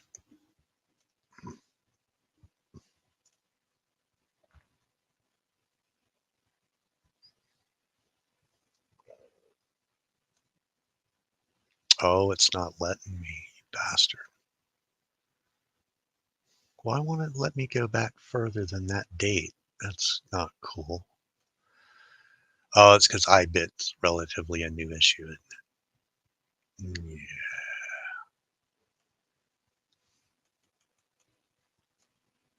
Yeah. Yep.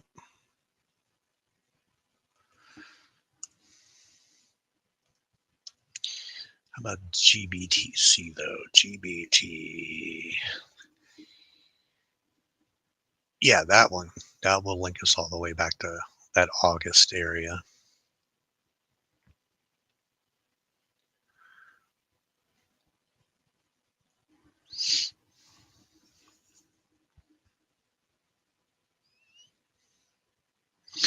Oh yeah, most definitely. And if BlackRock is behind MSTR, which they are, they're going to want to take as much ownership of that, and they're getting printer go burr money, and they've been buying the shit out of this thing, and now they're dumping it.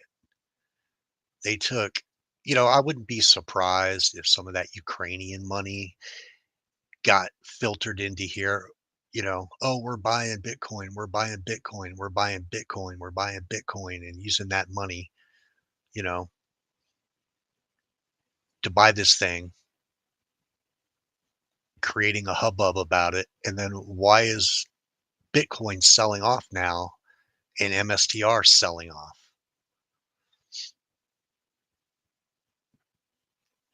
The powers that be wanted to keep Bitcoin running, or MSTR in this case, up. This thing would be at, $800, $1,200 by now.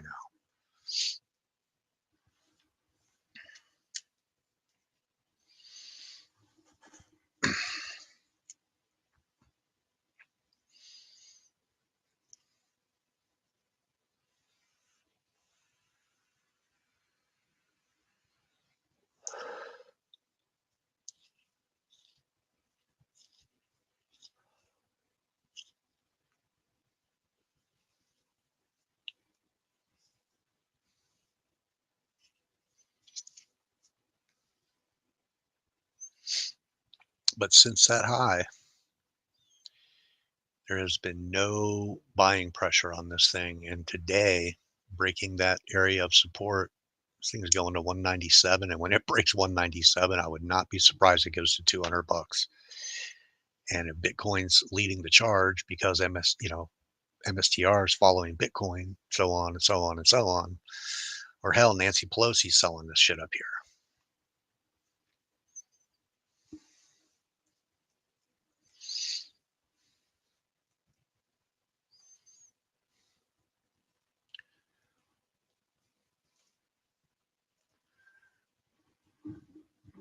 Well, it's officially 5 o'clock. Features are done.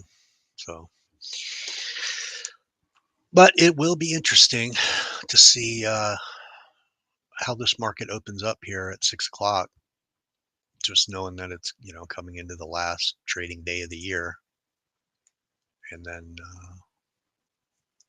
hopefully there'll be some mad volume tomorrow. Not likely, but it would be kind of nice to see the first hour or two of the day is going to be exciting, and then the rest of the day will probably be a little boring. But it's going to be fun. So if you got questions about VWAP, about indicators, levels, setups, watch lists, any of that stuff, tomorrow's going to be a great day. If we don't have anything really crazy exciting happen, it'll be a great day to go over some of these basic concepts. So when we come into the first of the year, you guys are ready to rock and roll. And it's the holidays. I'm gonna try to put my mind back into turbo geek mode here, starting the first of the year. And get down to brass tacks. Who's Tom Lee? Now, let me be clear and fair and honest about this. I don't really follow Bitcoin, all the ins and outs and all of the, all of the timing cycles and all of the investment gurus and all. I don't. I just know that, this thing has volume and a price. And one of the big takeaways for what VWAP represents is being able to understand what the powers that be are doing with it. I don't care if it's Bitcoin or Baba or BlackBerry or any other B for bullshit name that's out there. When you can understand that smart money is behind an idea, then you will see it graduate up. When smart money is tired of it, it's going to fall below your fair market value parameters, And then it's just a matter of looking for that next lower parameter for it to settle out and ask a very simple question. Do I have buyers willing to pay at or above this current price? If the answer is no, the stock will fall to the next graduated level. And when you can identify VWAP levels across a broader spectrum and you see the same thing happen over and over and over, whether it's Bitcoin or BlackBerry, if you break a significant area and you break the seal on it, you're going to that next lower level. And maybe that's all you get. It does break down to here and then comes back and this, Bitcoin's going to be at, $130,000 by January 5th, you know, but every day brings a new opportunity. Who's Tom Lee? Now you got me interested. Tom Lee. Who be you? Thomas Lee, American entrepreneur, commonly known as Tom Lee. Financial analyst. Oh, there's your answer right there. He's an analyst, an anal heist, an anal cyst. Strategist, investors, business, full-time contributor, CNBC's Fast Money. Oh,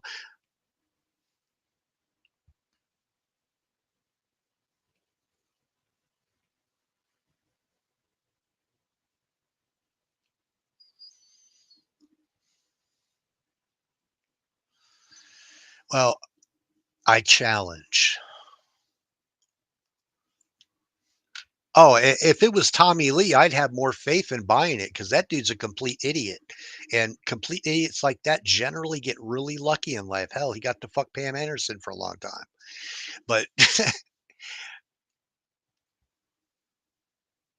and listen, it's great to be bullish, but I challenge. I'm not challenging Mr. Lee. He's of Asian descent. He'd probably kick my ass with some kung fu. That's racist solid. No, what I would do is any of these analysts out there that come out and you say, "Hey, he's calling for Bitcoin. He says it's on the precipice of breaking out for real, for real." All right, well, you know, what has this thing done in the last 5 years? Right? All right, fair enough. Right? It had its rallies, but then it also, made it to 70,000 and then pulled all the way back to 100. I'm sorry, 70,000 pulled back to 15,000. Right? So why can't this thing go to 100,000 and pull back to 50,000? Then it can go higher. But when you see a VWAP signature telling you that for the moment, for the time being, there's an absence of committed buying that may not last. The sell off might not last for long, but it's definitely in. This, yeah, you buy the dip now, you're going to be going, oh my God. You're going to buy the dip when these fucking idiots on TV tell you to do something. And then when the pain threshold gets so hard and this thing's trading, what did I tell someone on the internet the other day? 58,000. They're like, you think it's going to, and it was 59. Yeah, I do. I wouldn't have put it out there. I'm not calling for it. I could be wrong. I have elements that say, hey, the sell off the top. Oh, this was just profit taking off the highs. Okay, but that failed, right? And then here's your all time high VWAP. And then, okay, sure enough, the Bitcoin bulls are back in charge, right? But when this fails here, mama is going to come out and slap you with that flip flop. And, it just has to.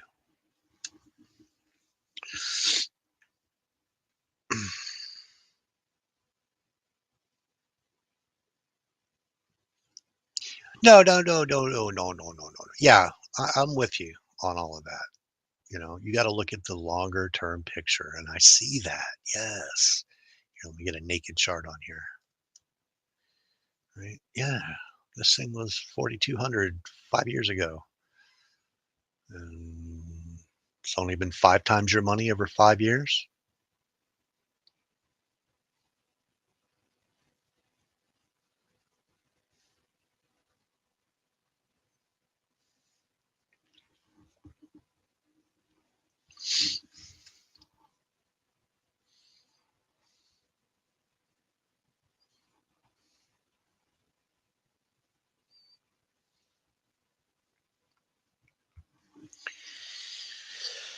Oh.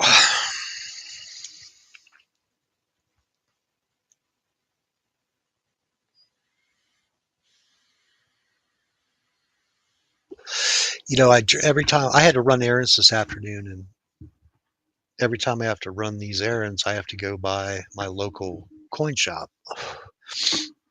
I normally I go shopping, and then I get a couple of bucks cash back, and then I stop and, pick up a piece of silver or something. I didn't do it today, but on the way back, I was thinking, if there is the hint of a currency devaluation of any sort, and we start going into a new realm of maybe it is going to be a digital currency. The powers that be are going to create their own, you know, what are they calling that? The central bank digital currencies. So that's what they'll end up doing because they want to be able to lock everybody in and know where your money's at and be able to turn your accounts on and off at will. They can pretty much do it now, but then they got to jump through a bunch of legal hoops to do it. And pretty much the legal system's just a fucking joke anymore because if they want to shut you down, they're just going to shut you down, and then you have to fight to get your assets. So I think there is going to be a time in the world where even some of these gold bugs that we've all been listening to for the last 20 years, you know, Peter Schiff and what's the other guy, Mike Maloney, and all the other precious metals gurus out there. I think we are going to see a huge influx in the value of precious metals until the dust settles, you know, and smart monkeys, I think you would do better to at least diversify into, gold and silver. Because if Russia and China and India and the majority of your Islamic nations all are stockpiling gold and silver, I'm sure. But for technical reasons, the advancements in a lot of the technology that's going to come out is going to be, they're going to need precious metals to do it. So that will create an influx. But what I see happening here is we're going to have, I was just thinking about it today and it just kind of hit me. If the powers that be understand that, okay, Bitcoin's going to be a thing or it's not, but there will be a huge dip in gold and silver here real soon. Yeah, Rickards, all of those. But there's going to be a huge dip in precious metals. And when we see that happen in the current state of the world we're in right now, that's the powers that be scrambling to depress gold and silver so they can accumulate it. And on my way home today, I'm like, I really, really, really hope that we do get that parabolic run in precious metals. But I think there's going to be a massive decline, almost like the way that oil did a few years ago when oil went to like negative $70 a barrel. They were giving it away. They're not going to be giving away precious metals, but it is going to be this next breakdown of precious metals. I think they're going to have a massive dip, a hard dip, and then go parabolic. So the next massive, oh my God, silver's crashing, gold's crashing. You better get into Bitcoin. You better buy the S&P. And when that happens, I think we should all be buying it hand over fist. And I'm not a metal bug either. I'm not, a precious metals person. I collect it for fun. Most of the time, I pick it up to give it as birthday presents. I don't believe in buying garbage for people. But if you look at what silver's doing right now, silver's had a nice uptrend. We hit that high water mark. And then just recently, we're starting to break an area of support on, of the year. And if this continues to sell off, we're going to get that dip down to 25 bucks again. And then gold looks even a little weirder. Look at this. Gold's been on a tear, right? Ripping, baby, ripping. And then we topped. We broke a range. We tried to rally out of that breakdown twice. And now just recently rolled back over. Had a little blip back up the last few days. And then the last 2 days, today included, started rolling again.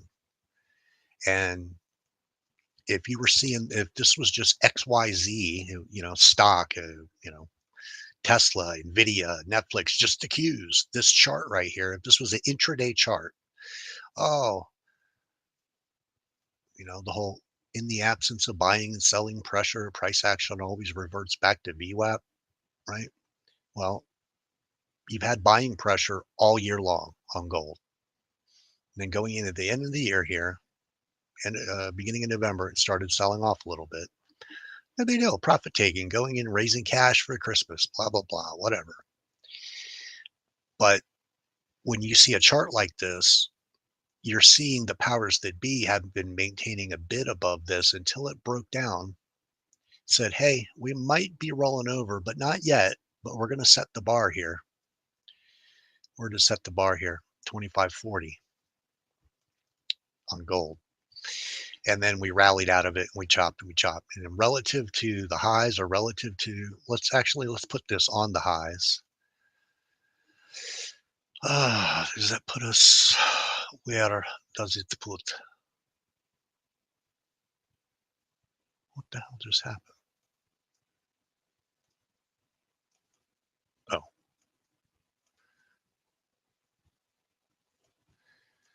Two more. Uno, dos.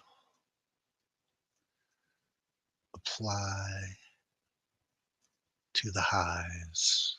My VWAP applies. There it is. So relative to the highs, if we have an anchor point to the highs, we've been selling off. We tried to come back. Nobody was home. Tried to rally. Oh, look, we're going to do it this time. No, we're going down. Over the last 2 weeks, we've been under the VWAP relative to the all-time highs. So anchored to the highs, we had a little bit of, hey, we're doing something, but we got rejected at a lower area of resistance. So I'm looking at this thing like it's about to have a significant pullback. And if we were to identify the last major pivot point in the gold market, was a pivot point right to the multi-day, and that was 10-4 of last year. So that's going to give us a VWAP signature probably somewhere right around in here where this consolidation area is. So I'd probably be seeing gold pulling back to like 22, or 2,300.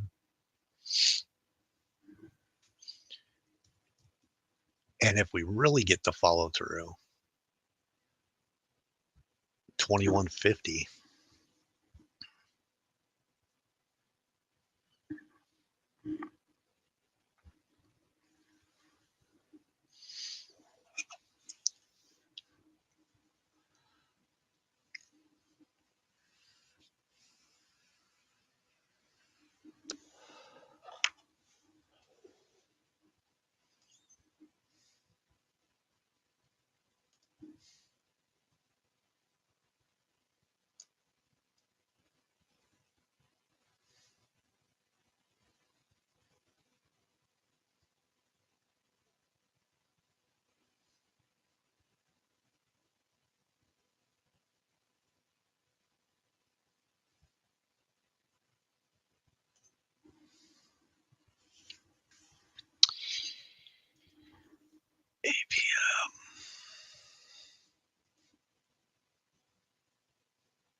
That's kind of a sick little move you got there.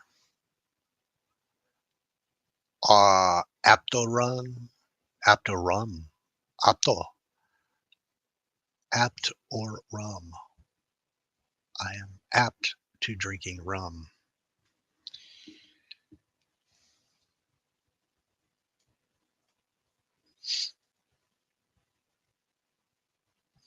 You know, it's funny, for a long, pretty much ever since I've known Kenny and been part of Hit the Bid, we've always kind of stayed away from these quote penny stocks.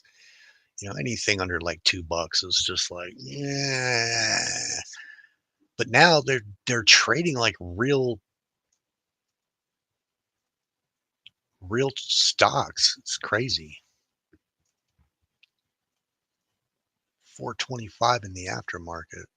That's nuts. 425. That's way up here. Holy shit.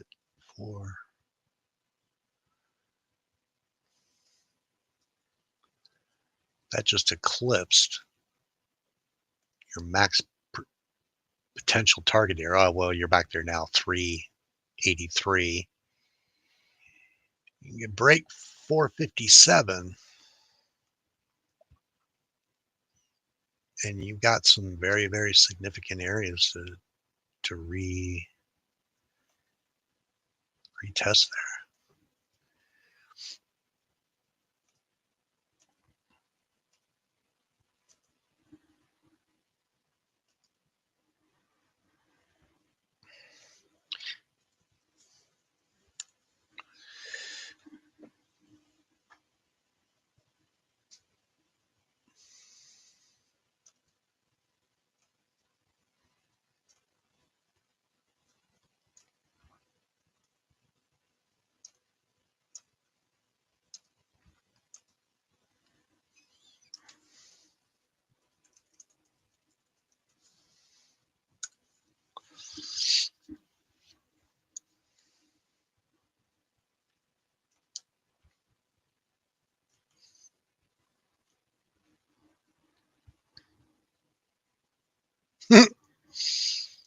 VSTM.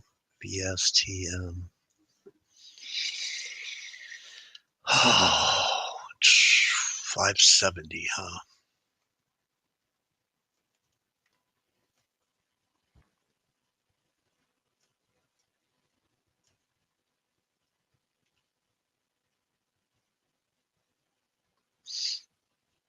Two interesting nodes there.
Dooby dooby doo.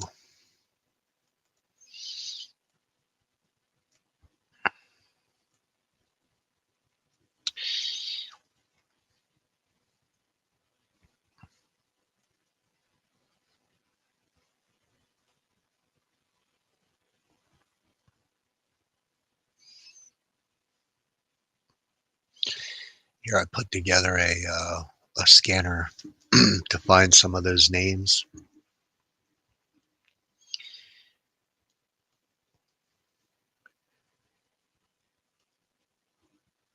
But like Advanced Auto Parts,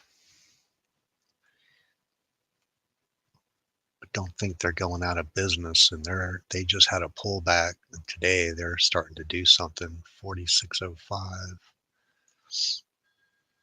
They're not dollar stocks, but not all of them anyway.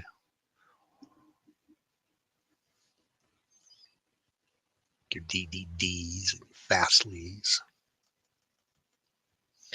But what I looked for was stocks that are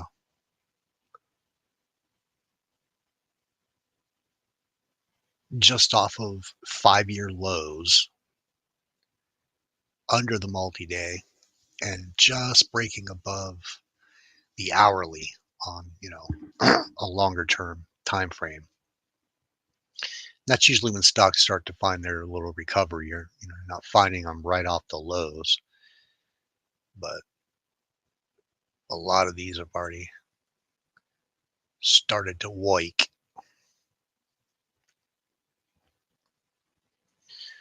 Like the ASTI, right? You see what that did today.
The other side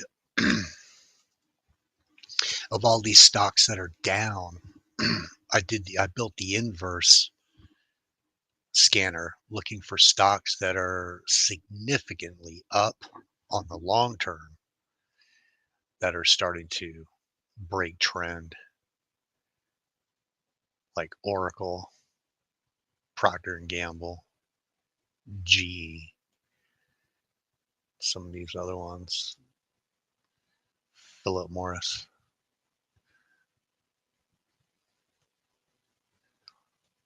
Pan W. Because if this market does decide to roll over after the first of the year, this is going to be a nice hot list.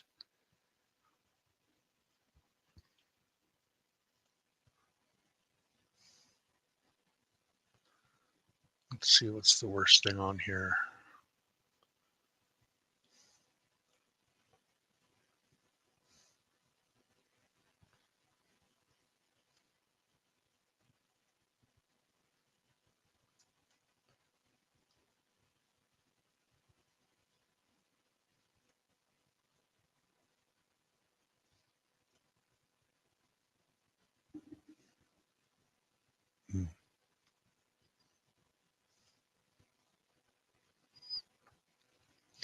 McDonald's, aka Soylent Green.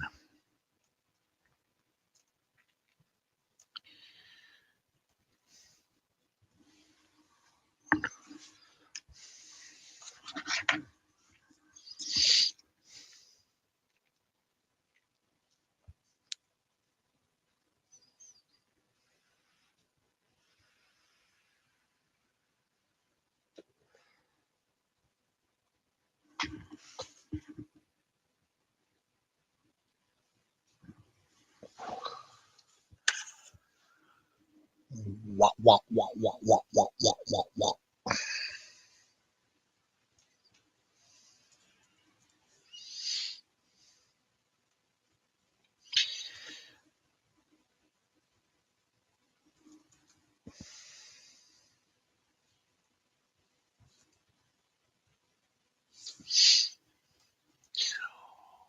Remember Workhorse?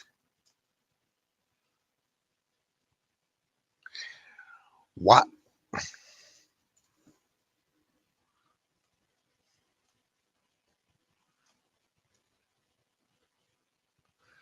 Well, that just got started, didn't it?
Oh, that's it for me. I gotta go. You guys have a great evening.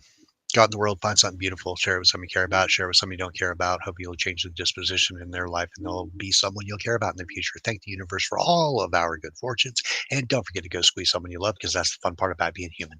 Later.